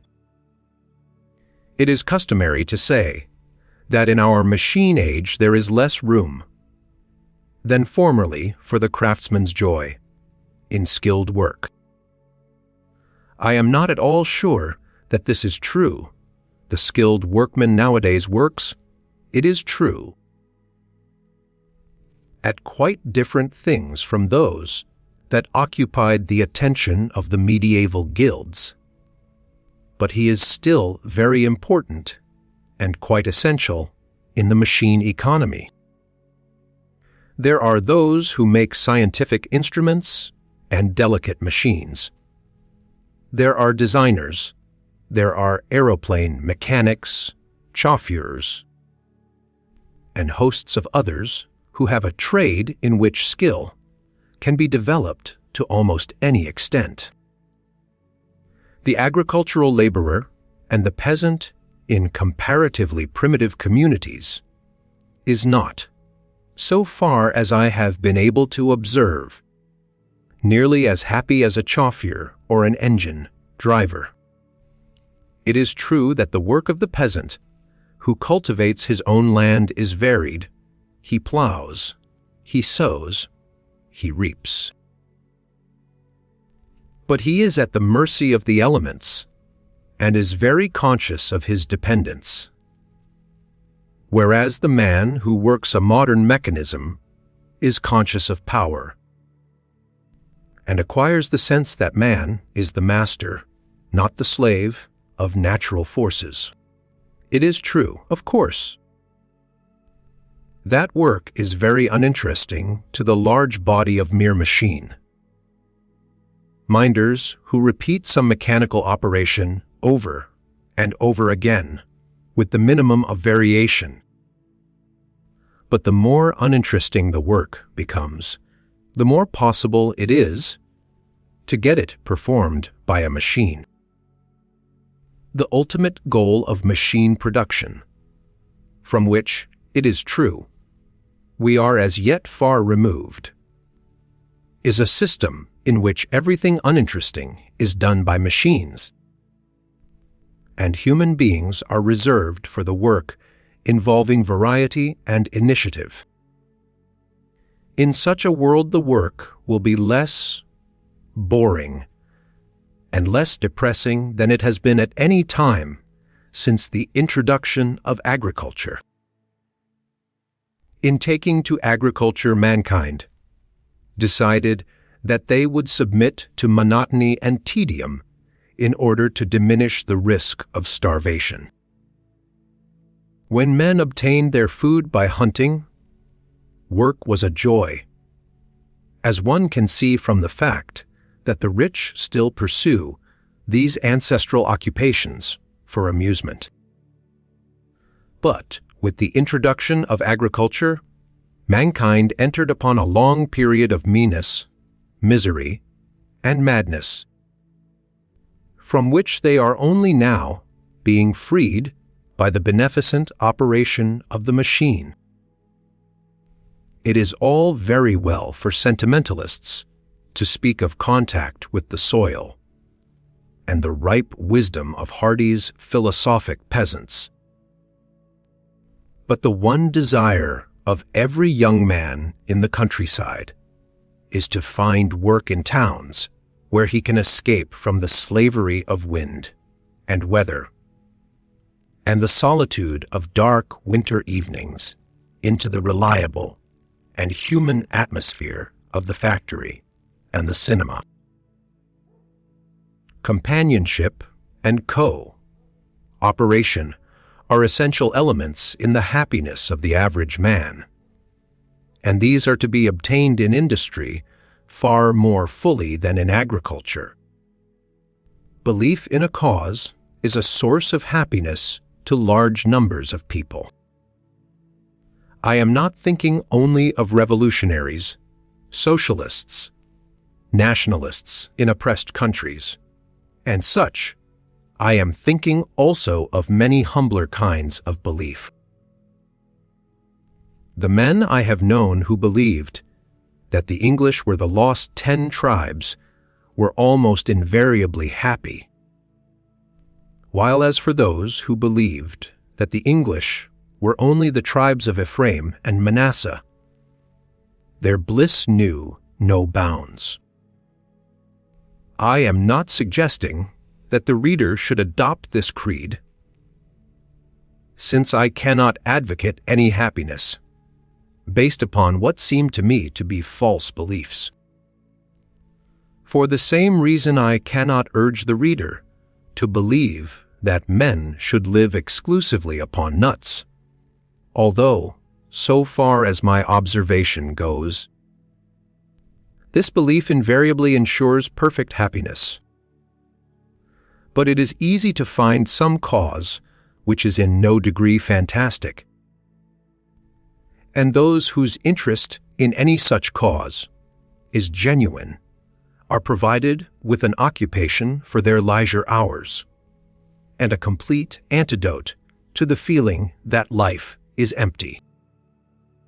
Not so very far removed from the devotion to obscure causes is absorption in a hobby. One of the most eminent of living mathematicians divides his time equally between mathematics and stamp collecting. I imagine that the latter affords consolation at the moments when he can make no progress with the former. The difficulty of proving propositions in the theory of numbers is not the only sorrow that stamp collecting can cure.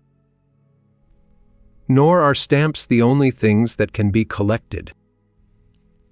Consider what a vast field of ecstasy opens before the imagination when one thinks of old china, snuff boxes, Roman coins, arrow heads, and flint implements.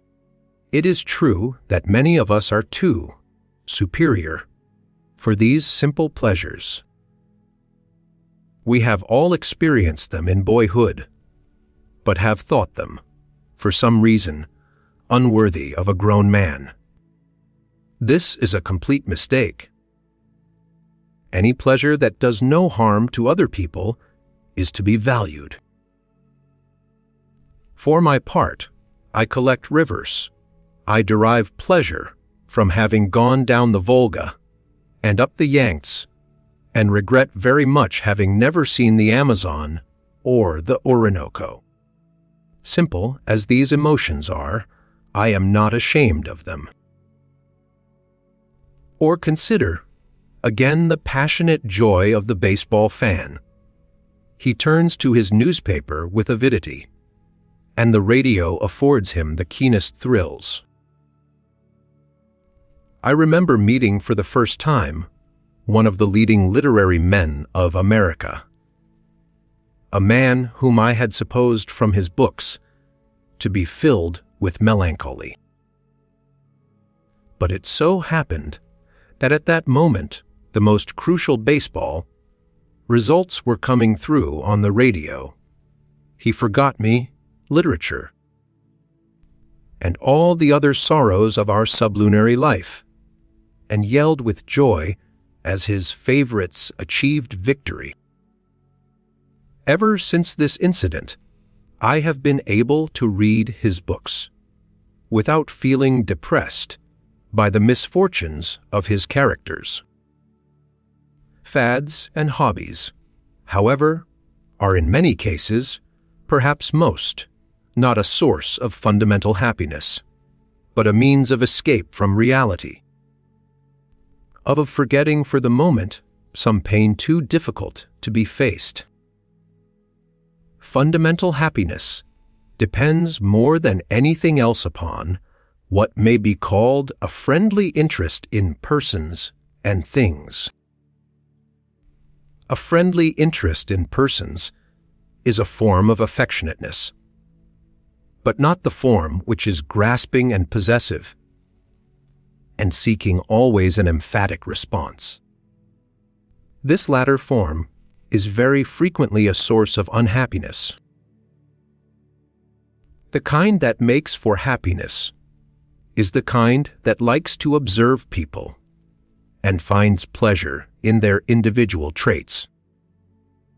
That wishes to afford scope for the interests and pleasures of those with whom it is brought into contact without desiring to acquire power over them or to secure their enthusiastic admiration.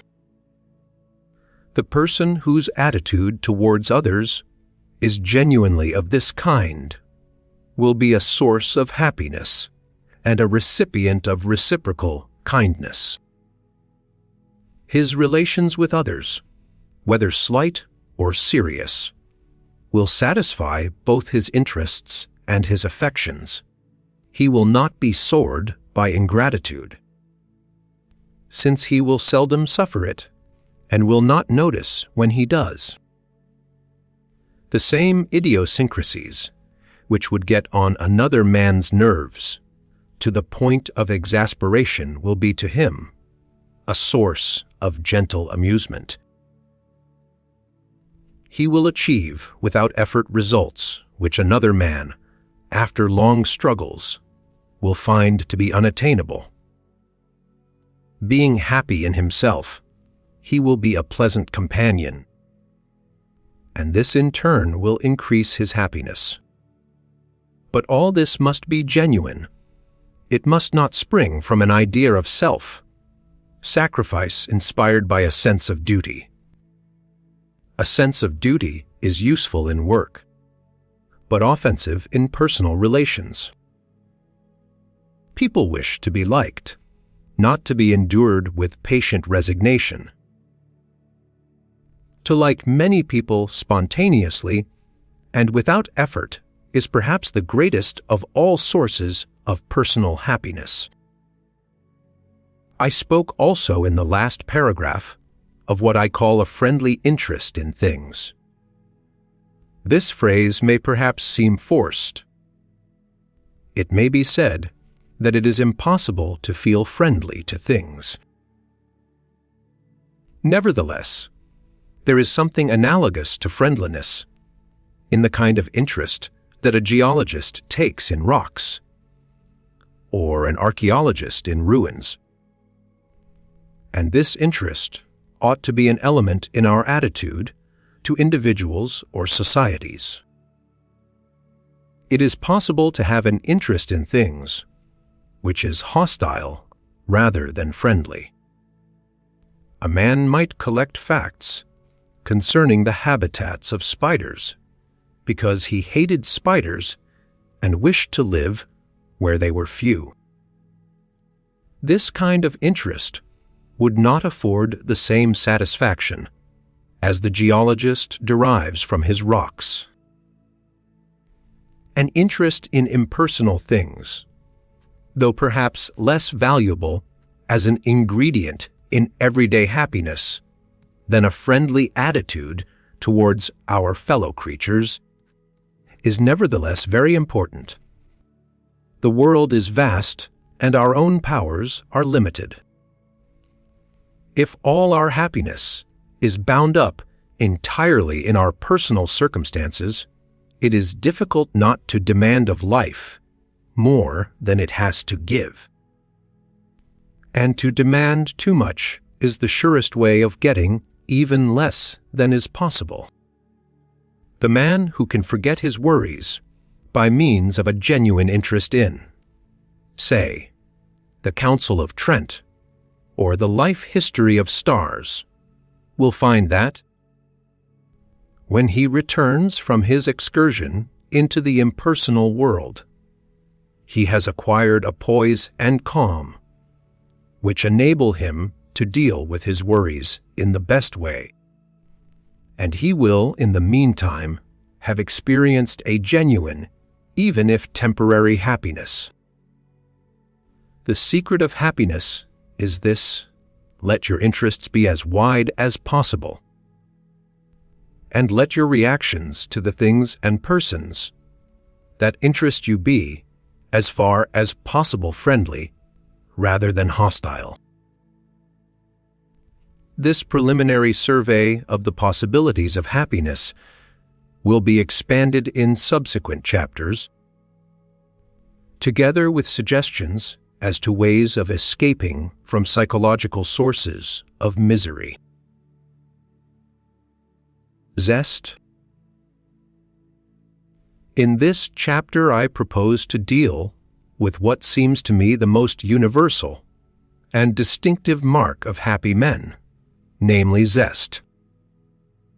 Perhaps the best way to understand what is meant by zest will be to consider the different ways in which men behave when they sit down to a meal. There are those to whom a meal is merely a bore. No matter how excellent the food may be, they feel that it is uninteresting. They have had excellent food before. Probably at almost every meal they have eaten.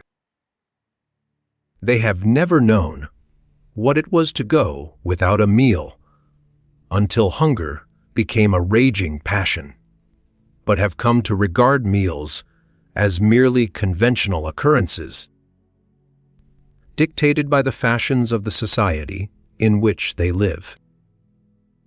Like everything else, meals are tiresome, but it is no use to make a fuss, because nothing else will be less tiresome.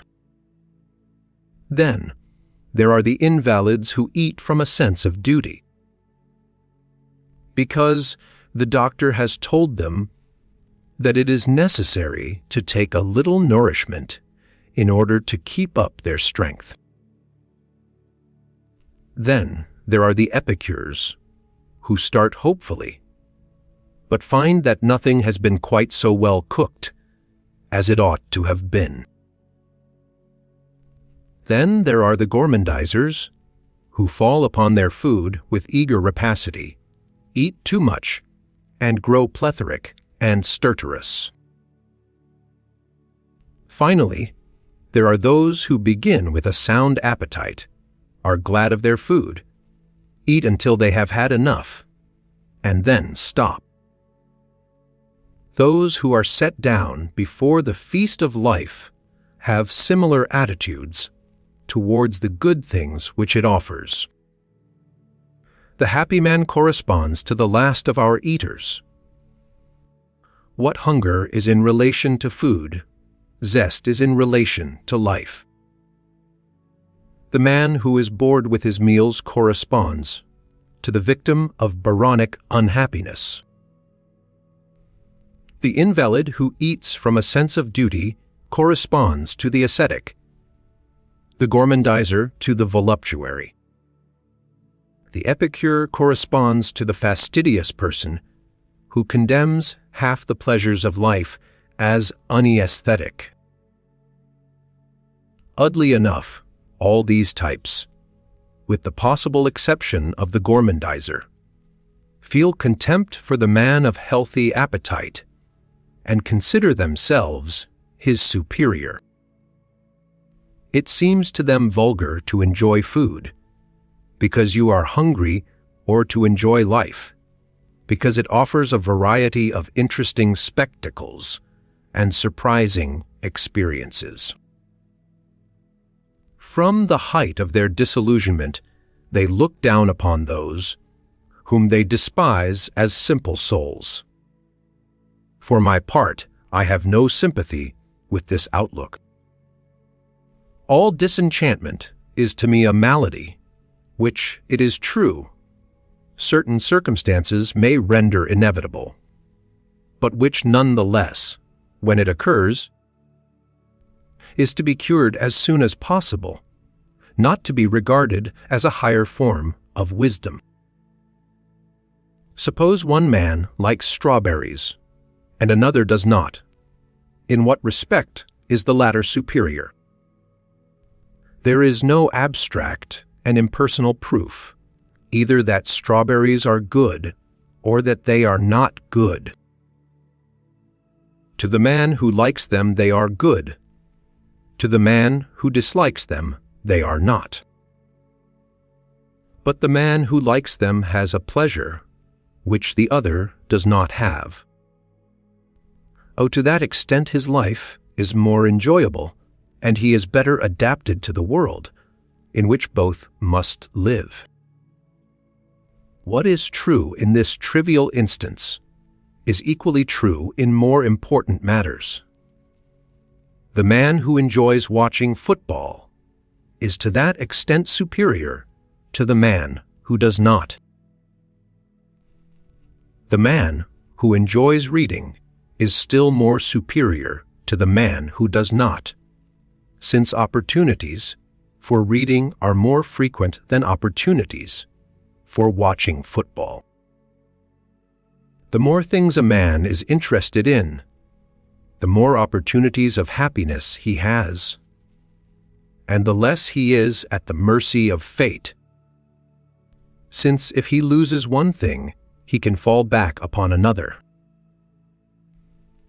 Life is too short to be interested in everything, but it is good to be interested in as many things as are necessary to fill our days. We are all prone to the malady of the introvert, who, with the manifold spectacle of the world spread out before him, turns away and gazes only upon the emptiness within. But let us not imagine that there is anything grand about the introvert's unhappiness. There were once upon a time 2 sausage machines, exquisitely constructed for the purpose of turning pig into the most delicious sausages. One of these retained his zest for pig and produced sausages innumerable. The other said, "What is pig to me? My own works are far more interesting and wonderful than any pig."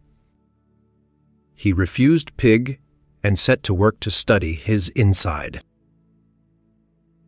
When bereft of its natural food, his inside ceased to function, and the more he studied it, the more empty and foolish it seemed to him to be. All the exquisite apparatus by which the delicious transformation had hitherto been made stood still, and he was at a loss to guess what it was capable of doing. This second sausage machine was like the man who has lost his zest, while the first was like the man who has retained it. The mind is a strange machine which can combine the materials offered to it in the most astonishing ways. But without materials from the external world, it is powerless. And unlike the sausage machine, it must seize its materials for itself, since events only become experiences through the interest that we take in them. If they do not interest us, we are making nothing of them. The man, therefore, whose attention is turned within finds nothing worthy of his notice, whereas the man whose attention is turned outward can find within. In those rare moments when he examines his soul, the most varied and interesting assortment of ingredients being dissected and recombined into beautiful or instructive patterns. The forms of zest are innumerable.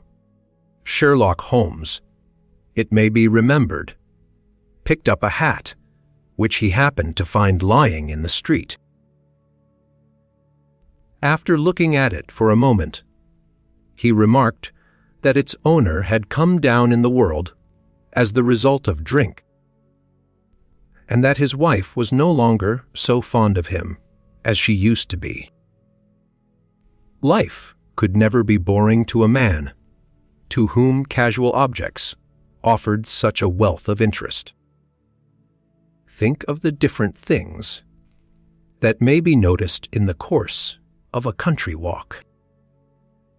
One man may be interested in the birds, another in the vegetation, another in the geology, yet another in the agriculture, and so on. Any one of these things is interesting if it interests you, and other things being equal, the man who is interested in any one of them is a man better adapted to the world than the man who is not interested. How extraordinarily different, again, are the attitudes of different people to their fellow men.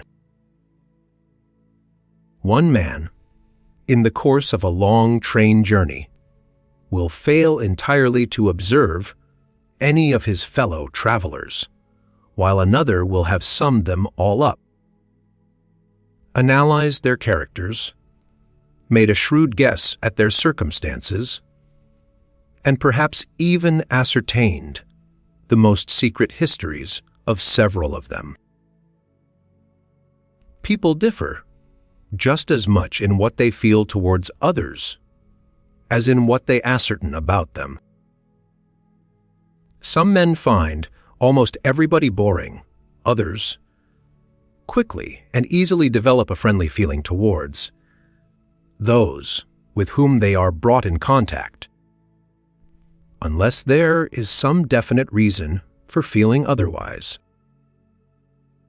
Take again such a matter as travel. Some men will travel through many countries, going always to the best hotels, eating exactly the same food as they would eat at home, meeting the same idle rich whom they would meet at home, conversing on the same topics upon which they converse at their own dinner table. When they return, their only feeling is one of relief at having done with the boredom of expensive locomotion. Other men, wherever they go, see what is characteristic, make the acquaintance of people who typify the locality, observe whatever is of interest either historically or socially, eat the food of the country, learn its manners and its language, and come home with a new stock of pleasant thoughts for winter evenings. In all these different situations, the man who has the zest for life has the advantage over the man who has none. Even unpleasant experiences have their uses to him. I am glad to have smelt a Chinese crowd and a Sicilian village, though I cannot pretend that my pleasure was very great at the moment.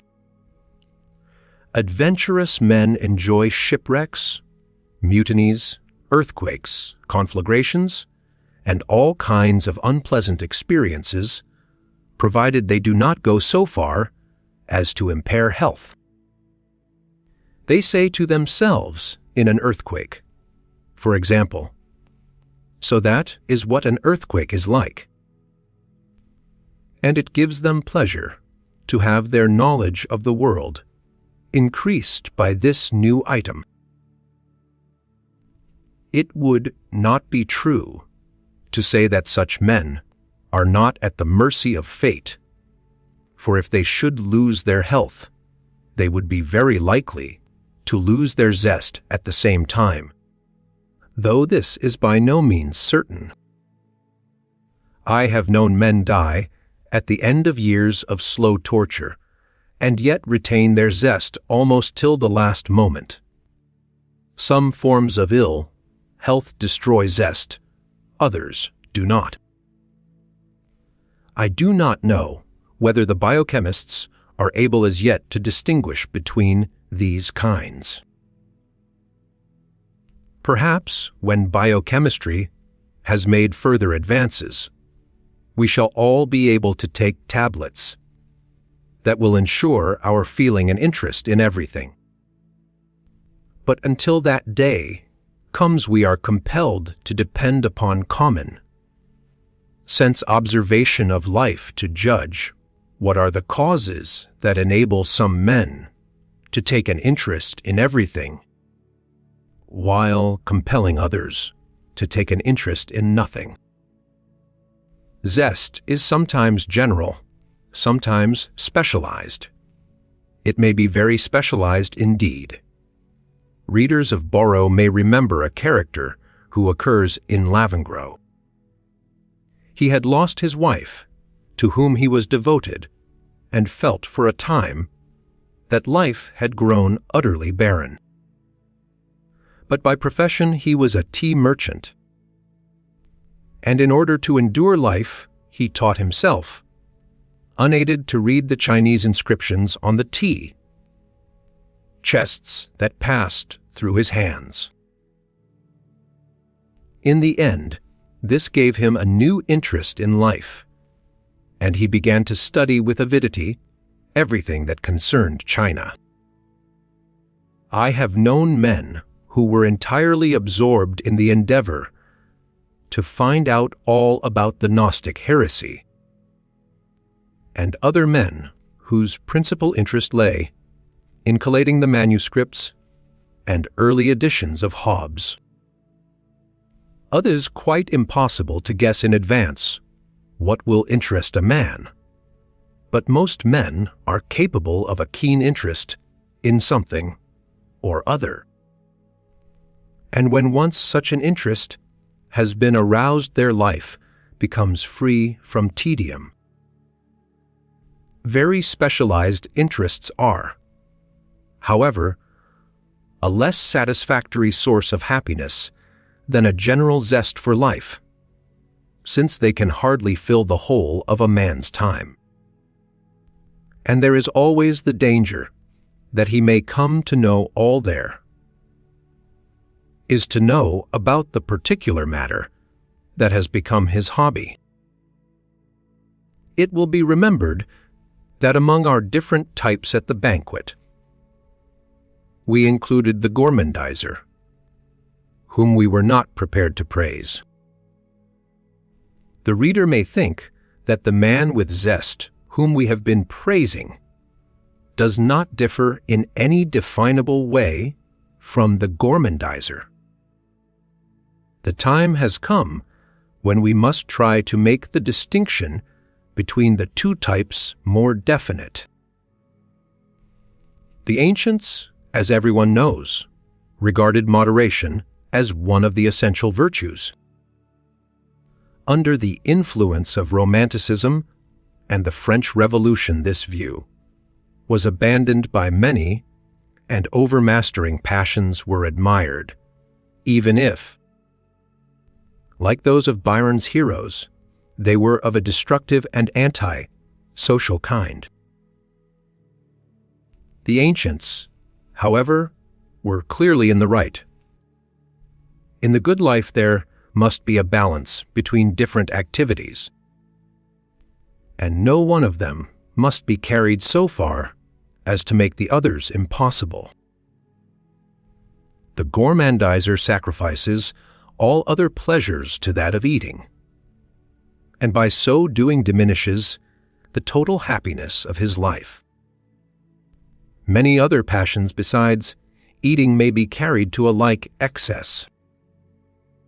The Empress Josephine was a gourmandizer in regard to clothes. At first, Napoleon used to pay her dressmaker's bills, though with continually increasing protest. At last he told her that she really must learn moderation, and that in future he would only pay her bills when the amount seemed reasonable. When her next dressmaker's bill came in, she was for a moment at her wit's end. But presently she bethought herself of a scheme. She went to the war minister and demanded that he should pay her bill out of the funds provided for the war.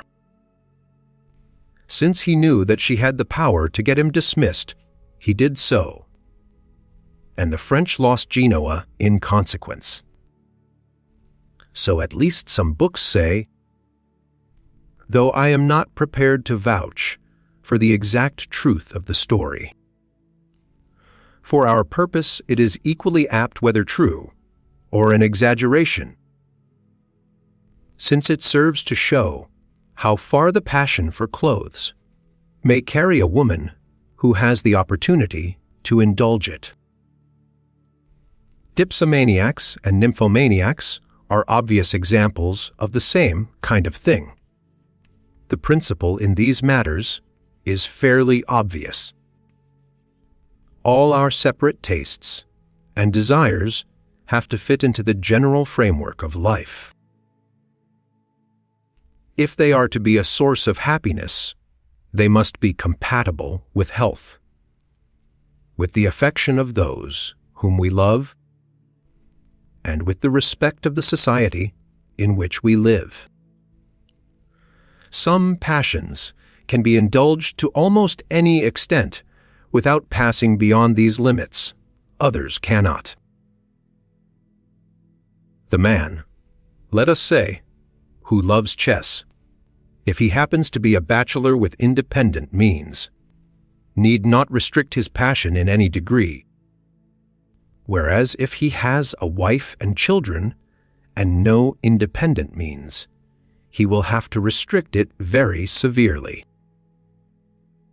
The dipsomaniac and the gourmandizer, even if they have no social ties, are unwise from a self-regarding point of view, since their indulgence interferes with health and gives them hours of misery in return for minutes of pleasure.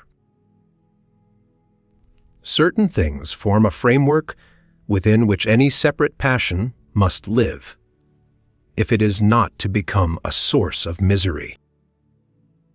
Such things are health, the general possession of one's faculties, a sufficient income to provide for necessaries, and the most essential social duties, such as those towards wife and children. The man who sacrifices these things for chess is essentially as bad as the dipsomaniac. The only reason we do not condemn him so severely is that he is much less common, and that only a man of somewhat rare abilities is likely to be carried away by absorption in so intellectual a game. The Greek formula of moderation practically covers these cases. The man who likes chess sufficiently to look forward throughout his working day to the game that he will play in the evening is fortunate. But the man who gives up work in order to play chess all day has lost the virtue of moderation. It is recorded that Tolstoy, in his younger and unregenerate days, was awarded the Military Cross for valor in the field. But when the time came for him to be presented with it, he was so absorbed in a game of chess that he decided not to go.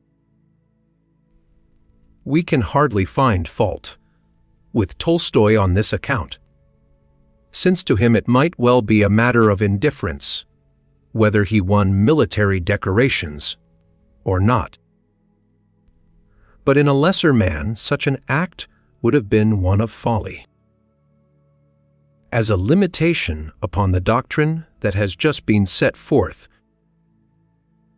it ought to be admitted that some performances are considered so essentially noble as to justify the sacrifice of everything else on their behalf. The man who loses his life in the defense of his country is not blamed, if thereby his wife and children are left penniless. The man who is engaged in experiments with a view to some great scientific discovery or invention is not blamed afterwards for the poverty that he has made his family endure, provided that his efforts are crowned with ultimate success. If, however, he never succeeds in making the discovery or the invention that he was attempting, public opinion condemns him as a crank, which seems unfair, since no one in such an enterprise can be sure of success in advance. During the first millennium of the Christian era, a man who abandoned his family for a saintly life was praised, though nowadays it would be held that he ought to make some provision for them.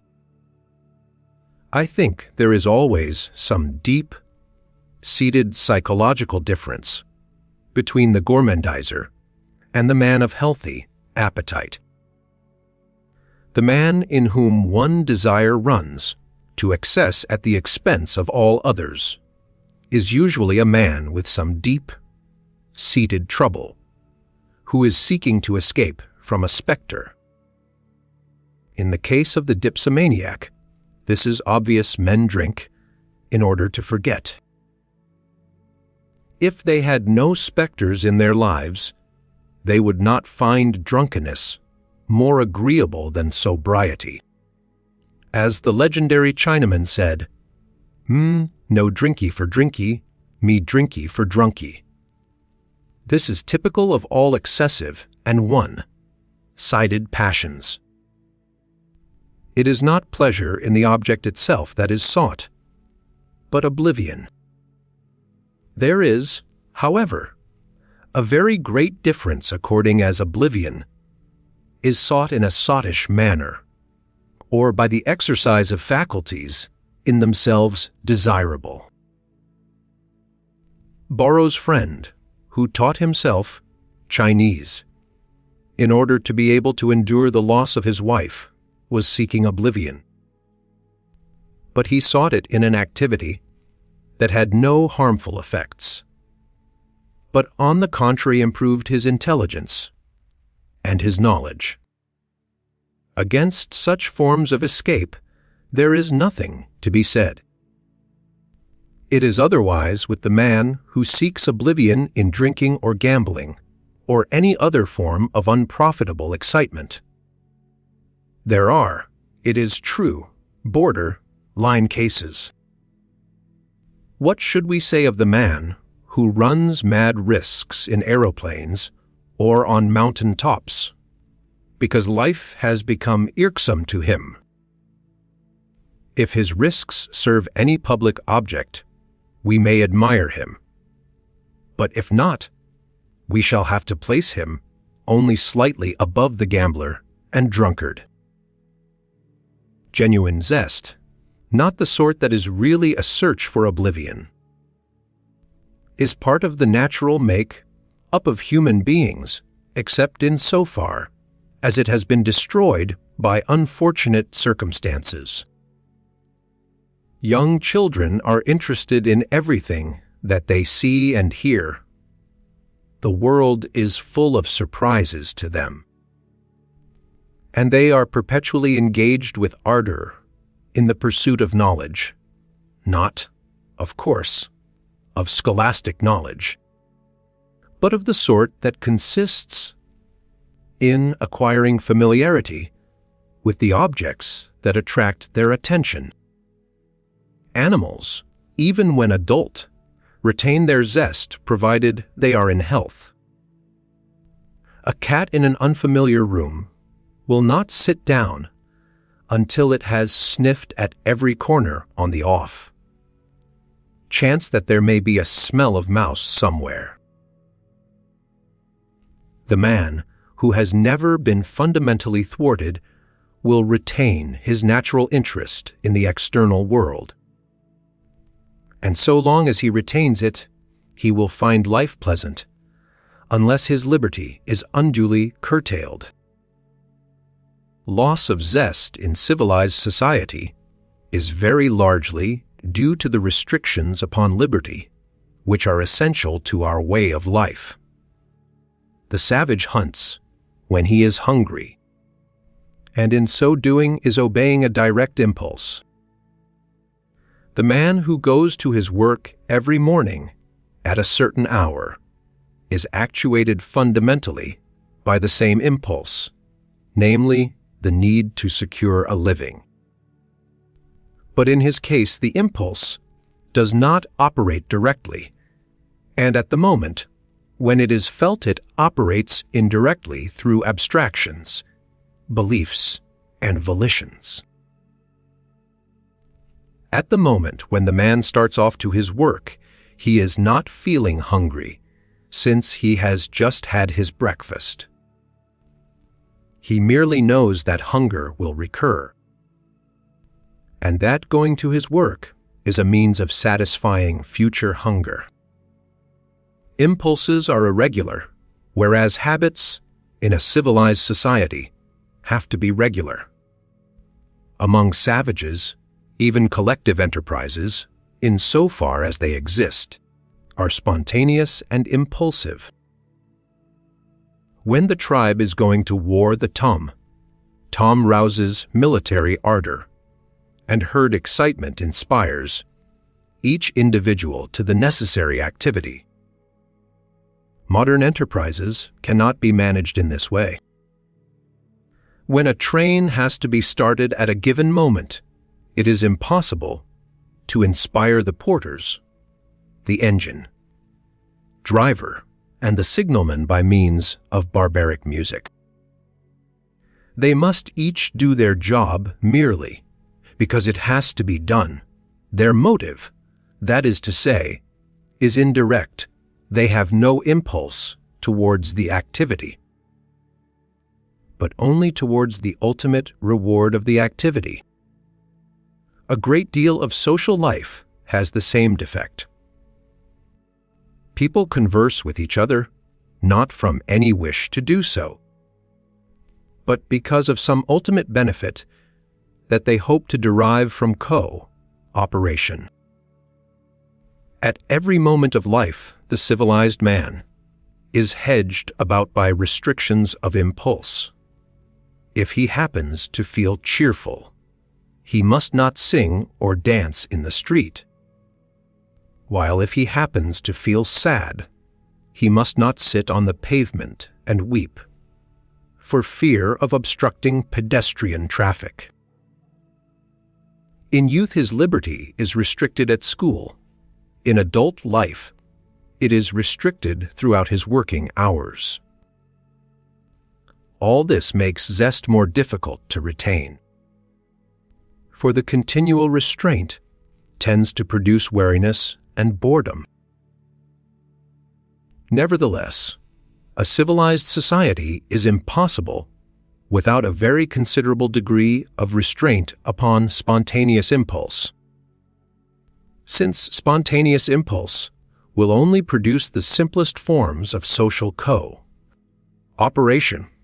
not those highly complex forms which modern economic organization demands.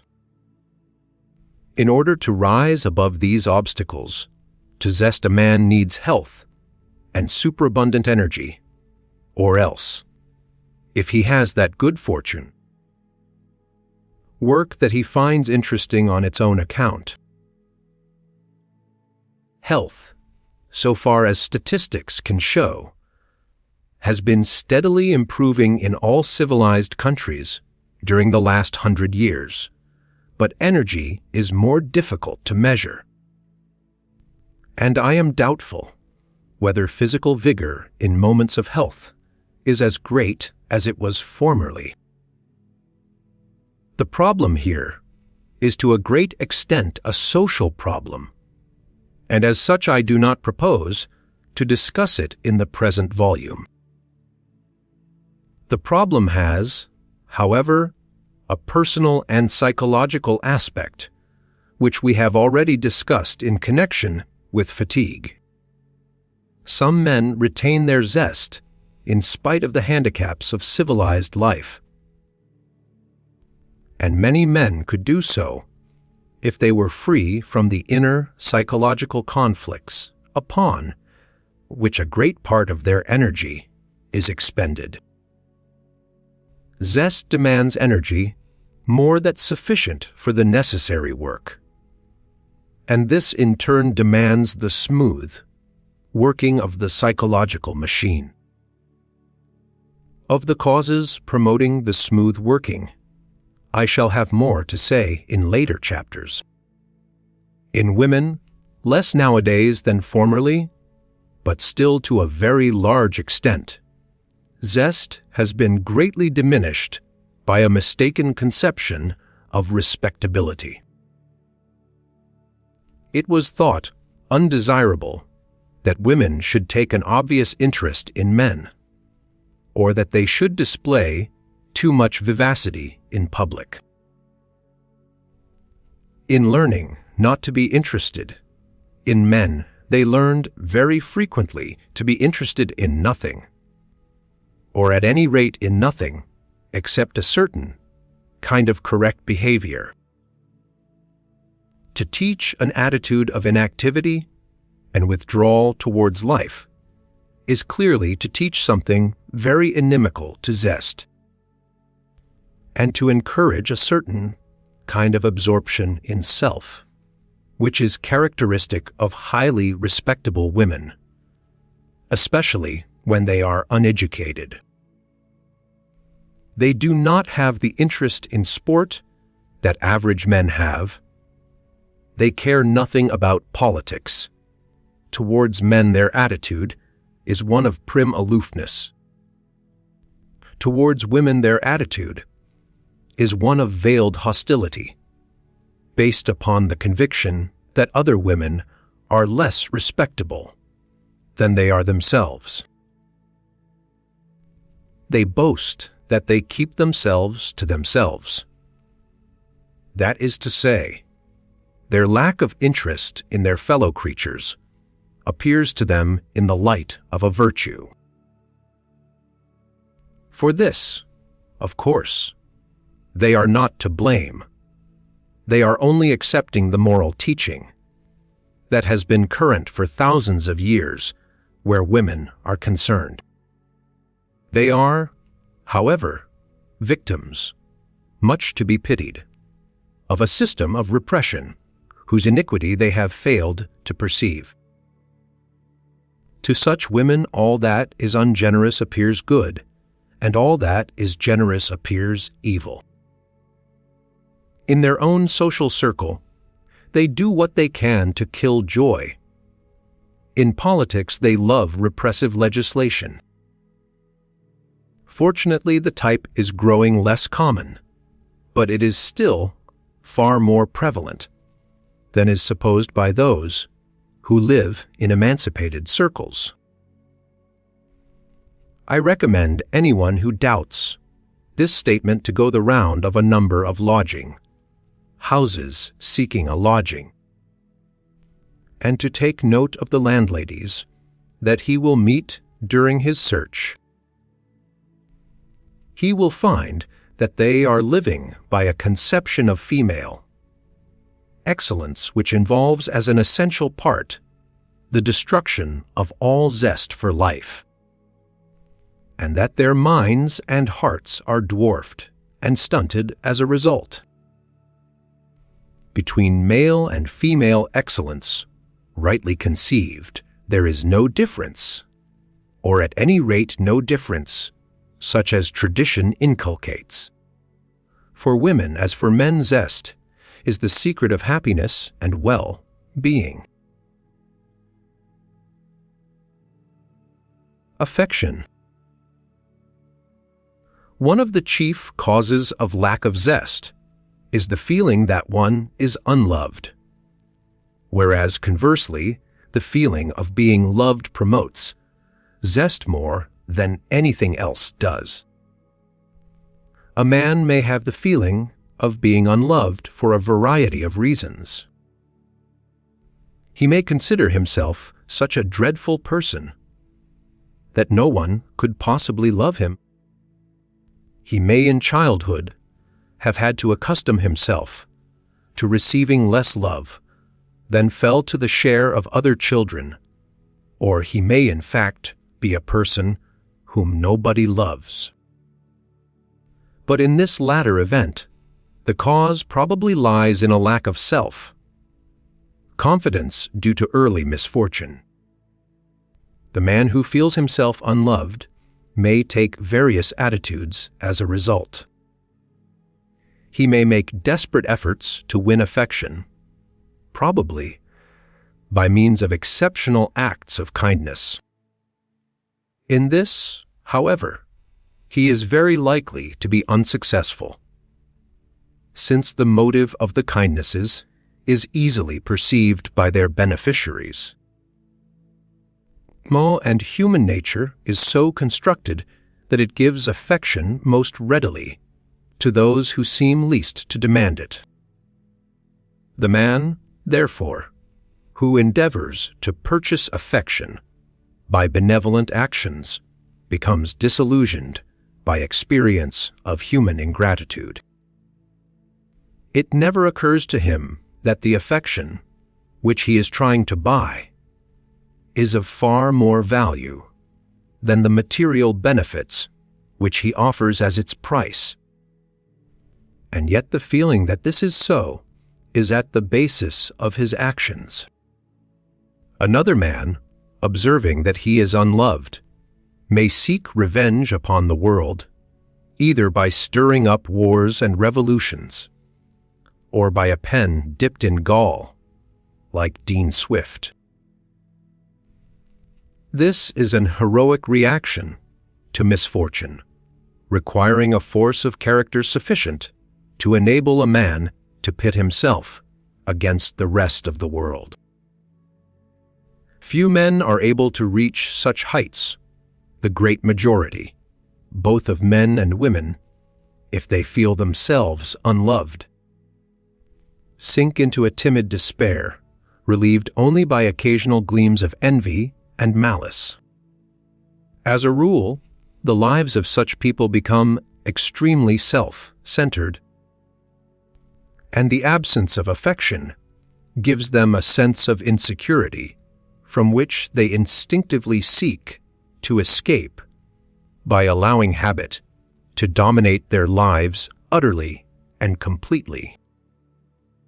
For those who make themselves the slaves of unvarying routine are generally actuated by fear of a cold outer world, and by the feeling that they will not bump into it if they walk along the same paths that they have walked along on previous days. Those who face life with a feeling of security are much happier than those who face it with a feeling of insecurity, at any rate so long as their sense of security does not lead them to disaster. And, in a very great many cases, though not in all, a sense of security will itself help a man to escape dangers to which another would succumb. If you are walking over a chasm on a narrow plank, you are much more likely to fall if you feel fear than if you do not. And the same thing applies to the conduct of life.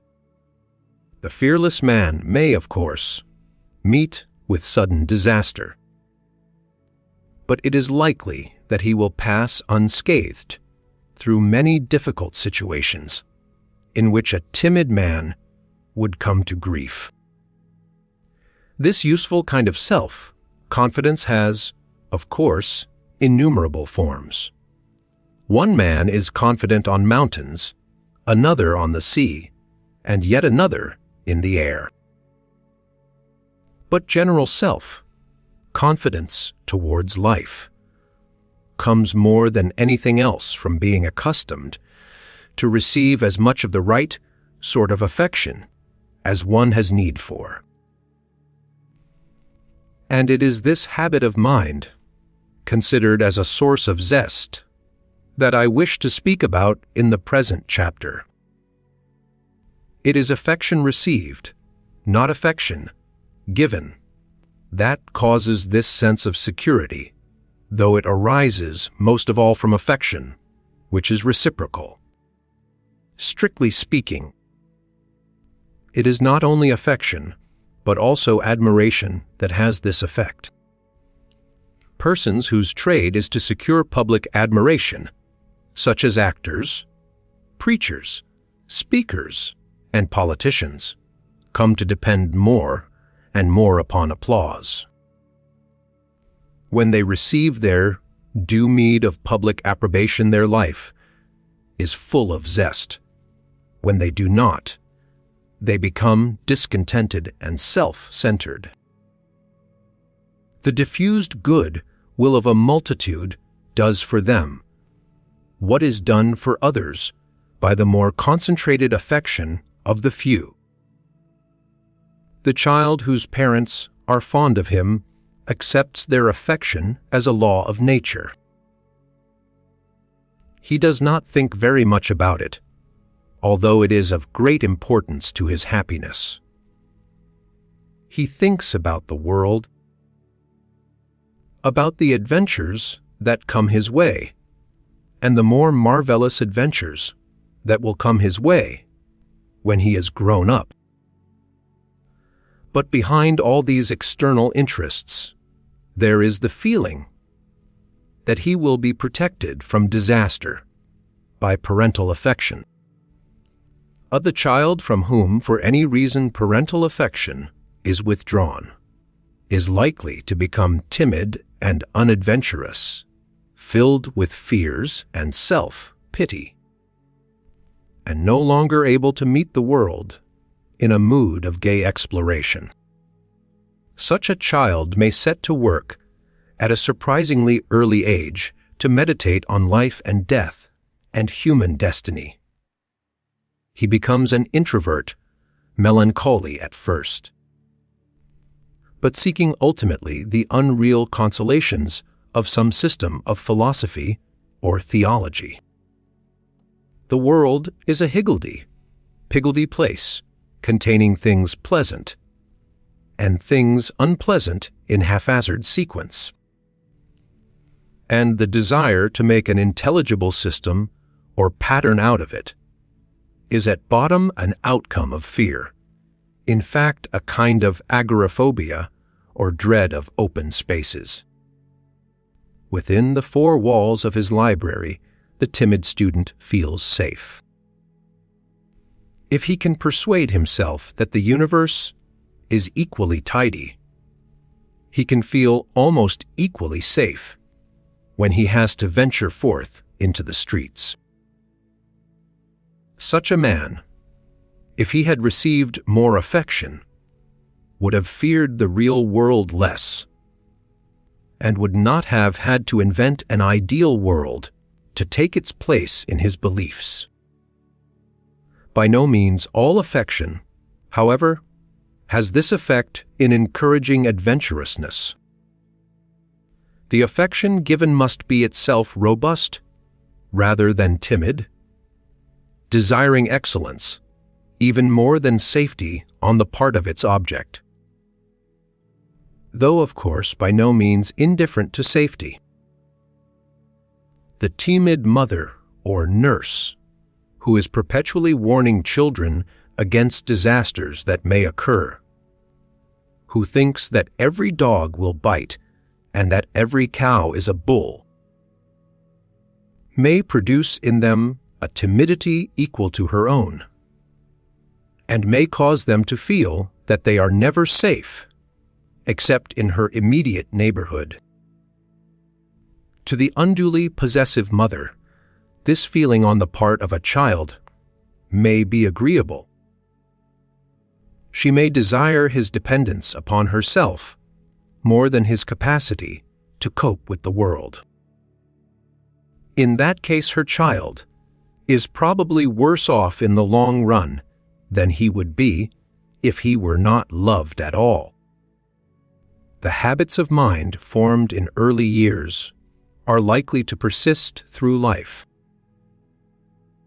Many people, when they fall in love, look for a little haven of refuge from the world, where they can be sure of being admired when they are not admirable, and praised when they are not praiseworthy. To many men, home is a refuge from the truth. It is their fears and their timidities that make them enjoy a companionship in which these feelings are put to rest. They seek from their wives what they obtained formerly from an unwise mother. And yet they are surprised if their wives regard them as grown-up children. To define the best kind of affection is not altogether easy, since clearly there will be some protective element in it. We do not feel indifferent to the hurts of people whom we love. I think, however, that apprehension of misfortune, as opposed to sympathy with a misfortune that has actually occurred, should play as small a part as possible in affection. Fear for others is only a shade better than fear for ourselves. Moreover, it is very often a camouflage for possessiveness. It is hoped that by rousing their fears, a more complete empire over them can be obtained. This, of course, is one of the reasons why men have liked timid women, since by protecting them, they came to own them. The amount of solicitude of which a person can be the object without damage to himself depends upon his character. A person who is hardy and adventurous can endure a great deal without damage, whereas a timid person should be encouraged to expect little in this way. Affection received has a two-fold function. We have spoken of it hitherto in connection with security, but in adult life it has an even more essential biological purpose, namely parenthood. To be unable to inspire sex love is a grave misfortune to any man or woman, since it deprives him or her of the greatest joys that life has to offer. This deprivation is almost sure sooner or later to destroy zest and produce introversion.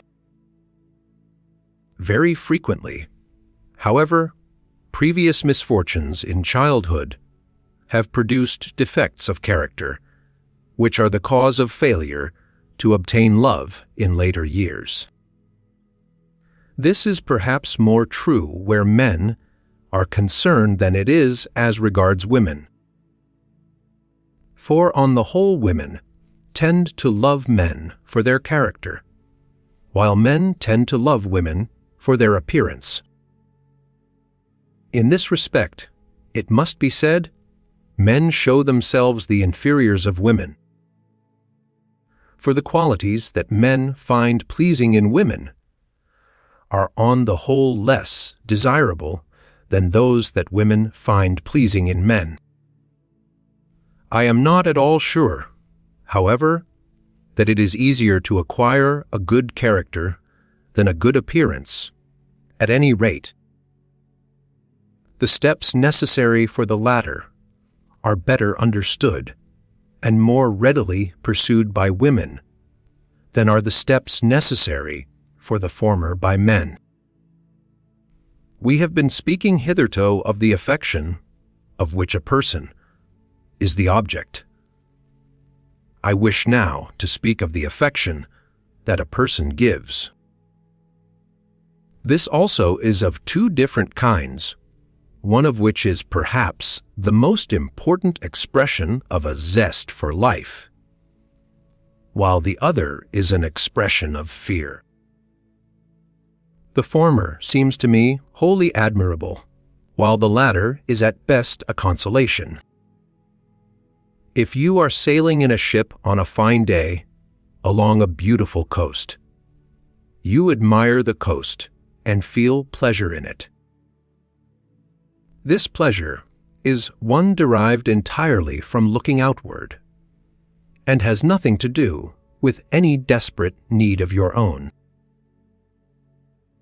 If, on the other hand, your ship is wrecked, and you swim towards the coast, you acquire for it a new kind of love. It represents security against the waves, and its beauty or ugliness becomes an unimportant matter.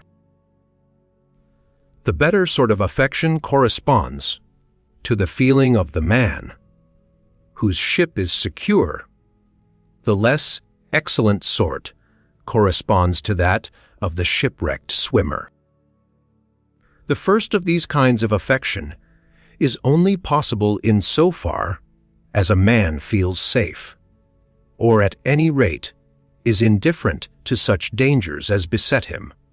The latter kind, on the contrary, is caused by the feeling of insecurity. The feeling caused by insecurity is much more subjective and self-centered than the other, since the loved person is valued for services rendered, not for intrinsic qualities. I do not, however, wish to suggest that this kind of affection has no legitimate part to play in life. In fact, almost all real affection contains something of both kinds in combination, and in so far as affection does really cure the sense of insecurity, it sets a man free to feel again that interest in the world which in moments of danger and fear is obscured. But while recognizing the part that such affection has to play in life, we must still hold that it is less excellent than the other kind, since it depends upon fear, and fear is an evil, and also because it is more self-centered. In the best kind of affection, a man hopes for a new happiness, rather than for escape from an old unhappiness. The best type of affection is reciprocally life-giving. Each receives affection with joy and gives it without effort. And each finds the whole world more interesting in consequence of the existence of this reciprocal happiness.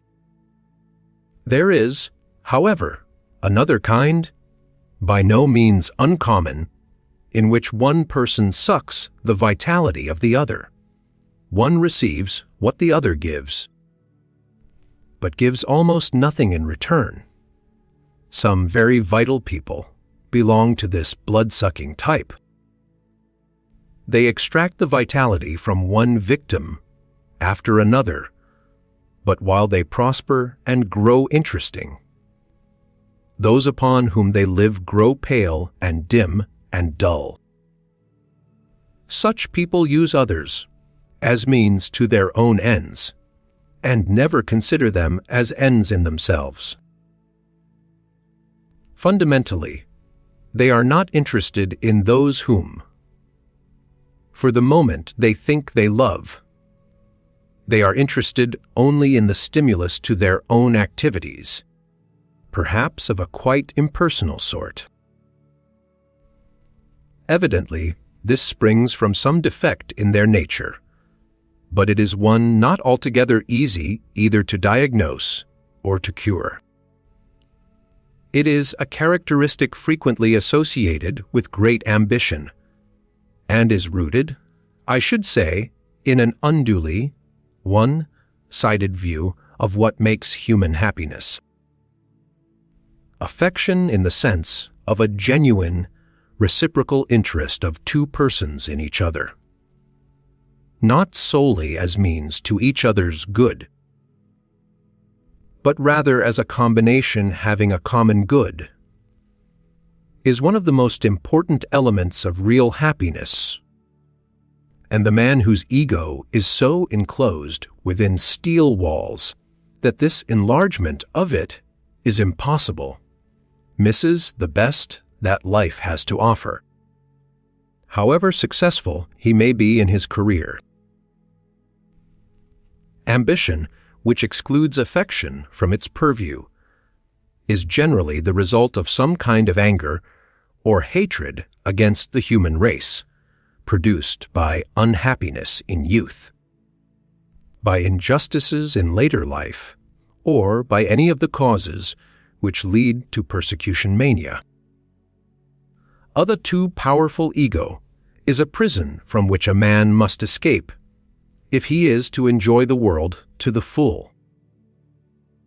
A capacity for genuine affection is one of the marks of the man who has escaped from this prison of self. To receive affection is by no means enough. Affection which is received should liberate the affection which is to be given. And only where both exist in equal measure does affection achieve its best possibilities. Obstacles, psychological and social, to the blossoming of reciprocal affection are a grave evil from which the world has always suffered and still suffers. People are slow to give admiration for fear it should be misplaced. They are slow to bestow affection for fear that they should be made to suffer, either by the person upon whom they bestow it, or by a censorious world.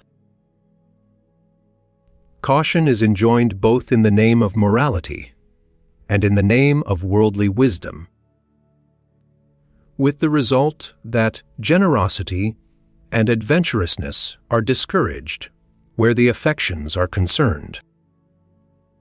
All this tends to produce timidity and anger against mankind, since many people miss throughout life what is really a fundamental need, and to 9 out of 10, an indispensable condition of a happy and expansive attitude towards the world. It is not to be supposed that those who are what is called immoral are in this respect superior to those who are not.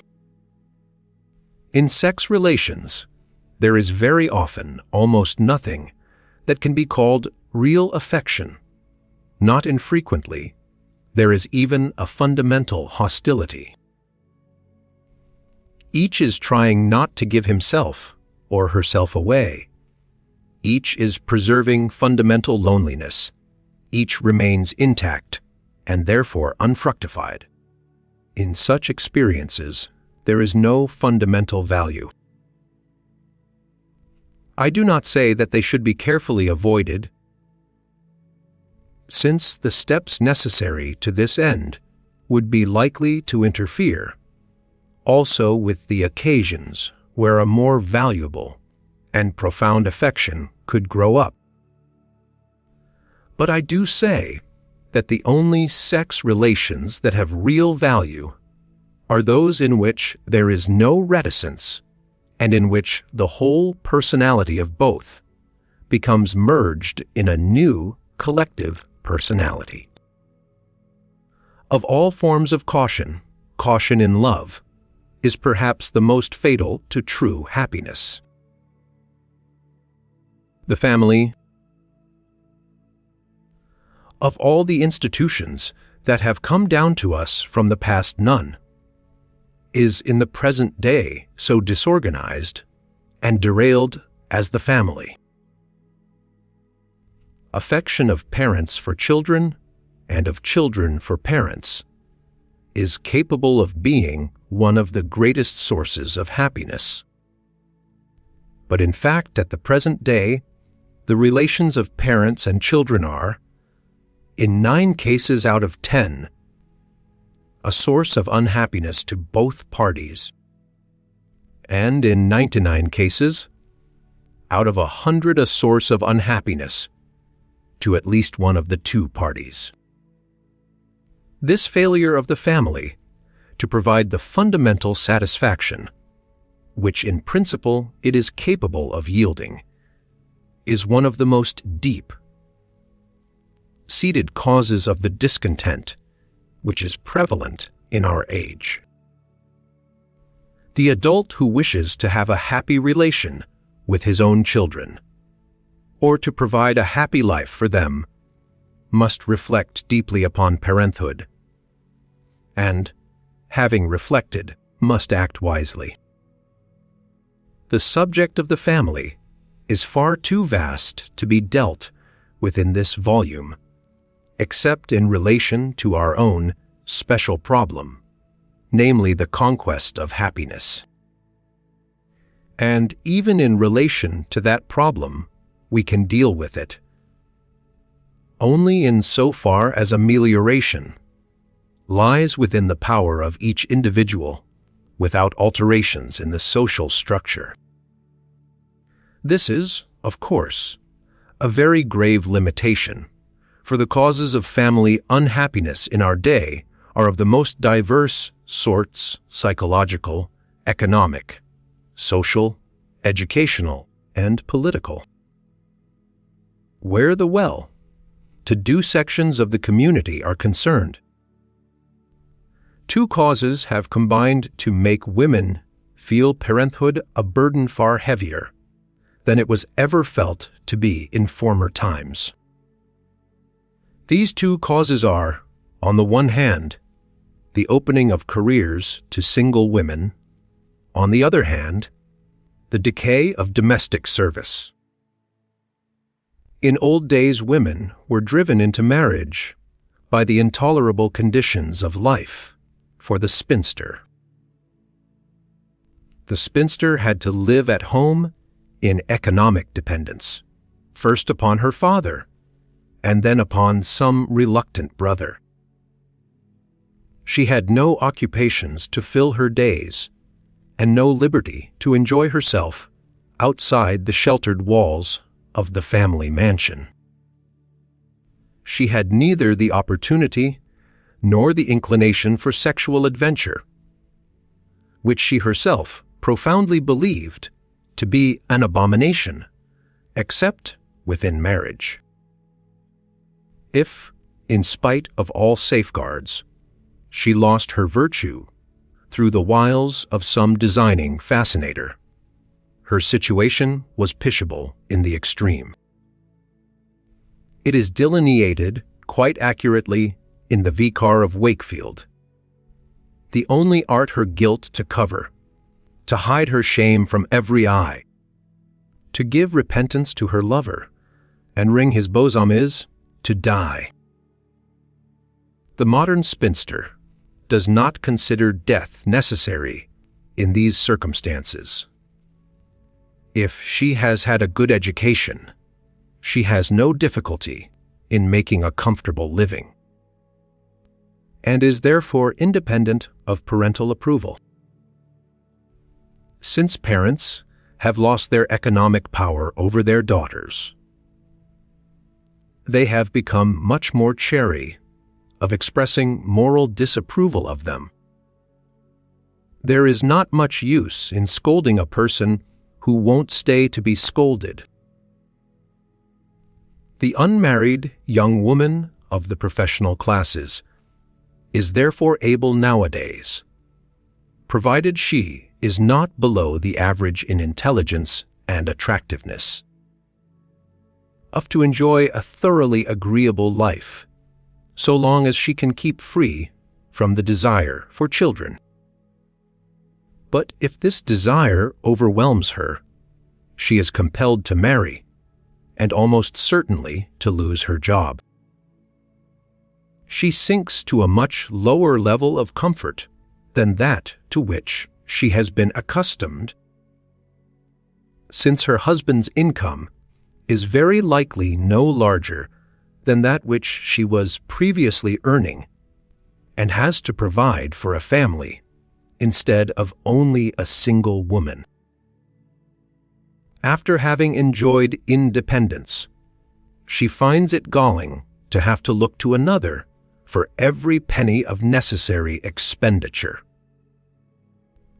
For all these reasons, such women hesitate to embark upon maternity. A woman who nevertheless does take the plunge finds herself, as compared with the women of former generations, confronted with a new and appalling problem, namely the paucity and bad quality of domestic service. In consequence of this, she becomes tied to her house, compelled to perform herself 1,000 trivial tasks, quite unworthy of her ability and training, or, if she does not perform them herself, to ruin her temper by scolding the maids who neglect them. In regard to the physical care of her children, if she has taken pains to become well informed in this matter, she finds that it is impossible, without grave risk of disaster, to entrust the children to nurses, or even to leave to others the most elementary precautions in regard to cleanliness and hygiene, unless she can afford a nurse who has had an expensive training at some institute. Weighed down by a mass of trivial detail, she is fortunate indeed if she does not soon lose all her charm and 3/4 of her intelligence. Too often, through the mere performance of necessary duties, such women become wearisome to their husbands and a nuisance to their children.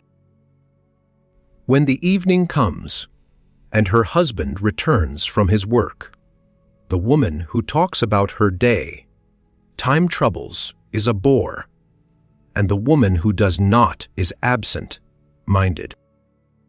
In relation to her children, the sacrifices that she has made in order to have them are so present to her mind that she is almost sure to demand more reward than it is desirable to expect, while the constant habit of attending to trivial details will have made her fussy and small-minded. This is the most pernicious of all the injustices that she has to suffer, that in consequence of doing her duty by her family, she has lost their affection, whereas if she had neglected them and remained gay and charming, they would probably have loved her. These troubles are essentially economic, and so is another, which is almost equally grave. I mean the difficulties in regard to housing which result from the concentration of populations in large cities. In the Middle Ages, cities were as rural as the country is now. Children still sing the nursery rhyme. Upon Paul's steeple stands a tree as full of apples as may be. The little boys of London town, they run with sticks to knock them down. And then they run from hedge to hedge until they come to London Bridge. Paul's steeple is gone, and I do not know at what date the hedges disappeared between St. Paul's and London Bridge. It is many centuries since the little boys of London town could enjoy such pleasures as this rhyme suggests. But until not so very long ago, the bulk of the population lived in the country, The towns were not very vast. It was easy to get out of them, and by no means uncommon to find gardens attached to many houses in them. Nowadays, there is in England an immense preponderance of the urban over the rural population. In America, this preponderance is as yet slight, but it is very rapidly increasing.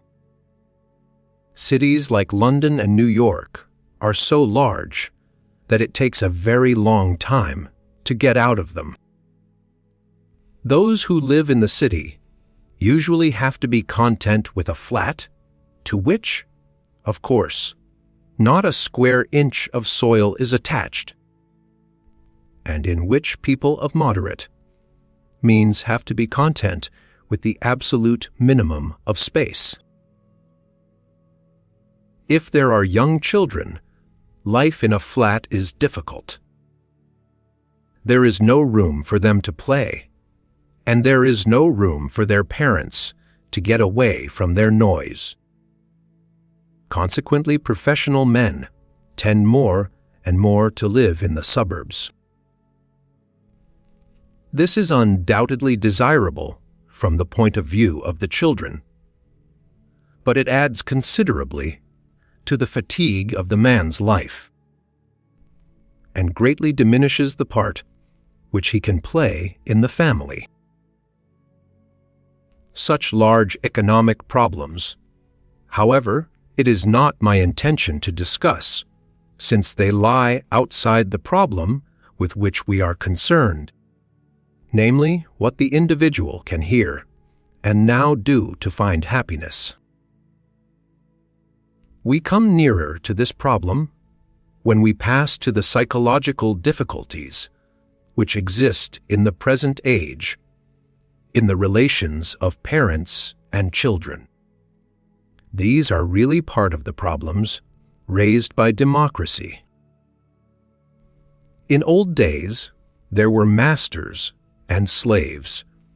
The masters decided what was to be done, and on the whole liked their slaves, since their slaves ministered to their happiness.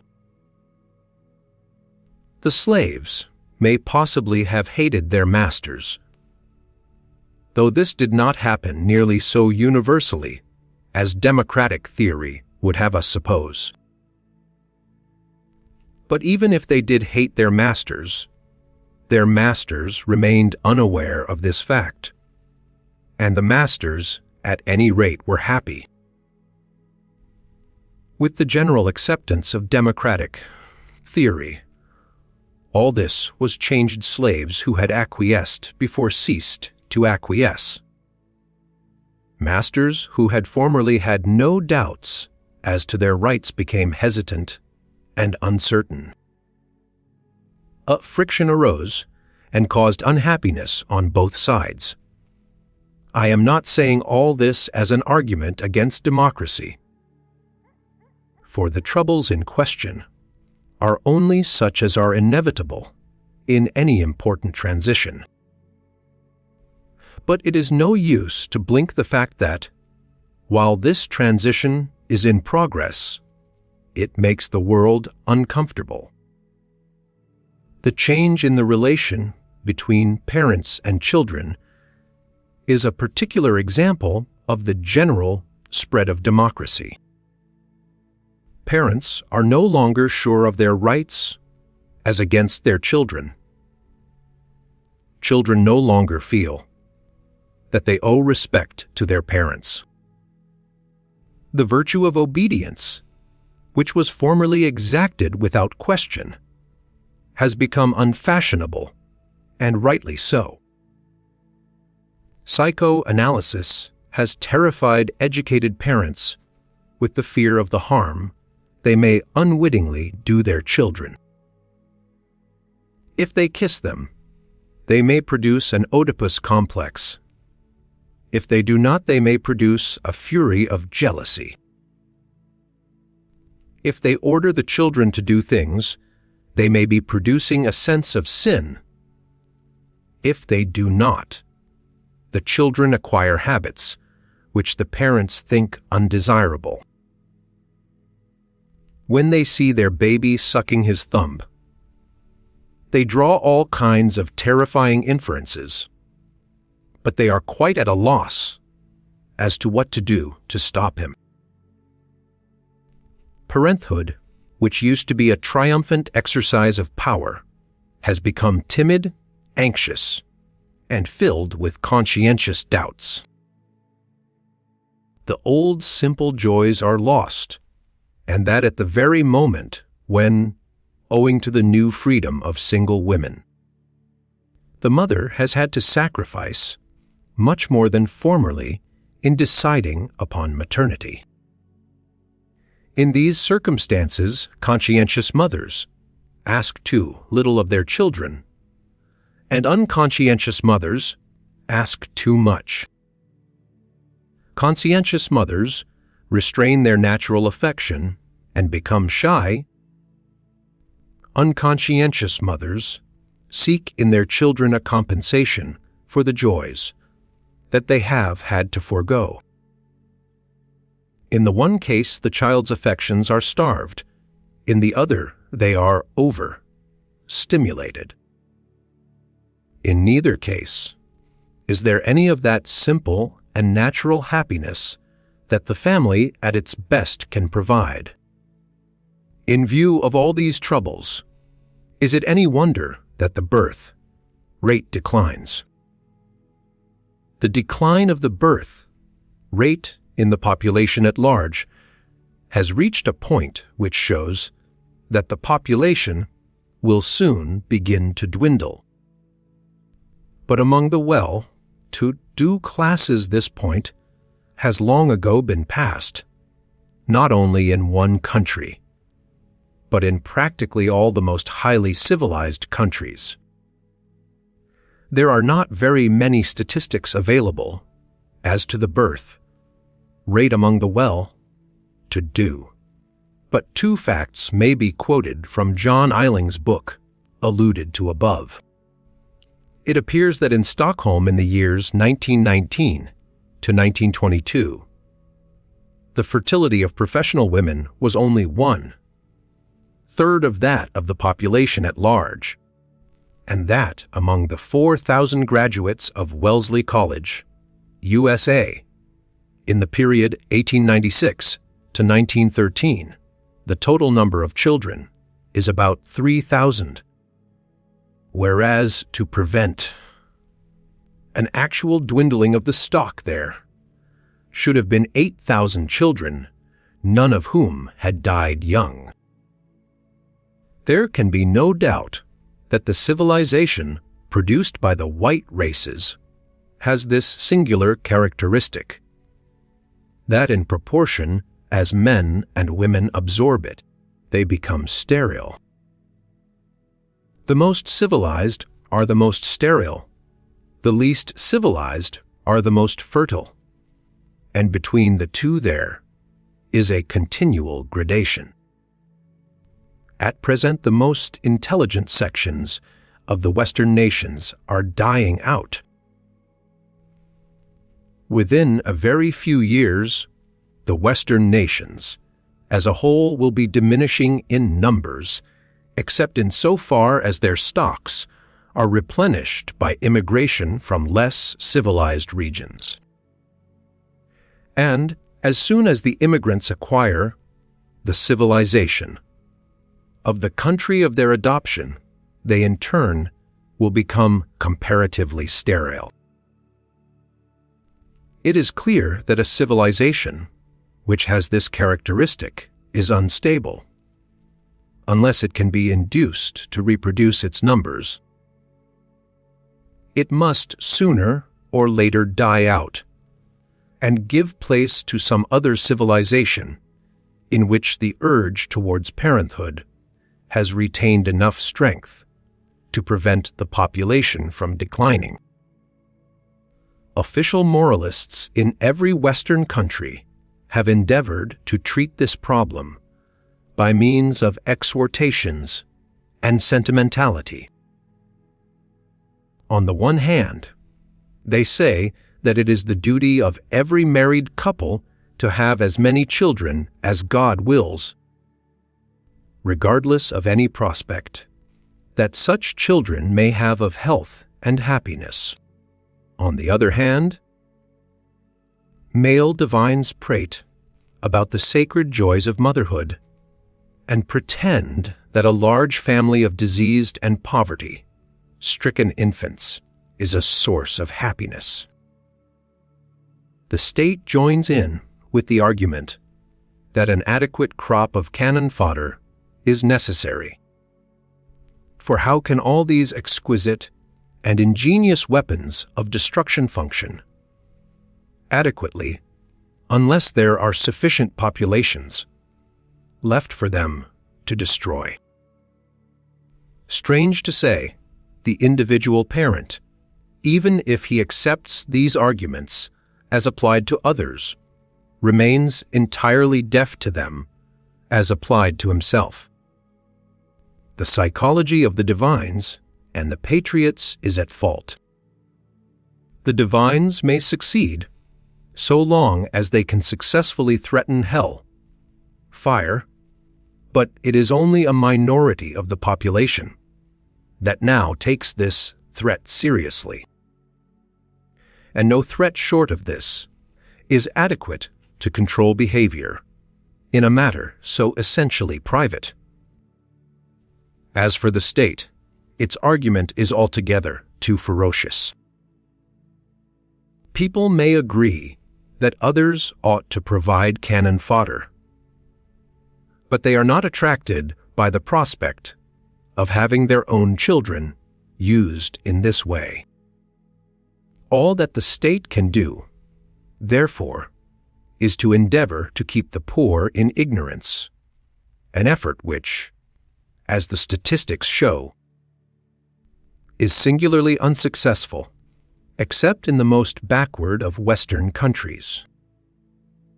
Very few men or women will have children from a sense of public duty, even if it were far clearer than it is that any such public duty exists.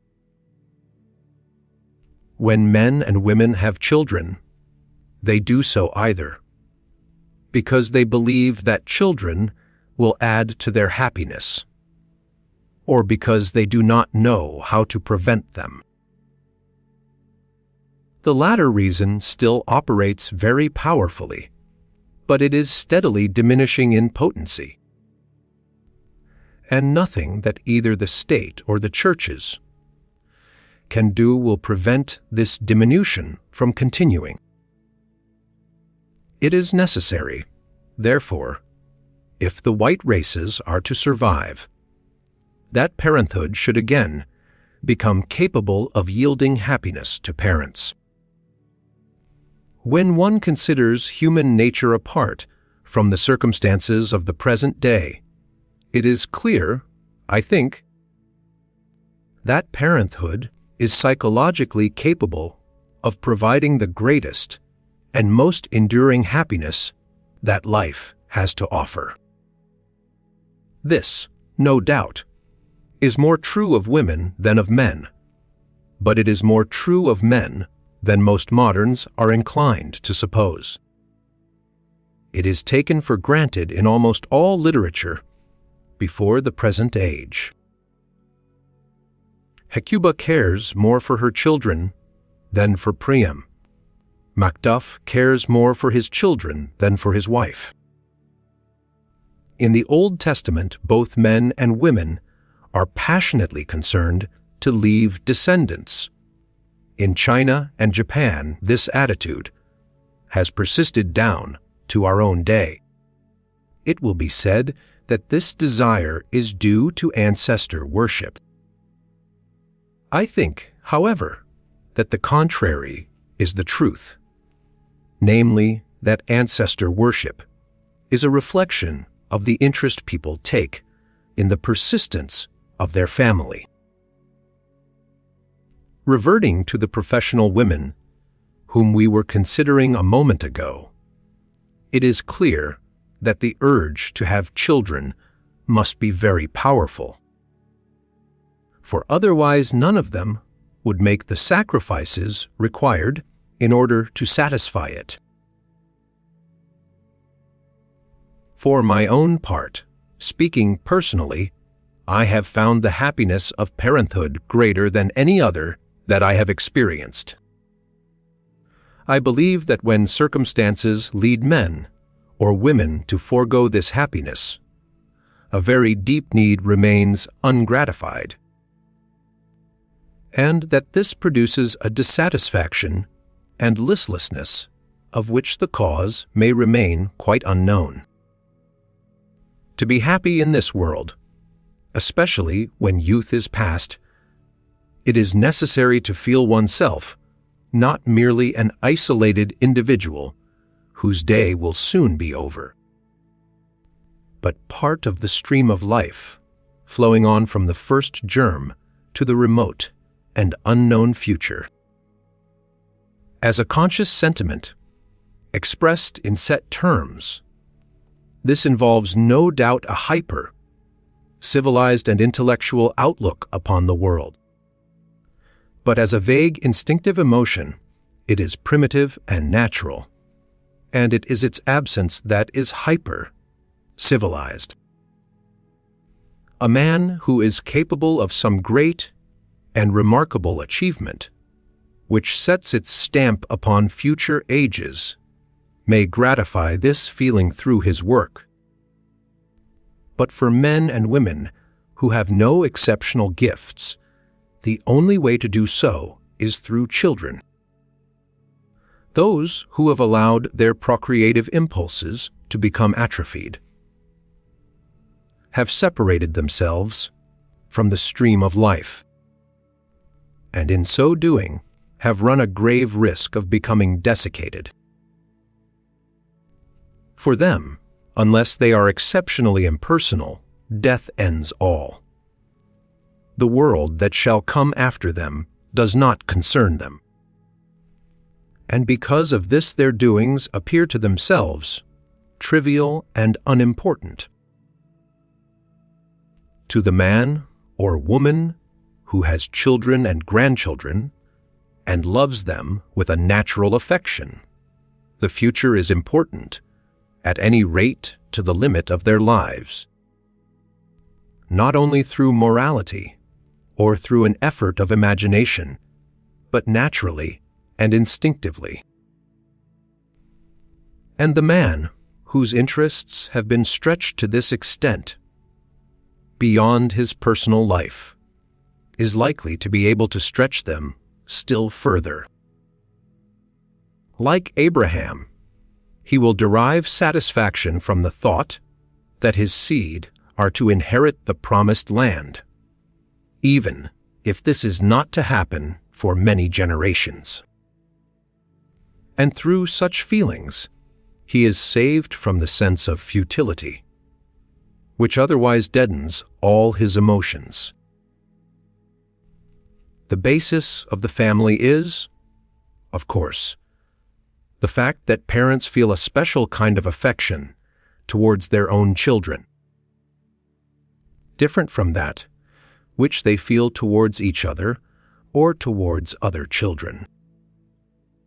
It is true that some parents feel little or no parental affection, and it is also true that some women are capable of feeling an affection for children not their own almost as strong as that which they could feel for their own.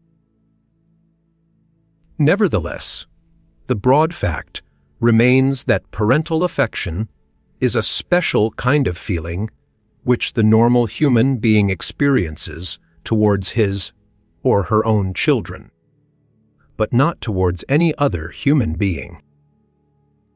This emotion is one which we inherit from our animal ancestors.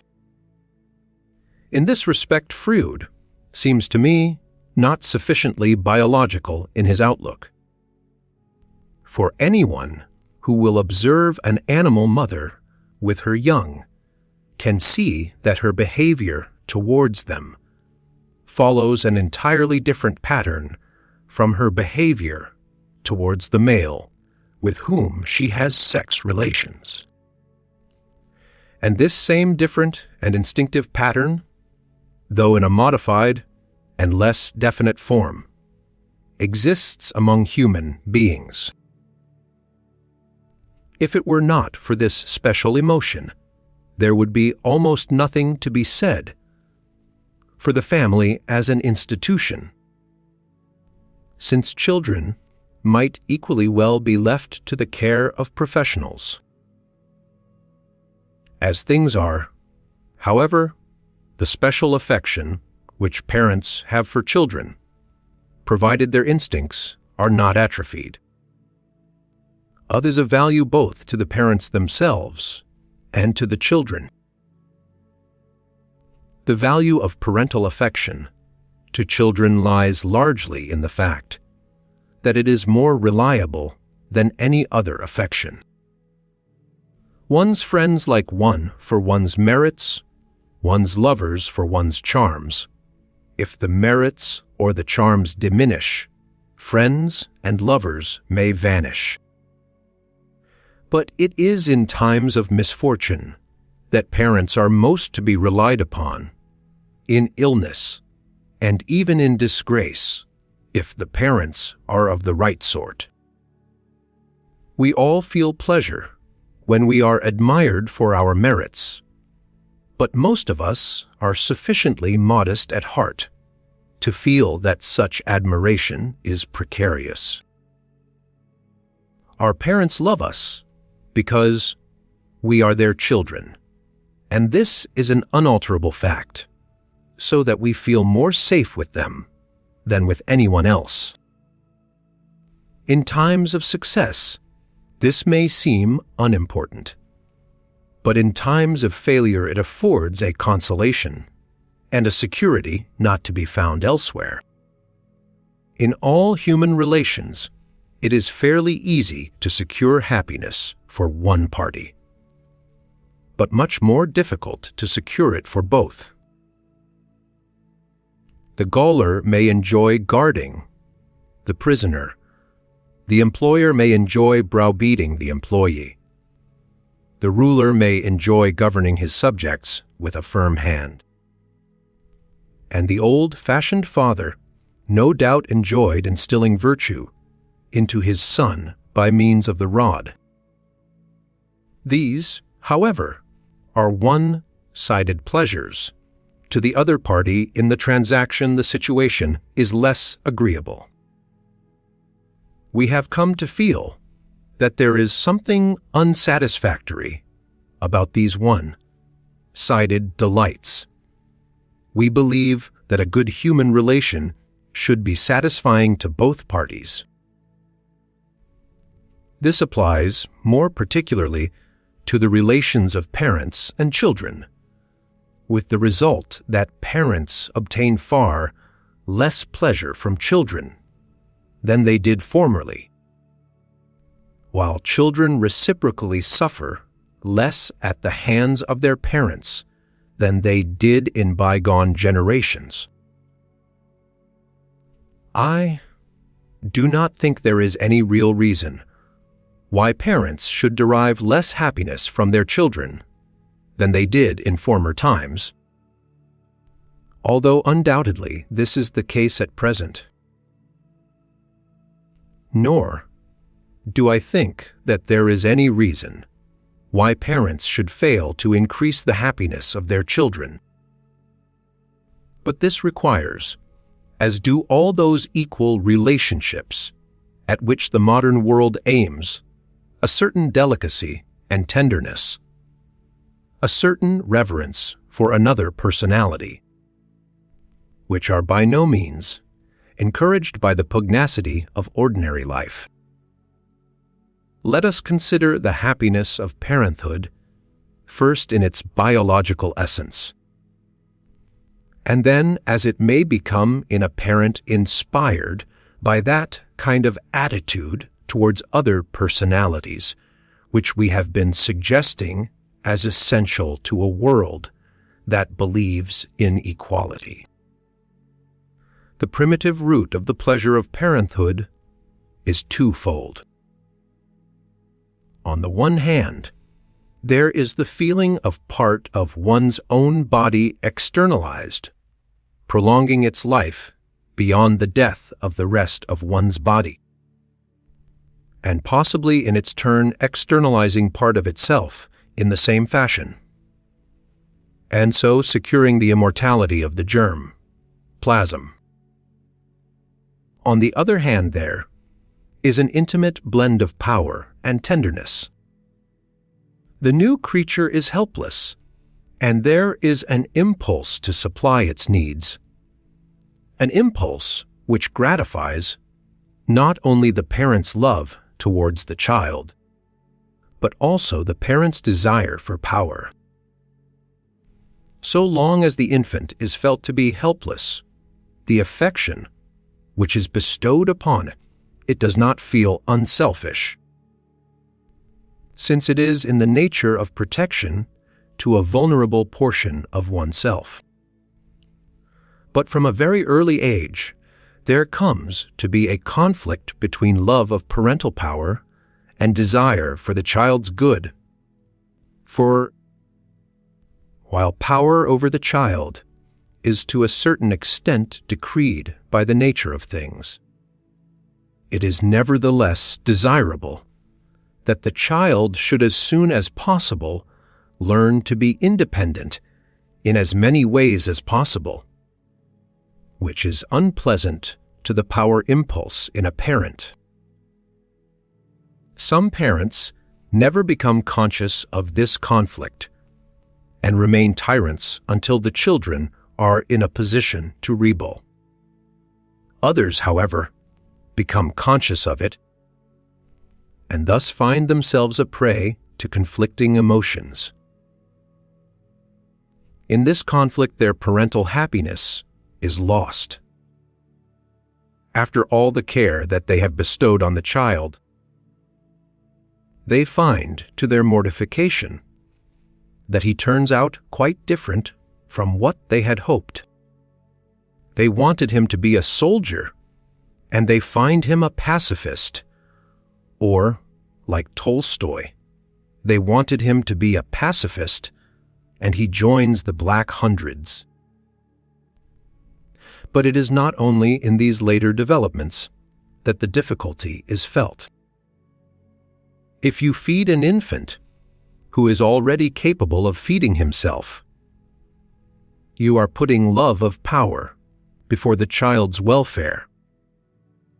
Although it seems to you that you are only being kind in saving him trouble.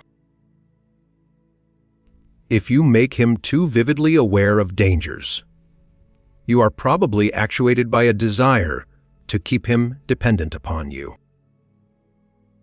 If you give him demonstrative affection, to which you expect a response, you are probably endeavoring to grapple him to you by means of his emotions.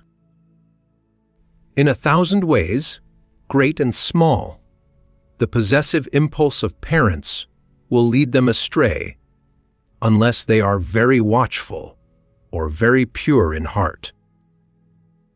Modern parents, aware of these dangers, sometimes lose confidence in handling their children and become, therefore, even less able to be of use to them than if they permitted themselves spontaneous mistakes. For nothing causes so much worry in a child's mind as lack of certainty and self-confidence on the part of an adult. Better than being careful, therefore, is to be pure in heart. The parent who genuinely desires the child's welfare more than his or her power over the child will not need textbooks on psychoanalysis to say what should and what should not be done, but will be guided aright by impulse. And, in that case, the relation of parent and child will be harmonious from first to last, causing no rebellion in the child and no feeling of frustration in the parent. But this demands on the part of the parent from the first a respect for the personality of the child, a respect which must be not merely a matter of principle, whether moral or intellectual, but something deeply felt, with almost mystical conviction, to such a degree that possessiveness and oppression become utterly impossible. It is, of course, not only towards children that an attitude of this sort is desirable. It is very necessary in marriage, and in friendship also, though in friendship it is less difficult. In a good world, it would pervade the political relations between groups of human beings, though this is so distant a hope that we need not linger over it. But universal, as is the need for this kind of gentleness, it is needed most of all where children are concerned, because of their helplessness, and because their small size and feeble strength cause vulgar souls to despise them. But to return to the problems with which this book is concerned, the full joy of parenthood in the modern world is only to be obtained by those who can deeply feel this attitude of respect towards the child of which I have been speaking. For to them, there will be no irksome restraint upon their love of power, and no need to dread the bitter disillusionment which despotic parents experience when their children acquire freedom. And to the parent who has this attitude, there is more joy in parenthood than ever was possible to the despot in the day of parental power. For the love that has been purged by gentleness of all tendency towards tyranny can give a joy more exquisite, more tender, more capable of transmuting the base metal of daily life into the pure gold of mystic ecstasy, than any emotion that is possible to the man still fighting and struggling to maintain his ascendancy in this slippery world. While I attach a very high value to the parental emotion, I do not draw the inference, which is too commonly drawn, that mothers should do as much as possible themselves for their children. There is a convention on this subject, which was all very well in the days when nothing was known about the care of children except the unscientific odds and ends that old women handed on to younger ones. Nowadays, there is a great deal in the care of children, which is best done by those who have made a special study of some department of this subject, in relation to that part of their education which is called education. This is recognized. A mother is not expected to teach her son the calculus, however much she may love him. So far as the acquisition of book learning is concerned, it is recognized that children can acquire it better from those who have it than from a mother who does not have it. But in regard to many other departments in the care of children, this is not recognized because the experience required is not yet recognized.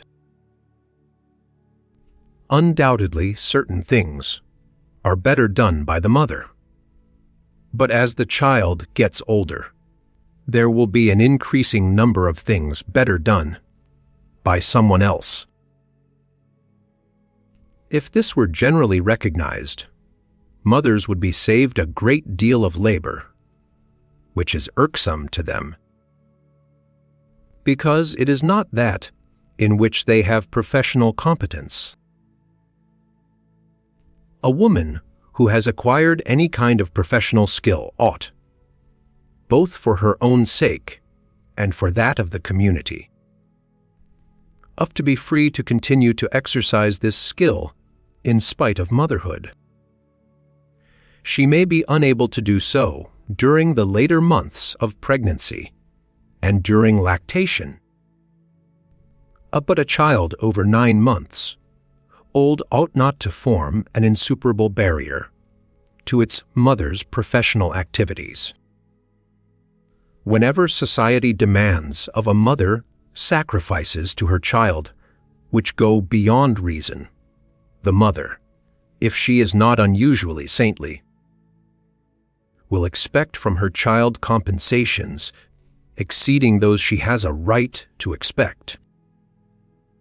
The mother, who is conventionally called self-sacrificing, is, in a great majority of cases, exceptionally selfish towards her children, for important as parenthood is as an element in life, it is not satisfying if it is treated as the whole of life.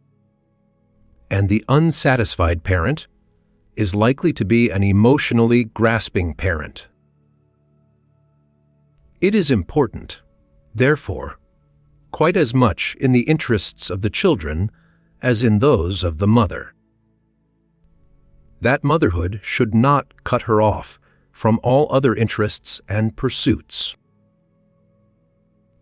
If she has a real vocation for the care of children, and that amount of knowledge which will enable her to care adequately for her own children, her skill ought to be more widely used, and she ought to be engaged professionally in the care of some group of children, which may be expected to include her own. It is right that parents, provided they fulfill the minimum requirements insisted upon by the state, should have a say as to how their children are cared for and by whom, so long as they do not go outside the ranks of qualified persons. But there should be no convention demanding that every mother should do herself what some other woman can do better.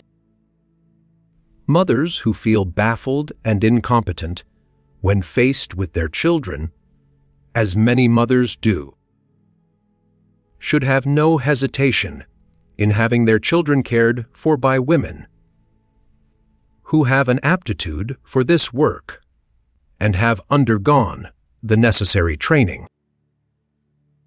There is no heaven-sent instinct which teaches women the right thing to do by their children, and solicitude, when it goes beyond a point, is a camouflage for possessiveness. Many a child is psychologically ruined by ignorant and sentimental handling on the part of its mother. It has always been recognized that fathers cannot be expected to do very much for their children, and yet children are quite as apt to love their fathers as to love their mothers.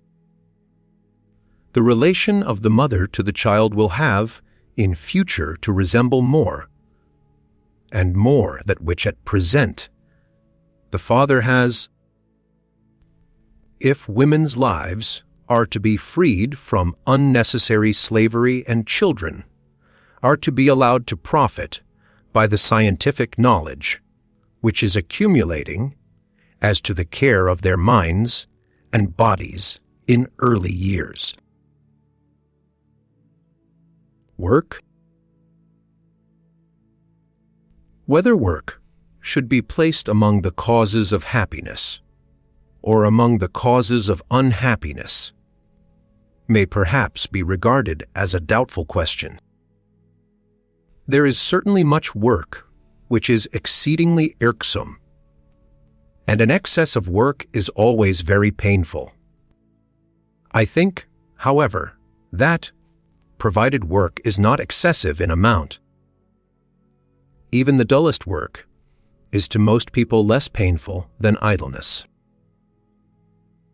There are in work all grades, from mere relief of tedium up to the profoundest delights, according to the nature of the work and the abilities of the worker. Most of the work that most people have to do is not in itself interesting, but even such work has certain great advantages. To begin with, it fills a good many hours of the day without the need of deciding what one shall do. Most people, when they are left free to fill their own time, according to their own choice, are at a loss to think of anything sufficiently pleasant to be worth doing. And whatever they decide on, they are troubled by the feeling that something else would have been pleasanter. To be able to fill leisure intelligently is the last product of civilization, and at present very few people have reached this level. Moreover, the exercise of choice is in itself tiresome. Except to people with unusual initiative, it is positively agreeable to be told what to do at each hour of the day, provided the orders are not too unpleasant. Most of the idle rich suffer unspeakable boredom as the price of their freedom from drudgery. At times they may find relief by hunting big game in Africa, or by flying round the world. But the number of such sensations is limited, especially after youth is past. Accordingly, the more intelligent rich men work nearly as hard as if they were poor, while rich women, for the most part, keep themselves busy with innumerable trifles of whose earth-shaking importance they are firmly persuaded. Work, therefore, is desirable, first and foremost, as a preventive of boredom. For the boredom that a man feels when he is doing necessary, though uninteresting work, is as nothing in comparison with the boredom that he feels when he has nothing to do with his days. With this advantage of work another is associated, namely, that it makes holidays much more delicious when they come. Provided a man does not have to work so hard as to impair his vigor, he is likely to find far more zest in his free time than an idle man could possibly find. The second advantage of most paid work and of some unpaid work is that it gives chances of success and opportunities for ambition. In most work, success is measured by income, and while our capitalistic society continues, this is inevitable. It is only where the best work is concerned that this measure ceases to be the natural one to apply. The desire that men feel to increase their income is quite as much a desire for success as for the extra comforts that a higher income can procure. However dull work may be, it becomes bearable if it is a means of building up a reputation, whether in the world at large or only in one's own circle. Continuity of purpose is one of the most essential ingredients of happiness in the long run, and for most men this comes chiefly through their work. In this respect, those women whose lives are occupied with house work are much less fortunate than men, or than women who work outside the home. The domesticated wife does not receive wages, has no means of bettering herself, is taken for granted by her husband, who sees practically nothing of what she does. Oven is valued by him not for her house work, but for quite other qualities. Of course, this does not apply to those women who are sufficiently well to make beautiful houses and beautiful gardens and become the envy of their neighbors. But such women are comparatively few. And for the great majority house, work cannot bring as much satisfaction as work of other kinds brings to men and to professional women. The satisfaction of killing time and of affording some outlet, however modest, for ambition belongs to most work, and is sufficient to make even a man whose work is dull happier on the average than a man who has no work at all. But when work is interesting, it is capable of giving satisfaction of a far higher order than mere relief from tedium. The kinds of work in which there is some interest may be arranged in a hierarchy. I shall begin with those which are only mildly interesting and end with those that are worthy to absorb the whole energies of a great man. Two chief elements make work interesting: first, the exercise of skill, and second, construction. Every man who has acquired some unusual skill enjoys exercising it, until it has become a matter of course, or until he can no longer improve himself. This motive to activity begins in early childhood. A boy who can stand on his head becomes reluctant to stand on his feet.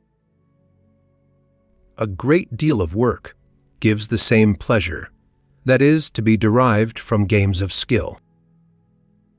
The work of a lawyer or a politician must contain, in a more delectable form, a great deal of the same pleasure that is to be derived from playing bridge. Here, of course, there is not only the exercise of skill, but the outwitting of a skilled opponent. Even where this competitive element is absent, however, the performance of difficult feats is agreeable.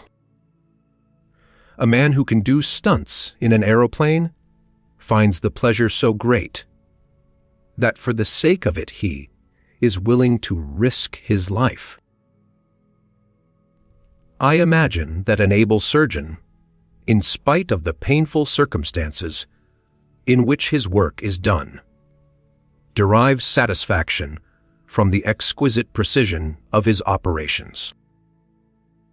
The same kind of pleasure, though in a less intense form, is to be derived from a great deal of work of a humbler kind. I have even heard of plumbers who enjoyed their work, though I have never had the good fortune to meet one. All skilled work can be pleasurable, provided the skill required is either variable or capable of indefinite improvement.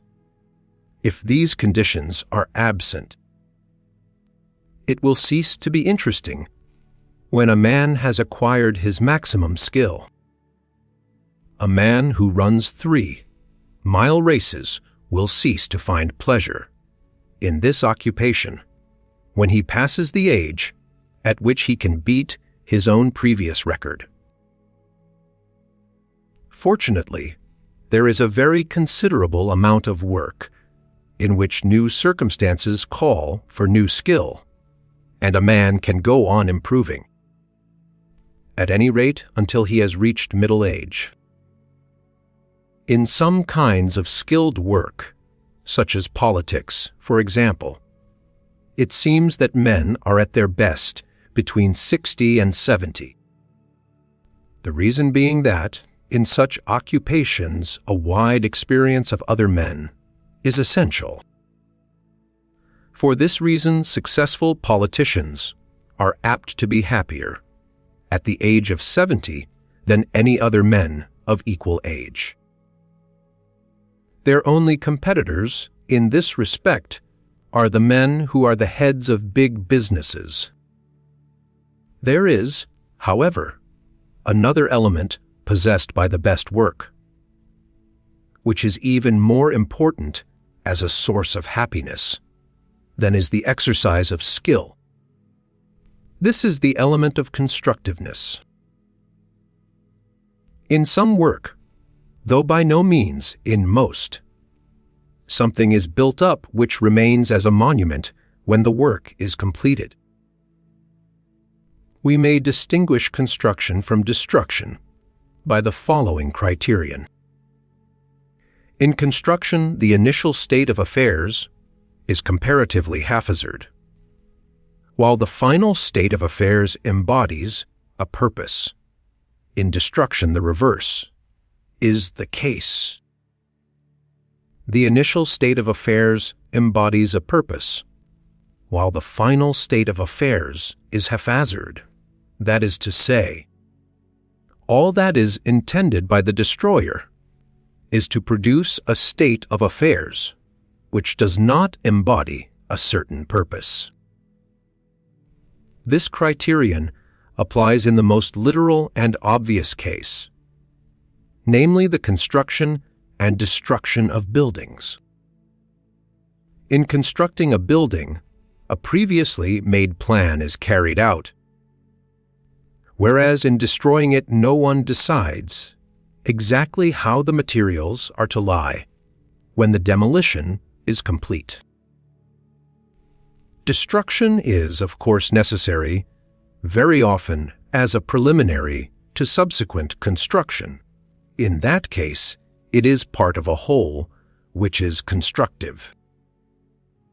But not infrequently, a man will engage in activities of which the purpose is destructive without regard to any construction that may come after. Frequently, he will conceal this from himself by the belief that he is only sweeping away in order to build afresh.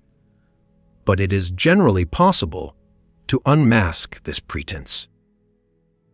When it is a pretense, by asking him what the subsequent construction is to be. On this subject, it will be found that he will speak vaguely and without enthusiasm, whereas on the preliminary destruction, he has spoken precisely and with zest. This applies to not a few revolutionaries and militarists and other apostles of violence. They are actuated, usually without their own knowledge, by hatred. The destruction of what they hate is their real purpose, and they are comparatively indifferent to the question, what is to come after it? Now I cannot deny that in the work of destruction, as in the work of construction, there may be joy. It is a fiercer joy, perhaps at moments more intense, but it is less profoundly satisfying, since the result is one in which little satisfaction is to be found. You kill your enemy, and when he is dead your occupation is gone, and the satisfaction that you derive from victory quickly fades. The work of construction, on the other hand, when completed, is delightful to contemplate, and moreover is never so fully completed that there is nothing further to do about it. The most satisfactory purposes are those that lead on indefinitely from one success to another without ever coming to a dead end. And in this respect it will be found that construction is a greater source of happiness than destruction. Perhaps it would be more correct to say that Those who find satisfaction in construction find in it greater satisfaction than the lovers of destruction can find in destruction. For if once you have become filled with hate, you will not easily derive from construction the pleasure which another man would derive from it. At the same time, few things are so likely to cure the habit of hatred as the opportunity to do constructive work of an important kind.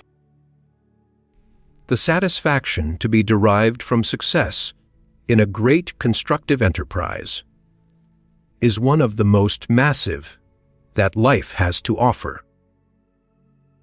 Although unfortunately, in its highest forms, it is only open to men of exceptional ability. Nothing can rob a man of the happiness of successful achievement in an important piece of work, unless it be the proof that after all his work was bad. There are many forms of such satisfaction. The man who by a scheme of irrigation has caused the wilderness to blossom, like the rose enjoys it in one of its most tangible forms. The creation of an organization may be a work of supreme importance.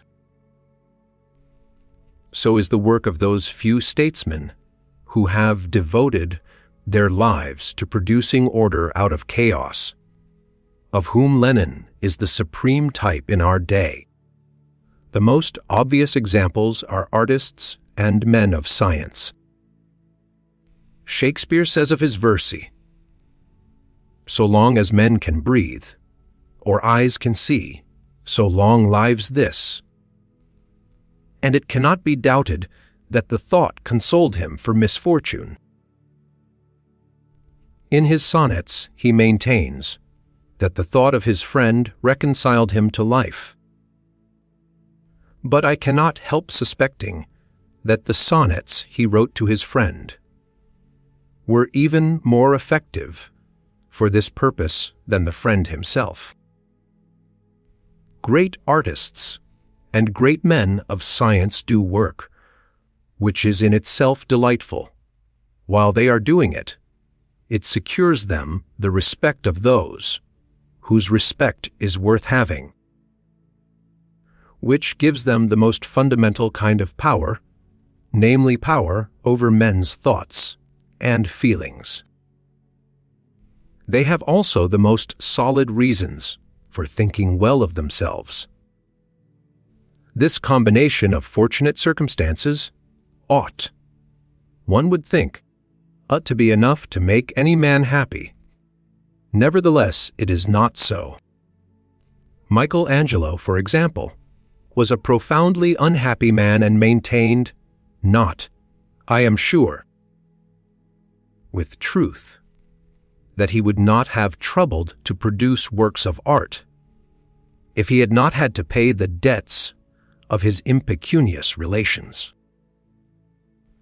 The power to produce great art is very often, though by no means always, associated with a temperamental unhappiness, so great that, but for the joy which the artist derives from his work, he would be driven to suicide. We cannot therefore maintain that even the greatest work must make a man happy. We can only maintain that it must make him less unhappy. Men of science, however, are far less often temperamentally unhappy than artists are. And in the main, the men who do great work in science are happy men, whose happiness is derived primarily from their work. One of the causes of unhappiness among intellectuals in the present day is that so many of them, especially those whose skill is literary, find no opportunity for the independent exercise of their talents, but have to hire themselves out to rich corporations, directed by Philistines, who insist upon their producing what they themselves regard as pernicious nonsense. If you were to inquire among journalists, either in England or America, whether they believed in the policy of the newspaper for which they worked, you would find, I believe, that only a small minority do so.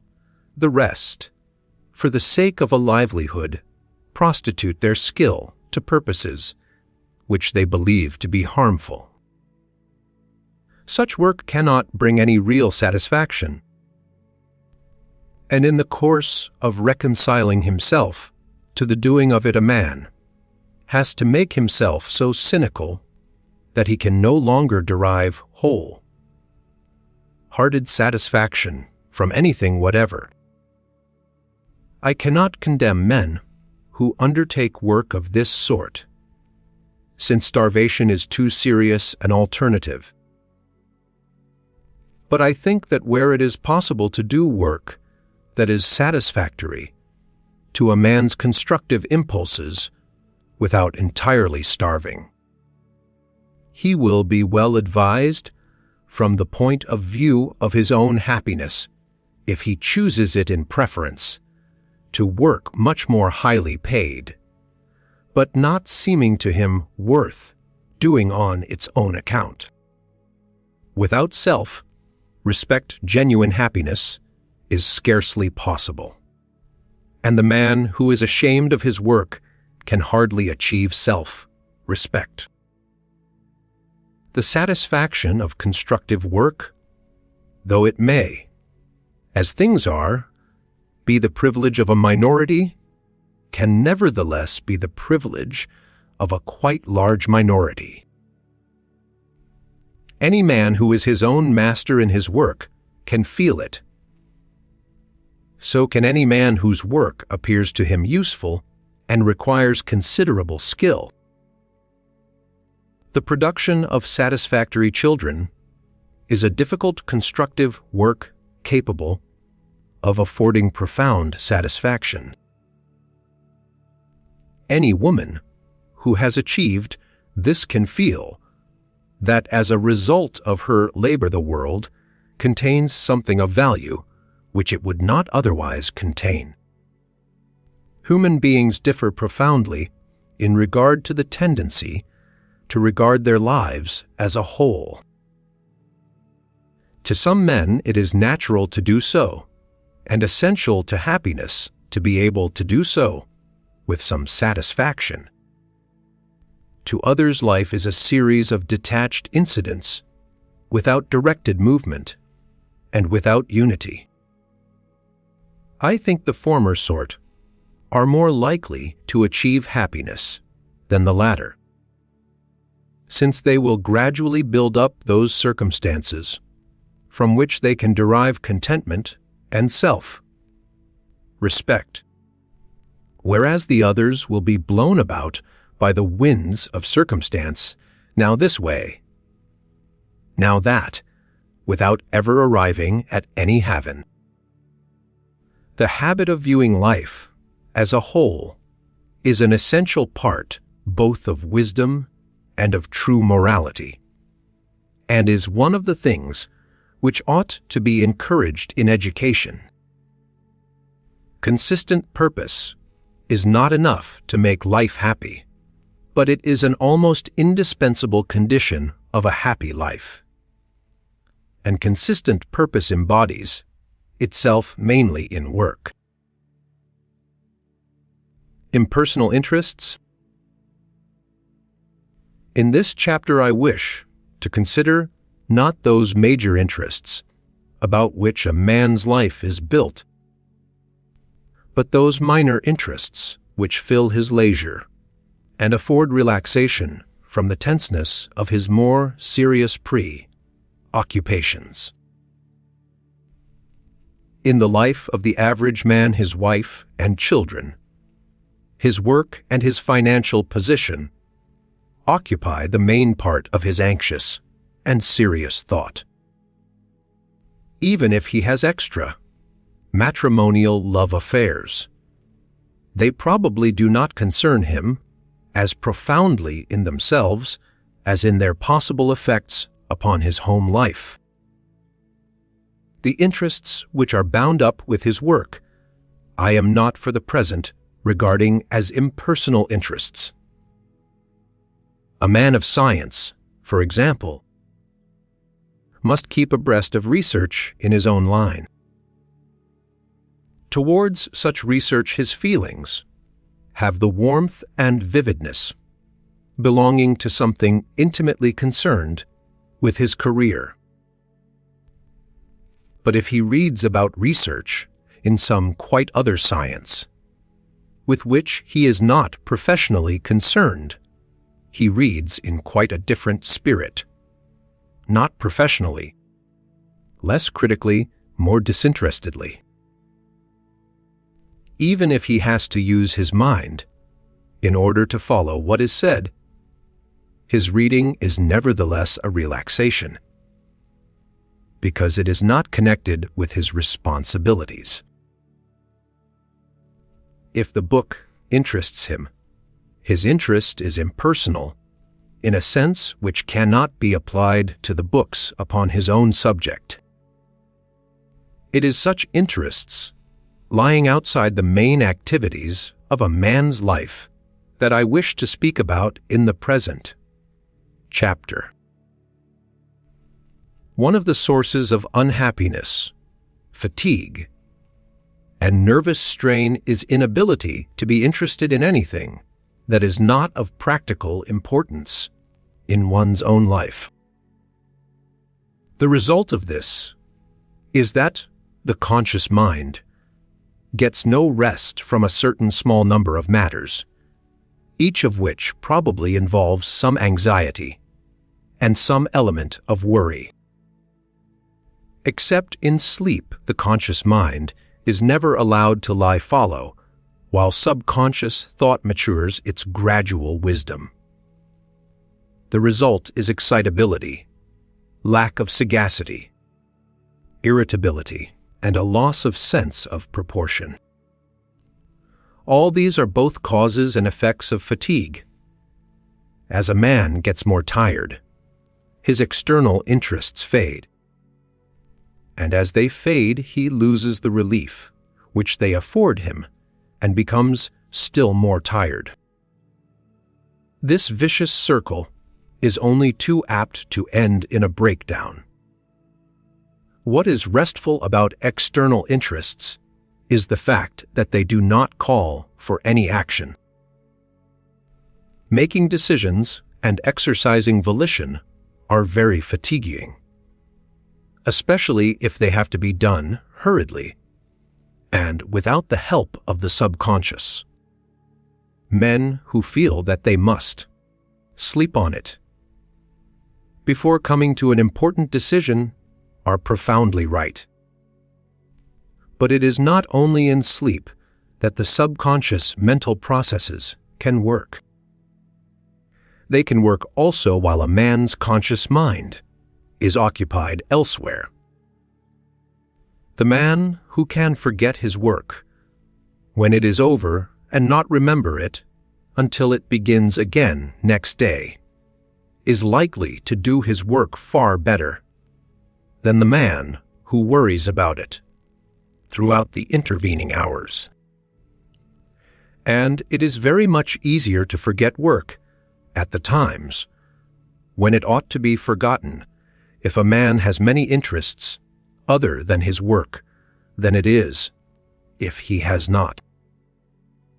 It is, however, essential that these interests should not exercise those very faculties which have been exhausted by his day's work.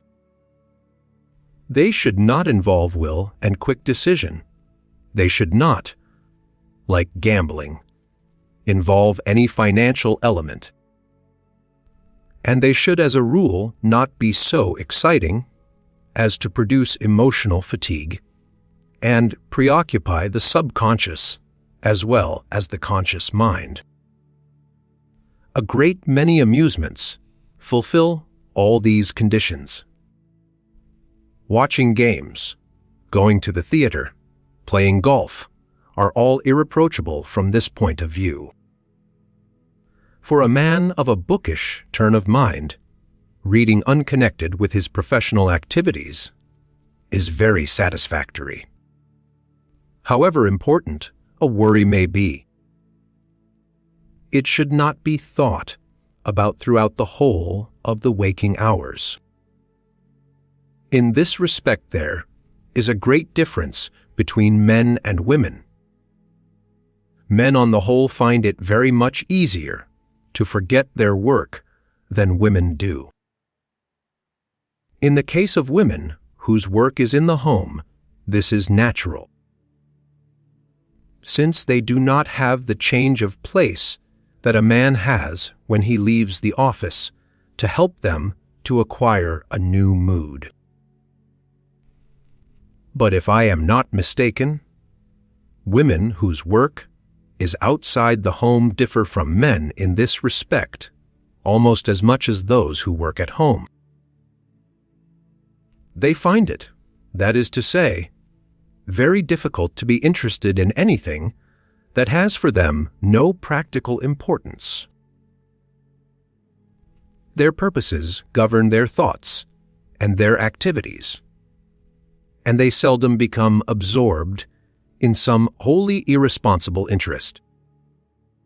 I do not, of course, deny that exceptions exist, but I am speaking of what seems to me to be the usual rule. In a woman's college, for example, the women teachers, if no man is present, talk shop in the evening, while in a man's college the men do not. This characteristic appears to women as a higher degree of conscientiousness than that of men. But I do not think that, in the long run, it improves the quality of their work. And it tends to produce a certain narrowness of outlook leading, not infrequently, to a kind of fanaticism. All impersonal interests, apart from their importance as relaxation, have various other uses. To begin with, they help a man to retain his sense of proportion. It is very easy to become so absorbed in our own pursuits, our own circle, our own type of work, that we forget how small a part this is of the total of human activity and how many things in the world are entirely unaffected by what we do. Why should one remember this? You may ask. There are several answers. In the first place, it is good to have as true a picture of the world as is compatible with necessary activities.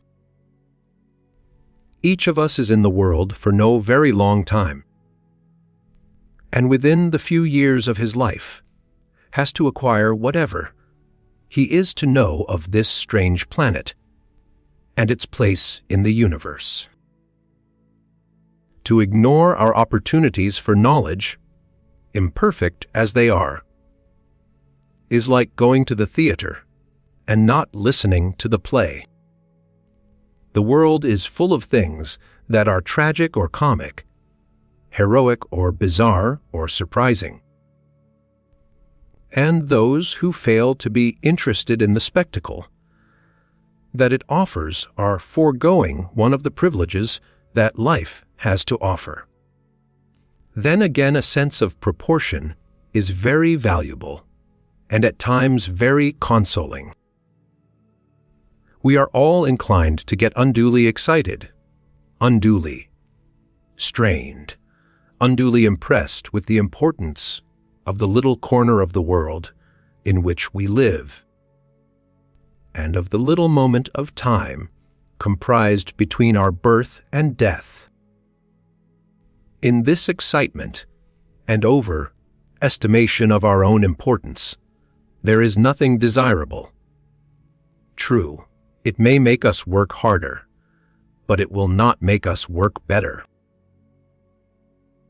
A little work directed to a good end is better than a great deal of work directed to a bad end, though the apostles of the strenuous life seem to think otherwise.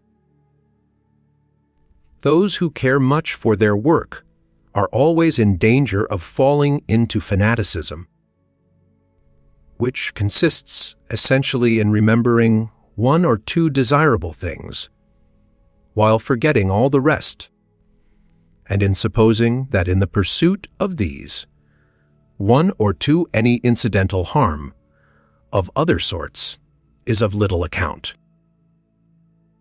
Against this fanatical temper, there is no better prophylactic than a large conception of the life of man and his place in the universe. This may seem a very big thing to invoke in such a connection, but apart from this particular use, it is in itself a thing of great value.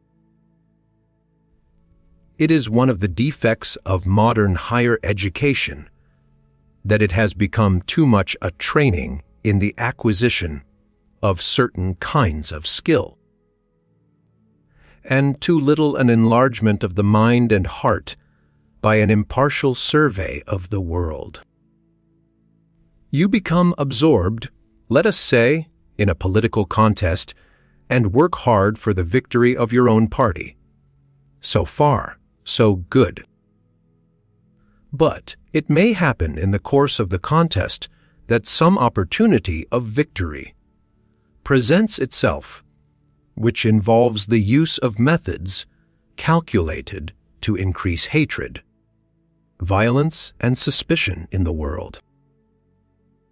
For example, you may find that the best road to victory is to insult some foreign nation. If your mental purview is limited to the present, or if you have imbibed the doctrine that what is called efficiency is the only thing that matters, you will adopt such dubious means. Through them, you will be victorious in your immediate purpose, while the more distant consequences may be disastrous. If, on the other hand, you have as part of the habitual furniture of your mind the past ages of man, his slow and partial emergence out of barbarism, and the brevity of his total existence in comparison with astronomical epochs, if, I say, such thoughts have molded your habitual feelings, you will realize that the momentary battle upon which you are engaged cannot be of such importance as to risk a backward step towards the darkness out of which we have been slowly emerging. Nay, more, if you suffer defeat in your immediate objective, you will be sustained by the same sense of its momentariness that made you unwilling to adopt degrading weapons. You will have, beyond your immediate activities, purposes that are distant and slowly unfolding, in which you are not an isolated individual, but one of the great army of those who have led mankind towards a civilized existence. If you have attained to this outlook, a certain deep happiness will never leave you, whatever your personal fate may be. Life will become a communion with the great of all ages, and personal death no more than a negligible incident. If I had the power to organize higher education as I should wish it to be, I should seek to substitute for the old orthodox religions, which appeal to few among the young, and those as a rule the least intelligent and the most obscurantist, something which is perhaps hardly to be called religion, since it is merely a focusing of attention upon well-ascertained facts. I should seek to to make young people vividly aware of the past, vividly realizing that the future of man will in all likelihood be immeasurably longer than his past. Profoundly conscious of the minuteness of the planet upon which we live, and of the fact that life on this planet is only a temporary incident, and at the same time with these facts, which tend to emphasize the insignificance of the individual, I should present quite another set of facts designed to impress upon the mind of the young the greatness of which the individual is capable, and the knowledge that throughout all the depths of stellar space, nothing of equal value is known to us. Spinoza long ago wrote of human bondage and human freedom. His form and his language make his thought difficult of access to all but students of philosophy. But the essence of what I wish to convey differs little from what he has said.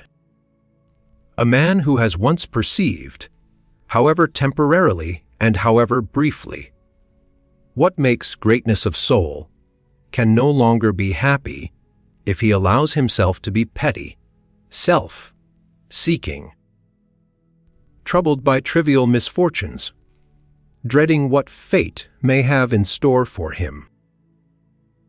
The man capable of greatness of soul will open wide the windows of his mind, letting the winds blow freely upon it from every portion of the universe. He will see himself in life and the world as truly as our human limitations will permit, realizing the brevity and minuteness of human life. He will realize also that in individual minds is concentrated whatever of value the known universe contains. And he will see that the man whose mind mirrors the world becomes in a sense as great as the world. In emancipation from the fears that beset the slave of circumstance, he will experience a profound joy. And through all the vicissitudes of his outward life, he will remain in the depths of his being a happy man. Leaving these large speculations and returning to our more immediate subject, namely the value of impersonal interests, there is another consideration which makes them a great help towards happiness. Even in the most fortunate lives there are times when things go wrong. Few men, except bachelors, have never quarreled with their wives. Few parents have not endured grave anxiety owing to the illnesses of their children. Few businessmen have avoided times of financial stress. Few professional men have not known periods when failure stared them in the face. At such times, a capacity to become interested in something outside the cause of anxiety is an immense boon. At such times, when in spite of anxiety there is nothing to be done at the moment, one man will play chess, another will read detective stories, a third will become absorbed in popular astronomy, a fourth will console himself by reading about the excavations at Ur of the Chaldees. Any one of these four is acting wisely, whereas the man who does nothing to distract his mind and allows his trouble to acquire a complete empire over him is acting unwisely and making himself less fit to cope with his troubles when the moment for action arrives. Very similar considerations apply to irreparable sorrows, such as the death of some person deeply loved. no good is done to anyone by allowing oneself to become sunk in grief on such an occasion. A grief is unavoidable and must be expected, but everything that can be done should be done to minimize it. It is mere sentimentality to aim, as some do, at extracting the very uttermost drop of misery from misfortune. I do not, of course, deny that a man may be broken by sorrow, but I do say that every man should do his utmost to escape this fate, and should seek any distraction, however trivial, provided it is not in itself harmful or degrading.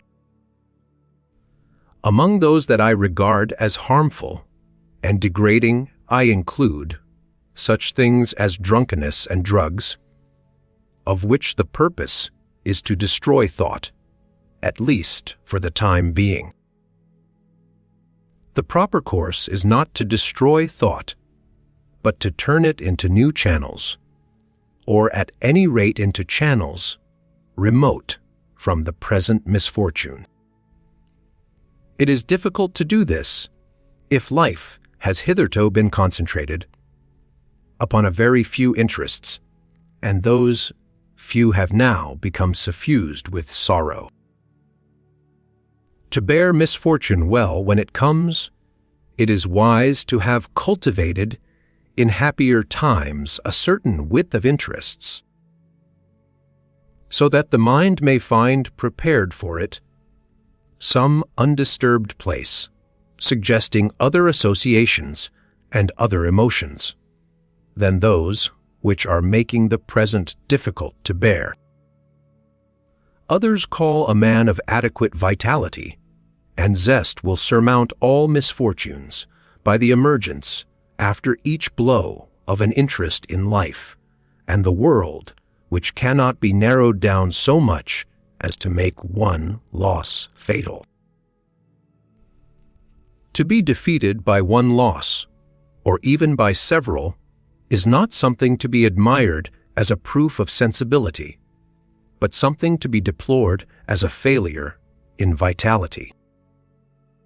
All our affections are at the mercy of death, which may strike down those whom we love at any moment. It is therefore necessary that our lives should not have that narrow intensity, which puts the whole meaning and purpose of our life at the mercy of accident. For all these reasons, the man who pursues happiness wisely will aim at the possession of a number of subsidiary interests, in addition to those central ones upon which his life is built. Effort and resignation. The golden mean is an uninteresting doctrine, and I can remember when I was young rejecting it with scorn and indignation, since in those days it was heroic extremes that I admired. Truth, however, is not always interesting, and many things are believed because they are interesting, although, in fact, there is little other evidence in their favor. The golden mean is a case in point. It may be an uninteresting doctrine, but in a very great many matters, it is a true one. One respect in which it is necessary to preserve the golden mean is as regards the balance between effort and resignation. Both doctrines have had extreme advocates. The doctrine of resignation has been preached by saints and mystics.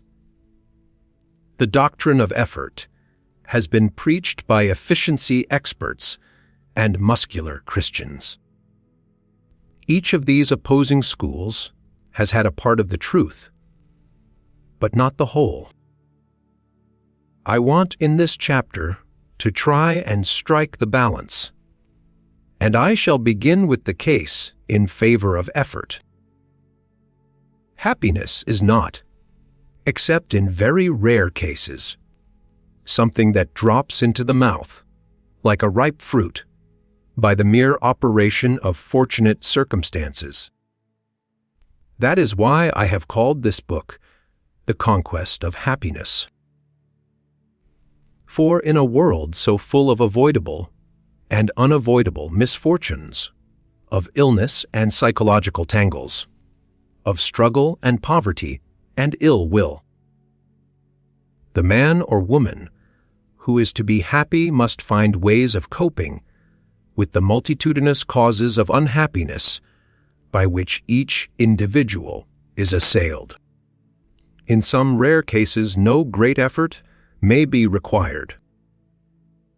A man of easy good nature, who inherits an ample fortune and enjoys good health together with simple tastes, may slip through life comfortably and wonder what all the fuss is about.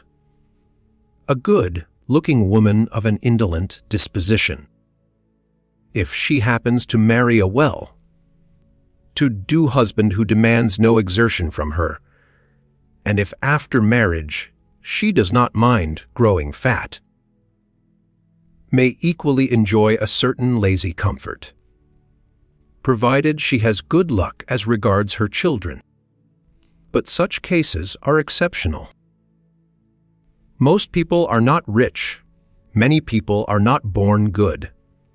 Natured, many people have uneasy passions, which make a quiet and well-regulated life seem intolerably boring. Health is a blessing which no one can be sure of preserving. Marriage is not invariably a source of bliss.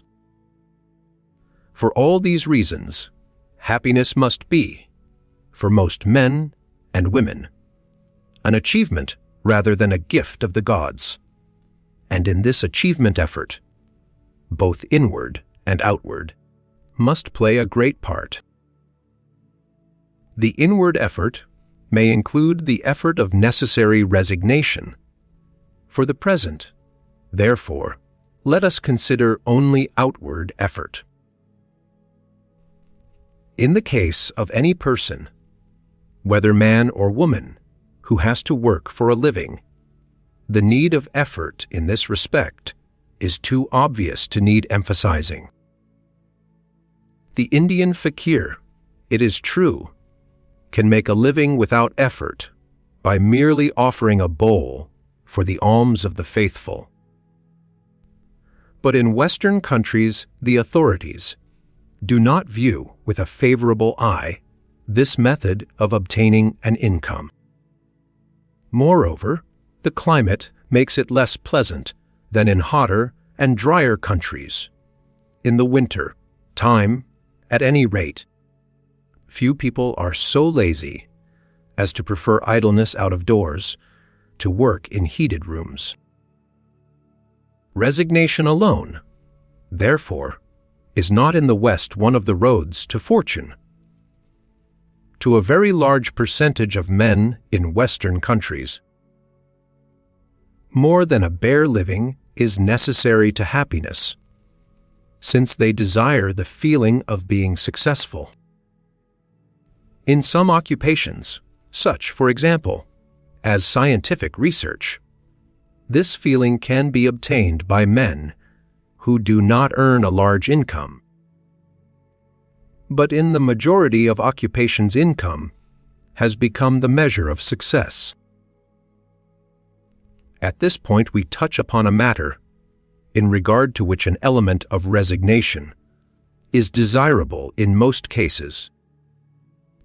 Since in a competitive world, conspicuous success is possible only for a minority. Marriage is a matter in regard to which effort may or may not be necessary, according to circumstances. Where one sex is in the minority, as men are in England and women are in Australia, members of that sex require, as a rule, little effort in order to marry as they wish.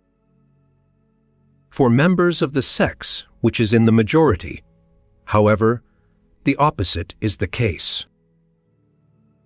The amount of effort and thought expended in this direction by women, where they are in the majority, is obvious to anyone who will study the advertisements in women's magazines. Men, where they are in a majority, frequently adopt more expeditious methods, such as skill with the revolver. This is natural, since a majority of men occurs most frequently on the border line of civilization. I do not know what men would do if a discriminating pestilence caused them to become a majority in England. They might have to revert to the manners of gallants in a bygone age. The amount of effort involved in the successful rearing of children is so evident that probably no one would deny it.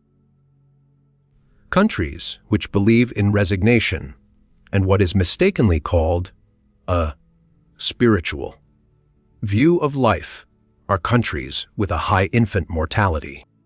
Medicine, hygiene, asepsis, suitable diet are things not achieved without mundane pre-occupations. They require energy and intelligence directed to the material environment. Those who think that matter is an illusion are apt to think the same of dirt, and by so thinking to cause their children to die.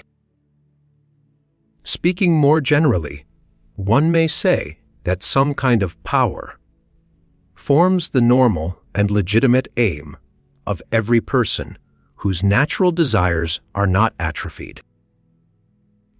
The kind of power that a man desires depends upon his predominant passions. One man desires power over the actions of men. Another desires power over their thoughts. A third power over their emotions. One man desires to change the material environment. Another desires the sense of power that comes from intellectual mastery. Every kind of public work involves desire for some kind of power, unless it is undertaken solely with a view to the wealth obtainable by corruption. The man who is actuated by purely altruistic suffering, caused by the spectacle of human misery, will, if his suffering is genuine, desire power to alleviate misery. The only man totally indifferent to power is the man totally indifferent to his fellow men. Some form of desire for power is therefore to be accepted as part of the equipment of the kind of men out of whom a good community can be made. And every form of desire for power involves, so long as it is not thwarted, a correlative form of effort. To the mentality of the West, this conclusion may seem a commonplace. But there are not a few in Western countries who coquette with what is called the wisdom of the East, just at the moment when the East is abandoning it. To them, perhaps what we have been saying may appear questionable, and if so, it has been worth saying. Resignation, however, has also its part to play in the conquest of happiness, and it is a part no less essential than that played by effort. The wise man, though he will not sit down under preventable misfortunes, will not waste time and emotion upon such as are unavoidable, and even such as are in themselves avoidable he will submit to, if the time and labor required to avoid them would interfere with the pursuit of some more important object. Many people get into a fret or a fury over every little thing that goes wrong, and in this way waste a great deal of energy that might be more usefully employed.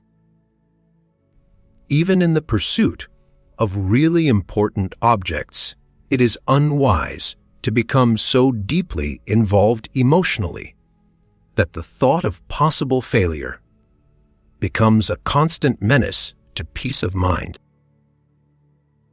Christianity taught submission to the will of God, and even for those who cannot accept this phraseology, there should be something of the same kind pervading all their activities.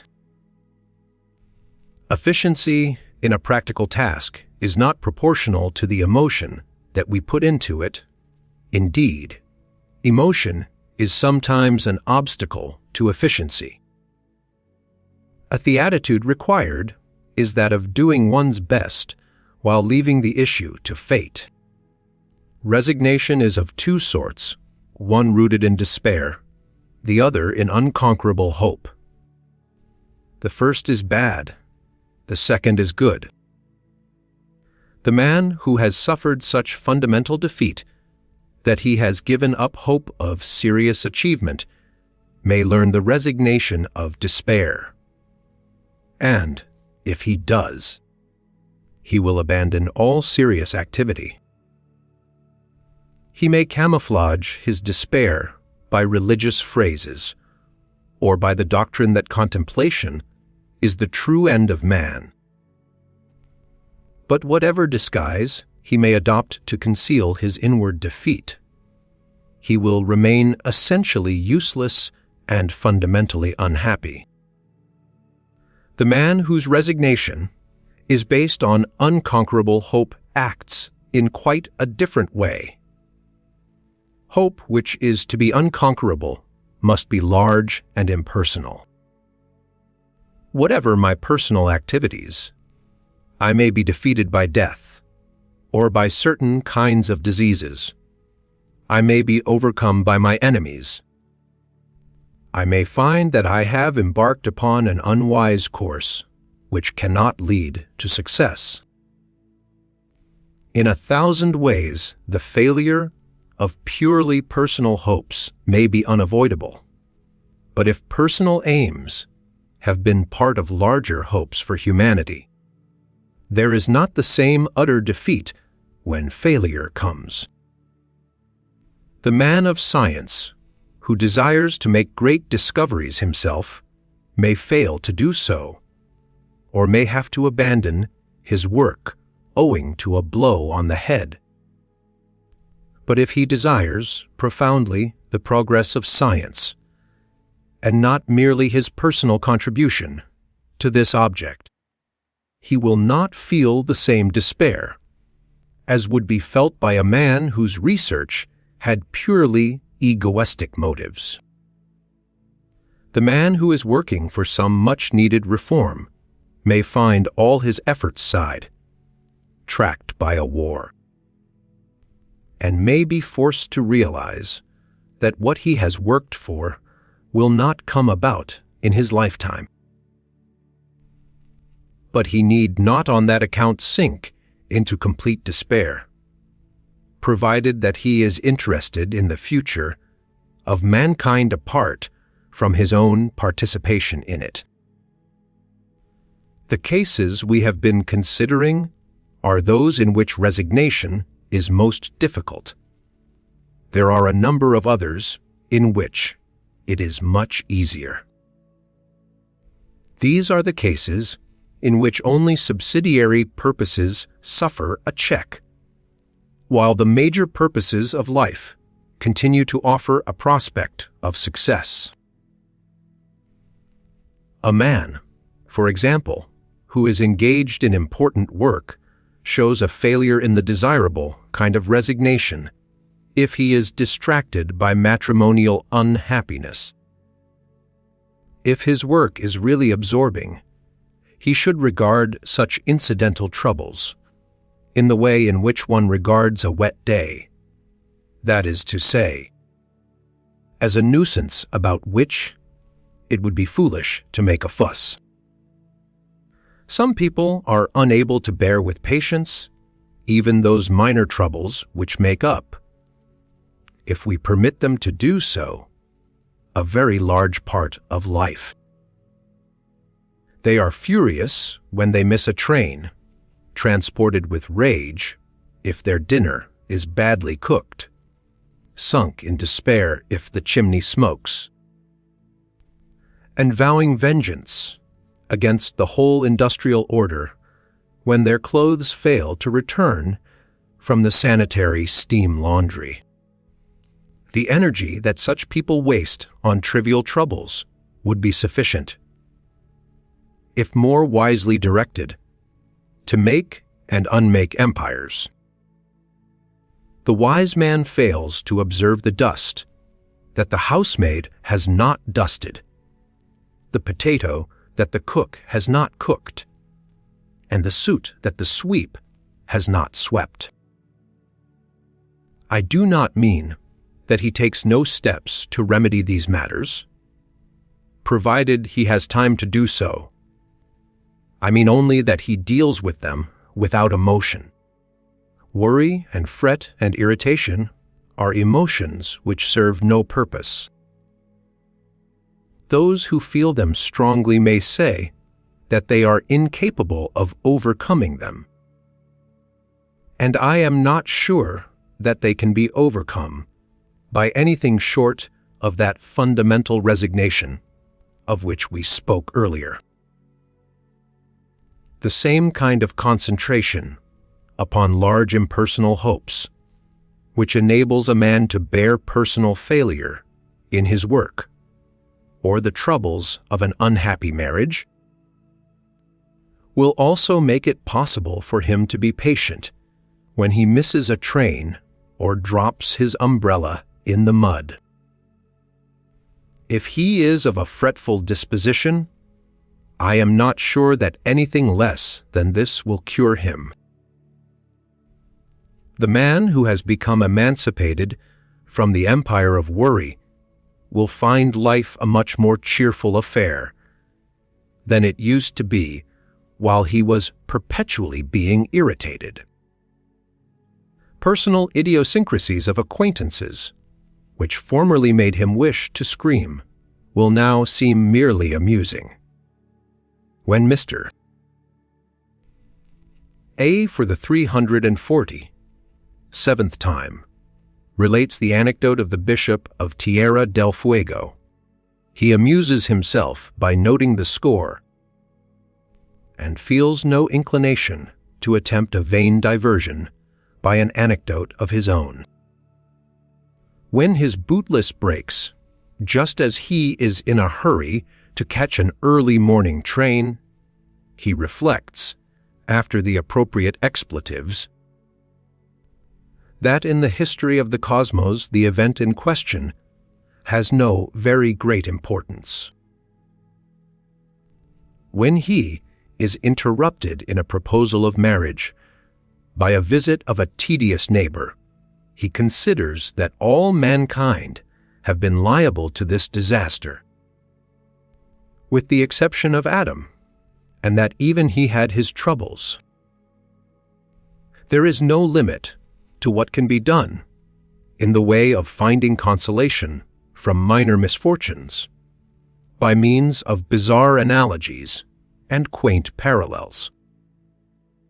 Every civilized man or woman has, I suppose, some picture of himself or herself, and is annoyed when anything happens that seems to spoil this picture.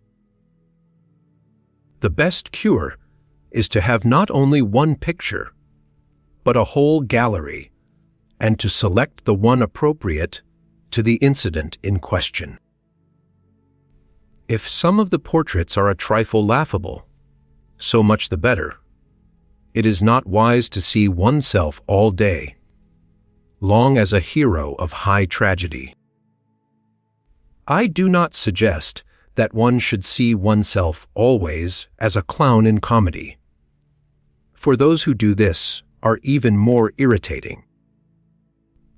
a little tact is required in choosing a R-ly appropriate to the situation. Of course, if you can forget yourself and not play a part at all, that is admirable. But if playing a part has become second nature, consider that you act in repertory and so avoid monotony.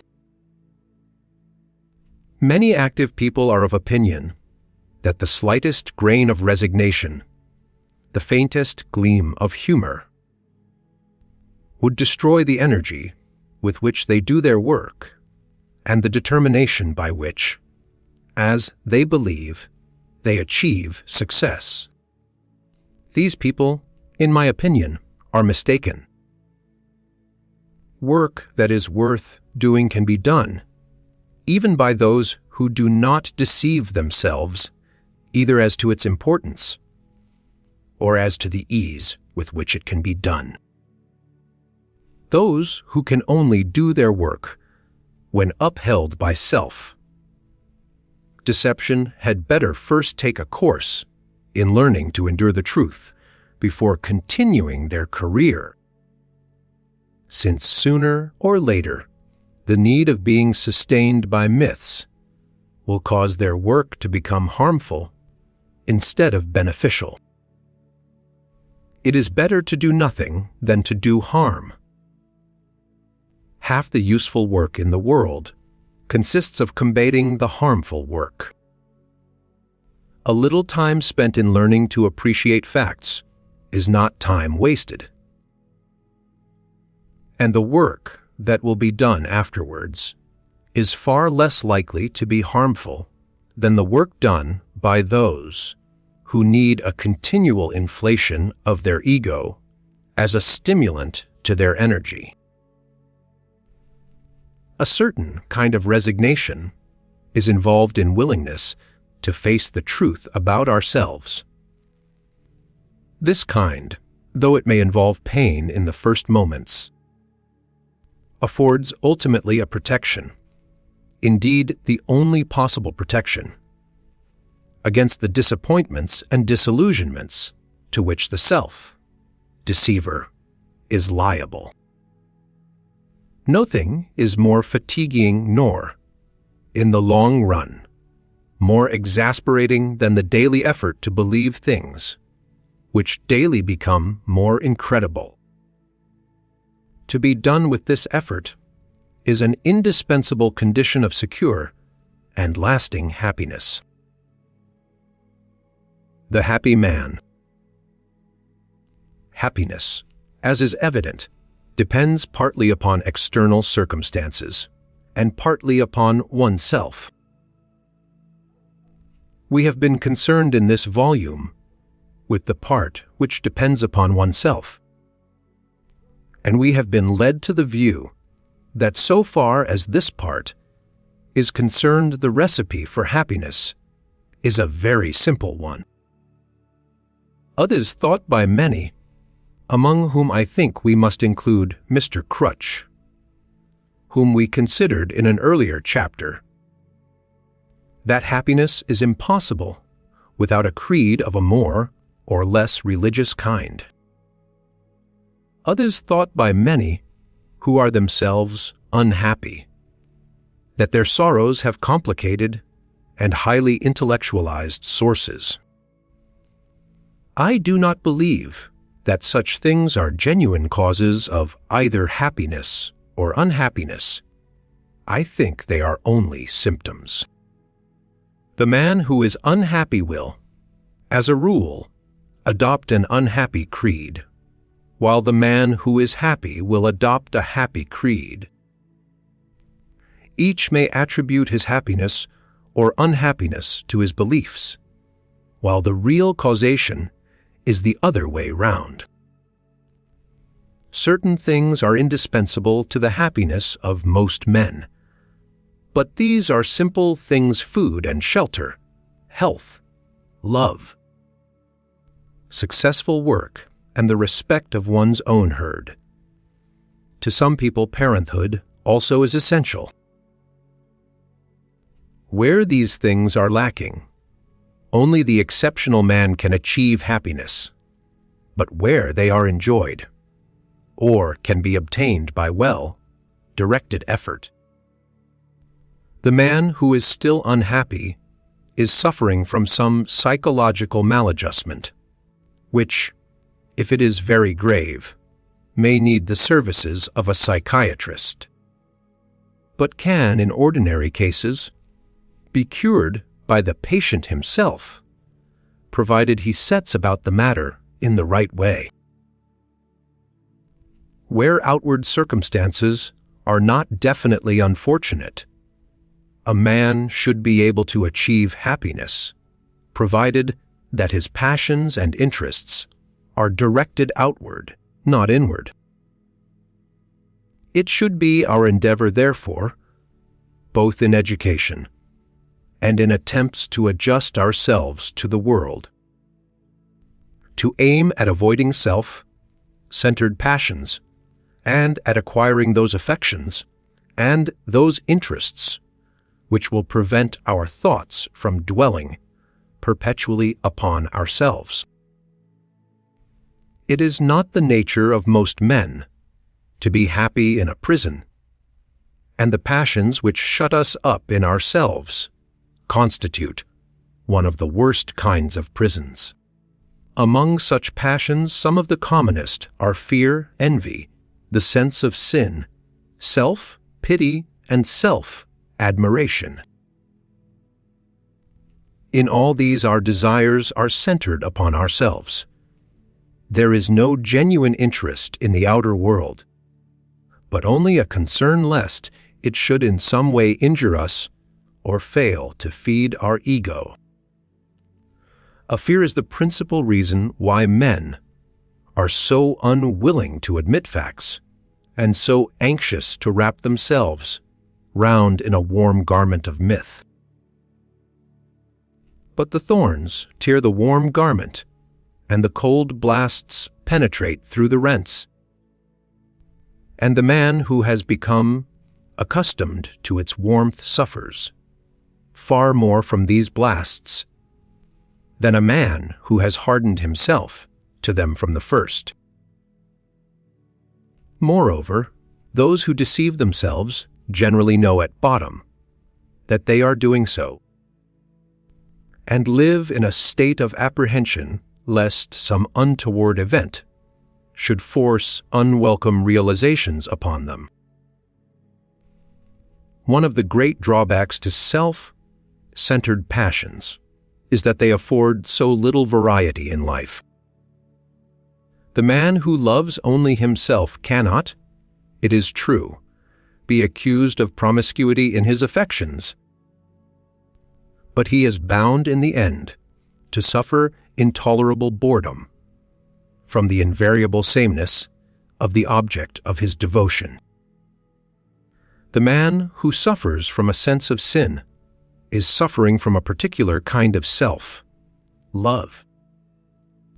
In all this vast universe, the thing that appears to him of most importance is that he himself should be virtuous.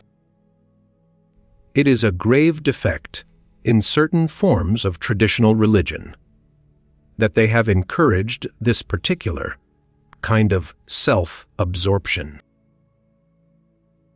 The happy man is the man who lives objectively, who has free affections and wide interests, who secures his happiness through these interests and affections, and through the fact that they, in turn, make him an object of interest and affection to many others. To be the recipient of affection is a potent cause of happiness, but the man who demands affection is not the man upon whom it is bestowed. The man who receives affection is, speaking broadly, the man who gives it.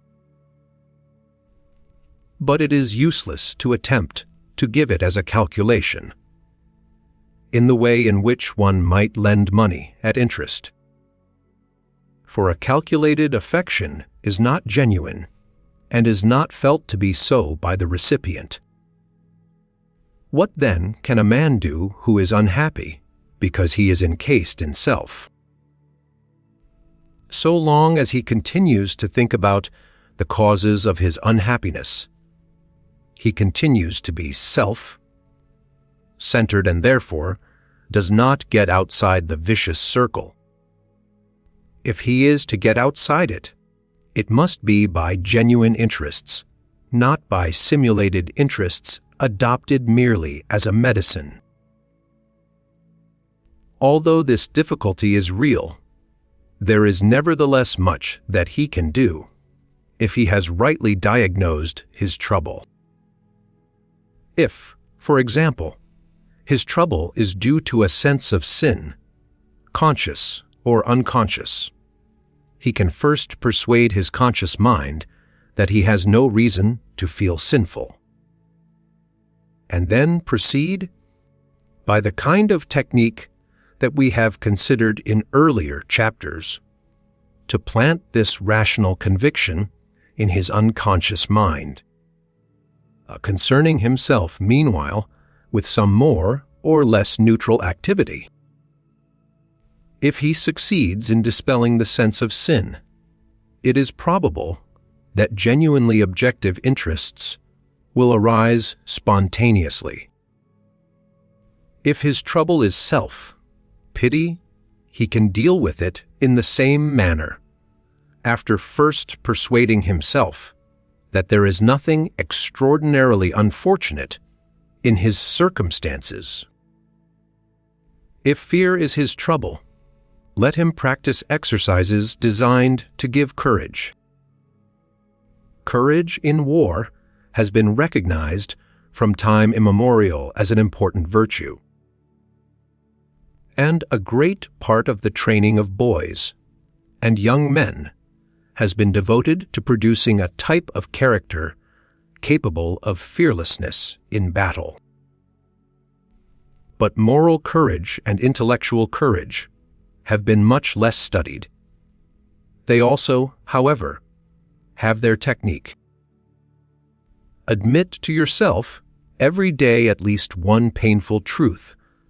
You will find this quite as useful as the Boy Scouts' daily kind action.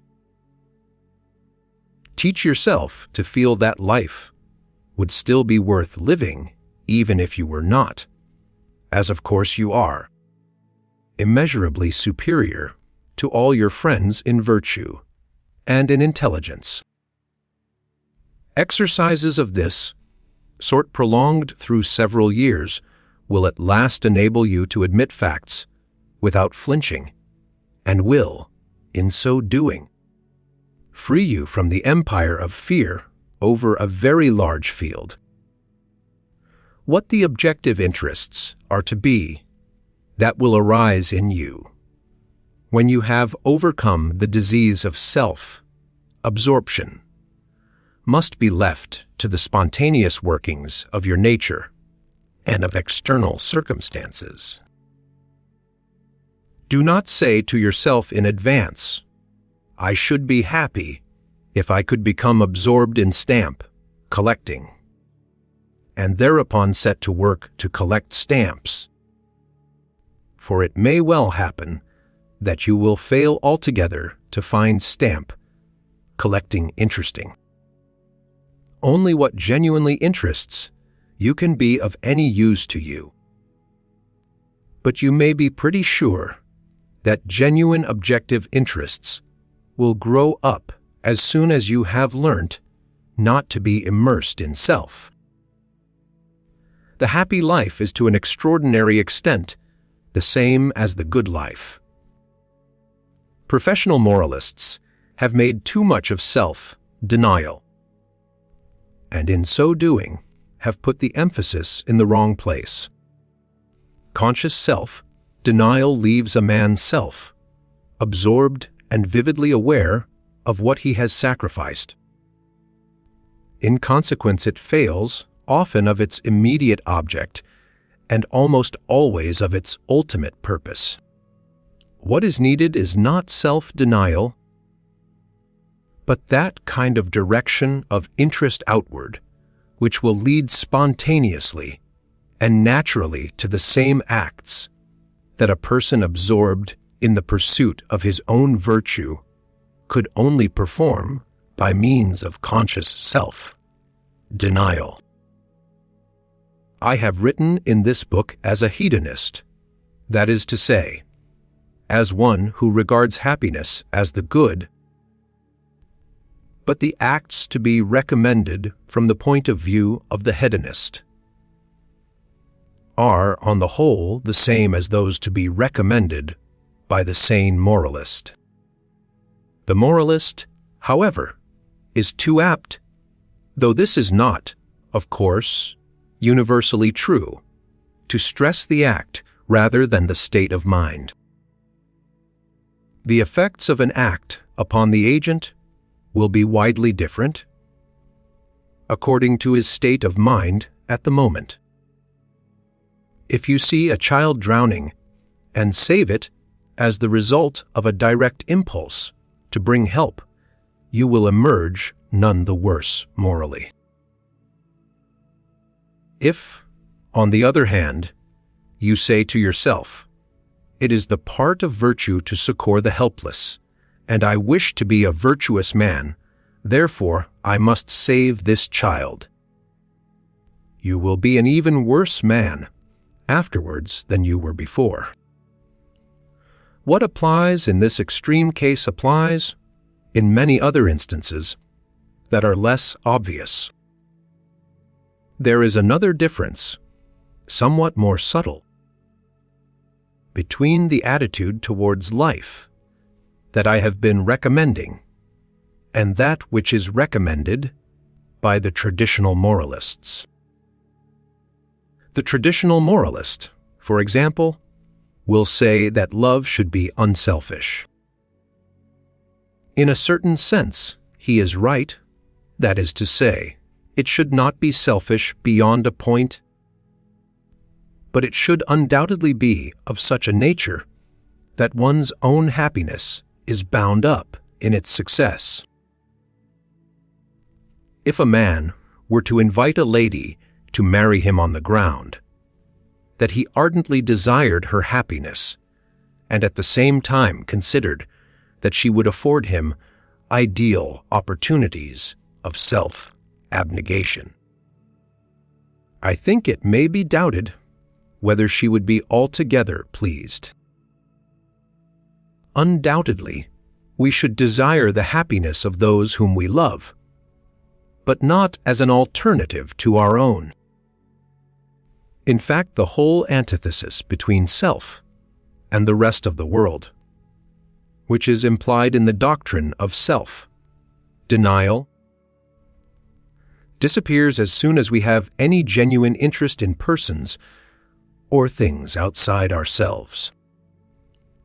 Through such interests a man comes to feel himself part of the stream of life, not a hard separate entity like a billiard ball, which can have no relation with other such entities except that of collision.